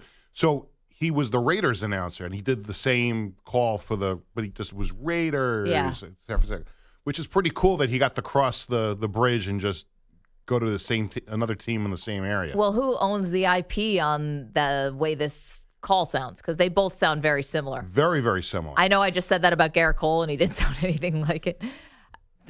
Whose call is it? Who did it first? I don't know when Mitch Holthus started with the Chiefs, but Greg Papa's been doing that type of call For a long time yeah. before that with the Raiders. Niners beat the Seahawks 36-24. Brock Purdy threw for 255 yards, 3 touchdowns. 2 of them went to George Kittle. I think just going into the game, it was if they run this is my answer, and simple as that. I just try to keep it simple and obviously check the ball down when I needed to and hit my number 1 or number 2 in my progression as efficiently as I could, and I just kept it simple. And he also hooked up with Deebo Samuel 3 times for 102 yards and a touchdown. Also from football, Jets interim head coach Jeff Ulbrich stripping Nate Hackett of play-calling responsibilities. Now those belong to quarterbacks coach Todd Downing. Game 1 of the WNBA Finals. Still can't believe that this happened last night. Minnesota Lynx beat the Liberty 95-93 in overtime. It was an 18-point New York lead in the first half, 15 with less than 5 minutes to go, but Minnesota comes back. Now game 2, Sunday afternoon, 3 Eastern Time. Touchdown! Kansas City! Sounds the same, right? But meanwhile, this game 1 of the WNBA Finals was unreal. So it was 81-66 was the score with 5 minutes left to go in the game. And the Lynx were down, and they end up winning the game in overtime. And I think the biggest thing, Perloff and EJ, I know you guys were locked into this. I turned it off. I thought the game was over, so I've caught up with the highlights. The fact that Breanna Stewart gets fouled right basically at the buzzer of regulation. They're down 1. She goes to the line and can't hit both. And so she only hits 1 out of 2 free throws, sends this game to overtime. They lose the second one went halfway down and then popped out. I thought the game was a bit, and EJ, you watch a lot of Liberty. I felt like it got super sloppy at the end, or they were tired. I don't know what was happening. I just feel like they thought the game was over in the first half, and it just seemed like the Lynx just kept pushing the Liberty. They kept turning them over. They kind of mucked the game up. Yeah. And the Liberty never got into their sorts. And that's where, as a Liberty fan, it's frustrating because Stewie really struggled in the finals last year against the Aces. She was great in the last series, but really Sabrina, I feel like, has really been carrying the team during the playoffs. Got it. I think she has to carry the team. Yeah, also a terrible foul that she committed that led to a 4-point play for one of the Lynx sharpshooters. Was that terrible? I mean, she mugged her. It was foul. Mug her. She was trying to close out on the play. It wasn't. I mean, it was a lot worse on the other side. The Lynx with no time left, fouls. Oh, I know. That was insane. No, the Lynx got bailed out because Breanna Stewart should have hit those 2 free throws and the game would have been over. But it was crazy. It was an inbounds play with 1 second left. There was no reason on earth that the Liberty should have gotten a shot off there. That's true. The Lynx just they completely just tackled her. It was bizarre. It's strange because Minnesota's given them problems all year long. They won 3 out of 4 during the season. They don't look like they're as talented a team, just eyeballing it. For some reason, they give the Liberty trouble, and it's probably gotten to their heads as they started to chip away at the lead. Kylie is a killer, as we saw late game situation. Coaching? One-on-one. No, that's a problem, too. I mean, Sandy Rondello, you were brought here for your championship pedigree. The same thing with Stewie. You guys are champions. Sabrina, a lot of these other players, they've been in the finals. They went last year, but they haven't won a title. So I'm looking at the coaching. I'm looking at the best players and say, hey, you got to find a way to. Sandy didn't call timeout during that whole run that the Lynx went on to come back into the game. I'm like, what are you doing? I just feel like these are moments where you need your experienced people to kind of lead you through, and we didn't get that last night. Big picture question for WNBA. When should they schedule these finals? Last night they went against a Thursday night game, but it was an Amazon game. So I think they probably could steal a lot of cable ratings. But then their next game's Sunday at 3 o'clock. I hate it as a fan because Yeah, what do you want? I want to watch the game. Don't make me have to choose between and baseball too on Sunday. That was the thing too. You're going up. Well, baseball Sunday, baseball last night. So you're going up against two potential closeout games. One ended up being the Yankees moving on. The other ends up extending the series with Cleveland and Detroit. I know. What can they do? I mean, they have to take the time when the networks give it to them. But I'm wondering why wouldn't the networks want to give them Tuesday and Wednesday? But that's really your only 2 days. But you don't want Friday. That's death. I think you do Friday. I'm fine with it. I know that that's like a ratings, whatever, but if you're the only thing on, I'd take that. I'd take a Friday, even if it's a supposed dip, than I would a Sunday afternoon. But they got a baseball game tonight, too, so they would have run into the baseball game tonight. Yeah, but I'll take one baseball game. I'll take my chances on that. Game 3 at least is Wednesday at 8 p.m. Eastern. I think that'll work. And that will probably do a phenomenal rating. Well, I don't know. I'm not sure that. People want to watch it. They want to bet it. They want to do all the things that you do. But how many TV screens do you expect an average fan to have? We're all insane. We live in a Buffalo Wild Wings, basically. Our houses look nuts. Well, it looks like we live in sports bars. But an average person isn't doing 3 screens? That's a little much. No, but we'd be naive if we didn't talk about the ratings. Definitely, there's Caitlin Clark ratings and there's other at WNBA ratings. It's night and day. Oh, that's fine, but I think that people do want to watch it. And if it was easy to watch, I'm not choosing between the 49ers and the WNBA. Right. That's but the you're gonna Iowa lose a lot of people. Yeah, the college basketball final did $19 million because there's nothing going on. No NFL going on. But still, it was Caitlin like that. If it was Sunday at 3 o'clock and Caitlin Clark was playing a final game, that would be people would tune in. They would go to that over NFL. It's the witching hour. You're giving me 3 o'clock Eastern time? I don't think everybody watches Red Zone. I don't think the numbers are as big as you think on Red Zone. I'm just saying it's a time when a lot of football games hang in the balance. But the other thing, too, the NFL has now this bizarre thing where they're putting huge games at 1 o'clock. The Commanders-Ravens is the game of the week, and that's at 1 o'clock. I do not understand why they're doing that. The 4 o'clock schedule has been just utter hot garbage every week. Yeah, if I'm the WNBA, I'm going to 6 p.m. Yes. Definitely. That's where you go because you only got a few games that are left, and then those games, like Perloff said, suck. So usually only maybe one good game out of those games, and then that game's about to end, and you may get people who this catch week you though in there's between Cowboys Sunday Night Lions. Football. Cowboys Lions is this week. Yeah, that's probably a cool $32 million. Yeah, but even that game ends at 7:30. People are still locked in before Sunday Night Football. Yeah, that's a good idea. But does ESPN have some kind of highlight show or something that they're doing? I don't know. I think they stream it now. I think 3 o'clock Sunday is a big TV window. Right. I think that's a nice time to. But be now they're going up against the best part of what Cowboys Lions is going to be, which is the second half and probably the fourth quarter. No. Kind of. The games don't take that long. Again, it's more like 3 to 5. They'll be done before halftime probably. But anyway, this is the point. It's hard to do any time in the NFL season. It's just hard to compete with the NFL. Baseball's suffering the same problem. Oh my gosh. Talk to the NBA about it. Basically, the NFL came in and said, "Oh, you think you own Christmas? Yeah. Think again." NBA, we'll see in February if they keep pushing the Super Bowl back. Whenever the Super Bowl's over, we'll see you then. Yeah. Peter, thank you. You're welcome. 855-212-4227. Okay, we have so much more to get to. We've got a quarterback situation that, this could be the weekend that defines it all for one team. We'll get to that next. Maggie and Perloff.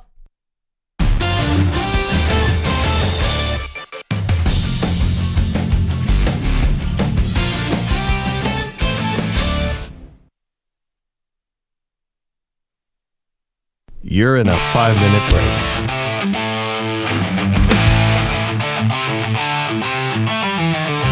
Mets fans woke up to a miracle sight. We beat Perloff Phillies for the first damn night.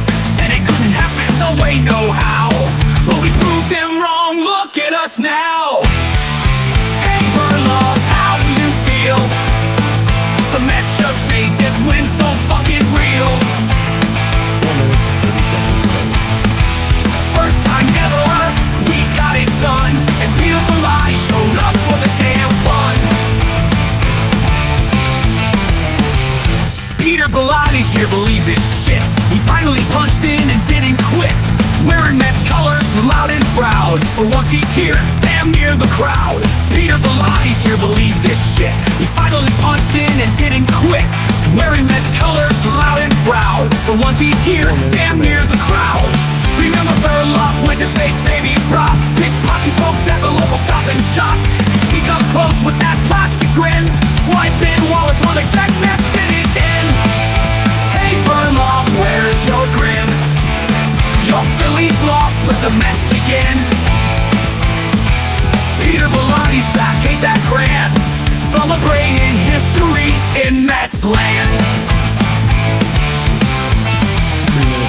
Mets fans laughing cause we all know Perloff's baby scheme was a dirty show. Now he's watching his Phillies fall apart while Bellotti's here. Bless his Mets, loving hard.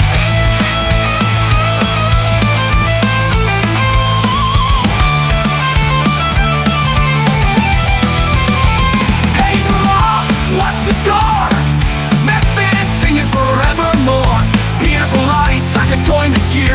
Mets beat the Phillies, first time this year. So here's to the Mets, a toast so sweet. We conquered Philly, ain't that shit neat? And Peter Bellotti's here to mark the day when the Mets won big hit, hooray!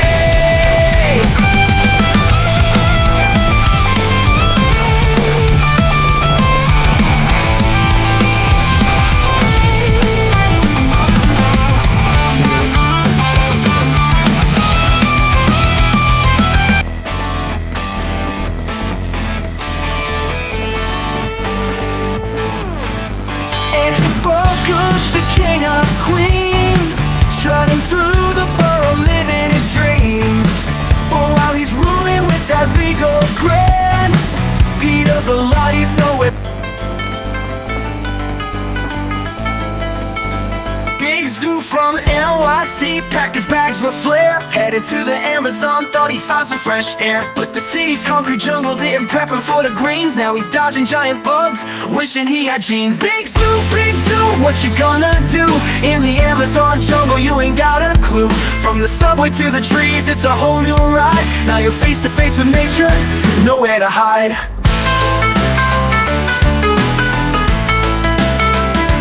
Tried to hail a taxi, but found a Jaguar instead. Asked it for directions, but it just shook its head. Lost his phone signal, can't Google his way. Now he's stuck in the wild, guess he's here to stay. Big Zoo, what you gonna do? In the Amazon jungle, you ain't got a clue. From the subway to the trees, it's a whole new ride. Now you're face to face with nature, nowhere to hide. Big Zoo from NYC.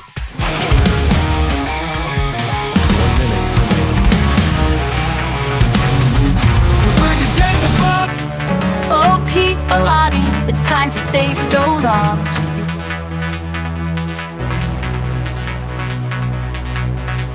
45 seconds remaining.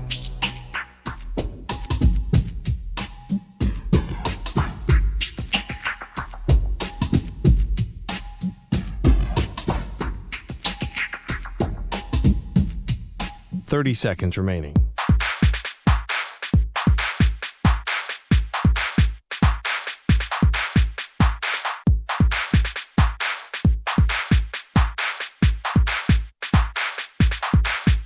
Fifteen seconds.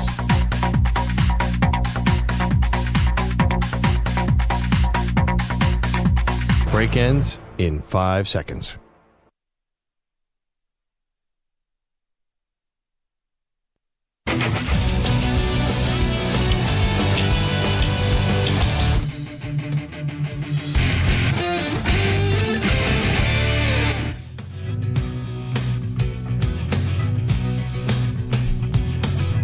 right, a lot going on right now. Welcome to the show. Maggie Gray, Andrew Perloff. Pearl, you become obsessed with something. Which, I don't even know where to start. I got about 8 things going on right now. I was going to say the geomagnetic storms that are happening all over this country. I didn't know if you meant the robots or the Northern Lights. Oh, we'll get to the robots. I was talking about the Northern Lights. Like all of a sudden you become an amateur astronomy major. So we do a handoff with Amy Lawrence after the night show. She said that the Northern Lights, which were visible everywhere in the Northeast last night, are headed all the way down south as far. I think she said down to Texas, possibly. So it's insane that you never get to see the Northern Lights. Last night, people were putting out stuff all over the Northeast. Connecticut got a big dose of them. Massachusetts got a big dose. Tonight, they're going to show up again. I have to see them. It's been one of my lifelong goals. I've wanted to go to Alaska to see them. Been to Alaska, was there the wrong season. I've always wanted to see the Northern Lights, and I can't believe it's going to be a possibility tonight. So I'm seeing a report of all the states where you could see the Northern Lights. It's basically the entire country. I mean, Washington, Idaho, Montana, North Dakota, Minnesota, Michigan, Wisconsin, Wyoming, South Dakota. I feel like I'm doing that song that they teach you in elementary school about all the 50 nifty United States. Colorado, Connecticut, Illinois, Indiana, Iowa, Maine, Massachusetts, Missouri, Nebraska, New Hampshire, New Jersey, New York, Ohio, Oregon, Pennsylvania, Rhode Island, Vermont. Let's turn out, USA. Basically everybody who's listening to the sound of my voice, the Northern Lights might be coming to your town. How come I didn't get an alert last night? How come nobody told me? Your house must have been crazy because you live out in the woods. I didn't even think to look. No, I had no idea. Nobody told me until today I came in. And so hopefully tonight we'll see them. I think anybody who's out there listening, definitely try and go outside. I read that an hour after the sun goes down might be a good time. Obviously, I don't want to do it at 2 a.m. Although why not? What do you got going on? You have a big weekend. You're going to be out all night. Maybe you can. You're going to be with your college friends, so you might wonder if it's the Northern Lights or have I just been partying too hard. I'm seeing colors, man. No, that was college. Now we're all along post-college. But I am seeing my college friends this weekend. They're all coming to New York City. It's a lot of fun. But I have a problem where I just got the low tire pressure alert on my car. And with the type of car I have, it literally tells you the PSI, like I know anything about this. So how long can I drive on this low tire pressure? Your car at any given time will tell you the PSI on all 4 tires? That's awesome. Yeah, if you ask for it, like there's a mode. Do you want to double check it and actually go down there with the odometer or whatever? Not the odometer, the what's that thing called that you press it into the thing and the little thing comes out? I have no idea what you're talking about. You guys know. EJ doesn't even have a license. Nick? I have a license, but I haven't driven in like 10 years. Yeah, people don't drive around here. Kids today don't drive. So why drive when you can take an Uber? I drive a lot, and I have battled pressure gauge. I've battled low tire pressure my entire life. It's my Moby Dick. But you said yours was 30. 30 is fine. Like 30, but the manufacturer's setting, it's probably like 34. Yeah, I don't know. I mean, all I know is it's given me an alert. So there you go. Man, last time I had a flat, I was down at I was at 8. And oh my gosh, that's a flat tire. It was a flat tire. Well, for some reason, the outside of the tire was holding its structure long enough for me to get to the garage. That's the debate. You ever have, oh man, I have a flat tire. Can I drive it 1 block to the garage? Because you can ruin your everything by driving on a flat tire. Yeah, I mean, you have to go to the car, turn it on today and see what is. If it's still 30, that means it's a very slow leak. I know, but I've got to drive on it this weekend. It's like... Well, what if you get down there to the garage today and it's 8? I got to call AAA. I'm a platinum member. And you're going to get towed to a garage? Yeah, I think so. And I'll have to take the train home or something. Anyway. Well, no. Let me throw one other thing. You are in a garage.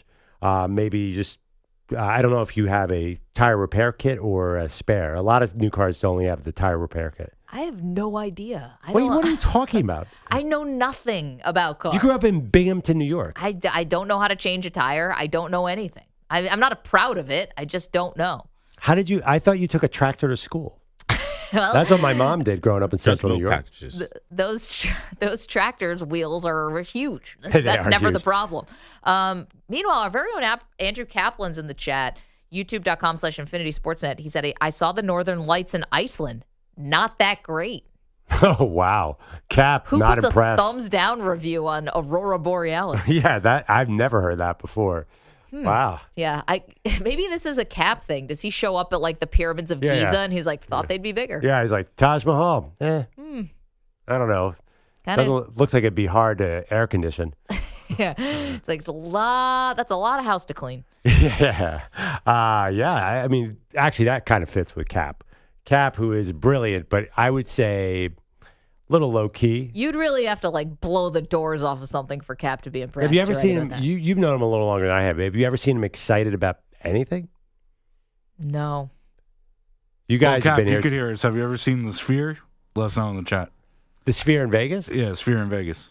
That's cool, right? The AI That's cool. stuff. I mean, that's if he says that the Sphere in Vegas is more impressive than the Aurora Borealis, then I would be worried. Well, he's an AV guy, so he might actually say the Sphere. This is really his domain. You know? Okay. The other thing I'm obsessed with, Tesla put out a new car last night without a steering wheel. Yeah. They are automating the driving experience, but for some reason, they also had these creepy robots that were walking around the event, and they spoke like, in fact, I've seen the video clip. EJ's dad also said to EJ, it's gone viral. It's a person talking to a robot, and the robot's responding in real time. I still don't know if it's a fake. If I was just, because it sounds like another person is talking to this person. Right. So should we hear it? Okay. So this is the robot, and just theater of the mind here. It looks a little more like the robot like in RoboCop than it does like R2-D2. No, I think it looks exactly. Have you ever seen the Will Smith AI movie? Okay, so it it's looks probably exactly like that. In But fact, it might be that one. It doesn't look like the robot, like the Jetsons or like beep boop beep boop. It looks like a human figure, the robot, not a human face or anything. But yeah, it looks like your typical Boston Science robot. Sometimes you think robot, you think the Jetsons. You know? No, nobody thinks that. Oh, okay. Let's hear what the robot sounded like. Optimus. People here today. It's insane. It's even talking. I have my friend John. John? Where's John? Right here. Oh, hello, John. How are you? How you doing? That's crazy. I'm talking to a robot. From San Jose. Probably from where you were born in Silicon Valley. Wonderful. Where do you live in San Jose? Do you live in Almond Valley, or do you live in the Santa Teresa area? No, I live in Los Gatos. Los Gatos. Oh, wonderful. Very nice area. Wait, which one was the human? Which was the robot? Yeah, that sounded so real. I'm confused. Also, the robot couldn't fix having an awkward conversation either. If I told you that was a person, you would easily believe it. Yeah. Nick has not seen this video, so him saying that shows you how scary this is. Yep. No, there's no reason to think that. And just the way like he's talking over him, like, oh, nice. But I honestly think like it could have been a person. It could have been a tape recorder. There could have been a person in a Tesla booth 100 yards over doing that. Like, also, I mean, it looked like a content creator. I also wonder if this is like a hoax. Yeah. I don't know that was real. It was too fast. Oh, see, I thought it definitely squared to me because I think you can almost see the computer kind of like imprinting like San Jose, like biggest neighborhoods in San Jose. He's like, is that the Los Gatos area? You know, he's buying himself a little time I think so you that the AI could kick in. What? Oh, like when you ask somebody a question in a press conference, they're really like, John repeat the question so they can think of an answer. Yeah, that's you a think great the robot was question. pulling a quarterback press conference filibuster? No, I think in real time, it was very hard to tell. He was super fast. I still think it might be a hoax because there was a lot going on. Like Elon Musk turned it into this giant carnival.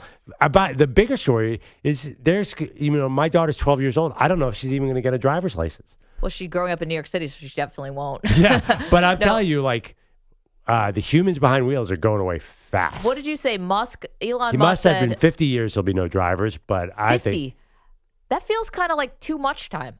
I would think 25, 30 So years. before we have hovering cars, though? I thought we would have that soon. they're having trouble with the hovering cars, but that is coming too. Fingers I prefer crossed. the hovering cars in the. Well, I always think, let's go the hovering cars. You could hover over the traffic, and you wouldn't. But everyone's going to be hovering. But think about it logically. What's safer, a computer-run car or Bill from Yonkers who's reading his text messages, not even looking at the road? Humans are way more dangerous. I guess. True. I know. Logically, the computer is safer, but I feel the same way. It's like, wait, do I really trust I want this control. thing?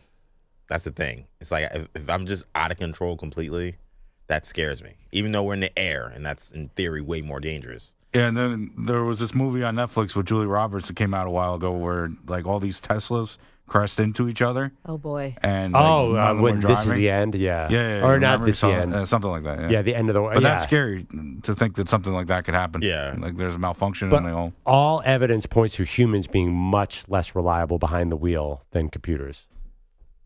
Yeah, well, that just makes And by sense. the way, I know my kids. If they get their licenses when they're 16, stay off the roads because there's no way. 16-year-old drivers are awful. I was an awful driver at 16. I don't know if you guys were good. Well, you don't have enough experience. Right. You're by definition awful. I took the driving test 3 times. Oh, gosh. Wait, would you rather have time, Nick they who just didn't just want to see me failed again, two? so that was it. Yeah. Would you rather have Nick failing 2 driver's tests or a robot?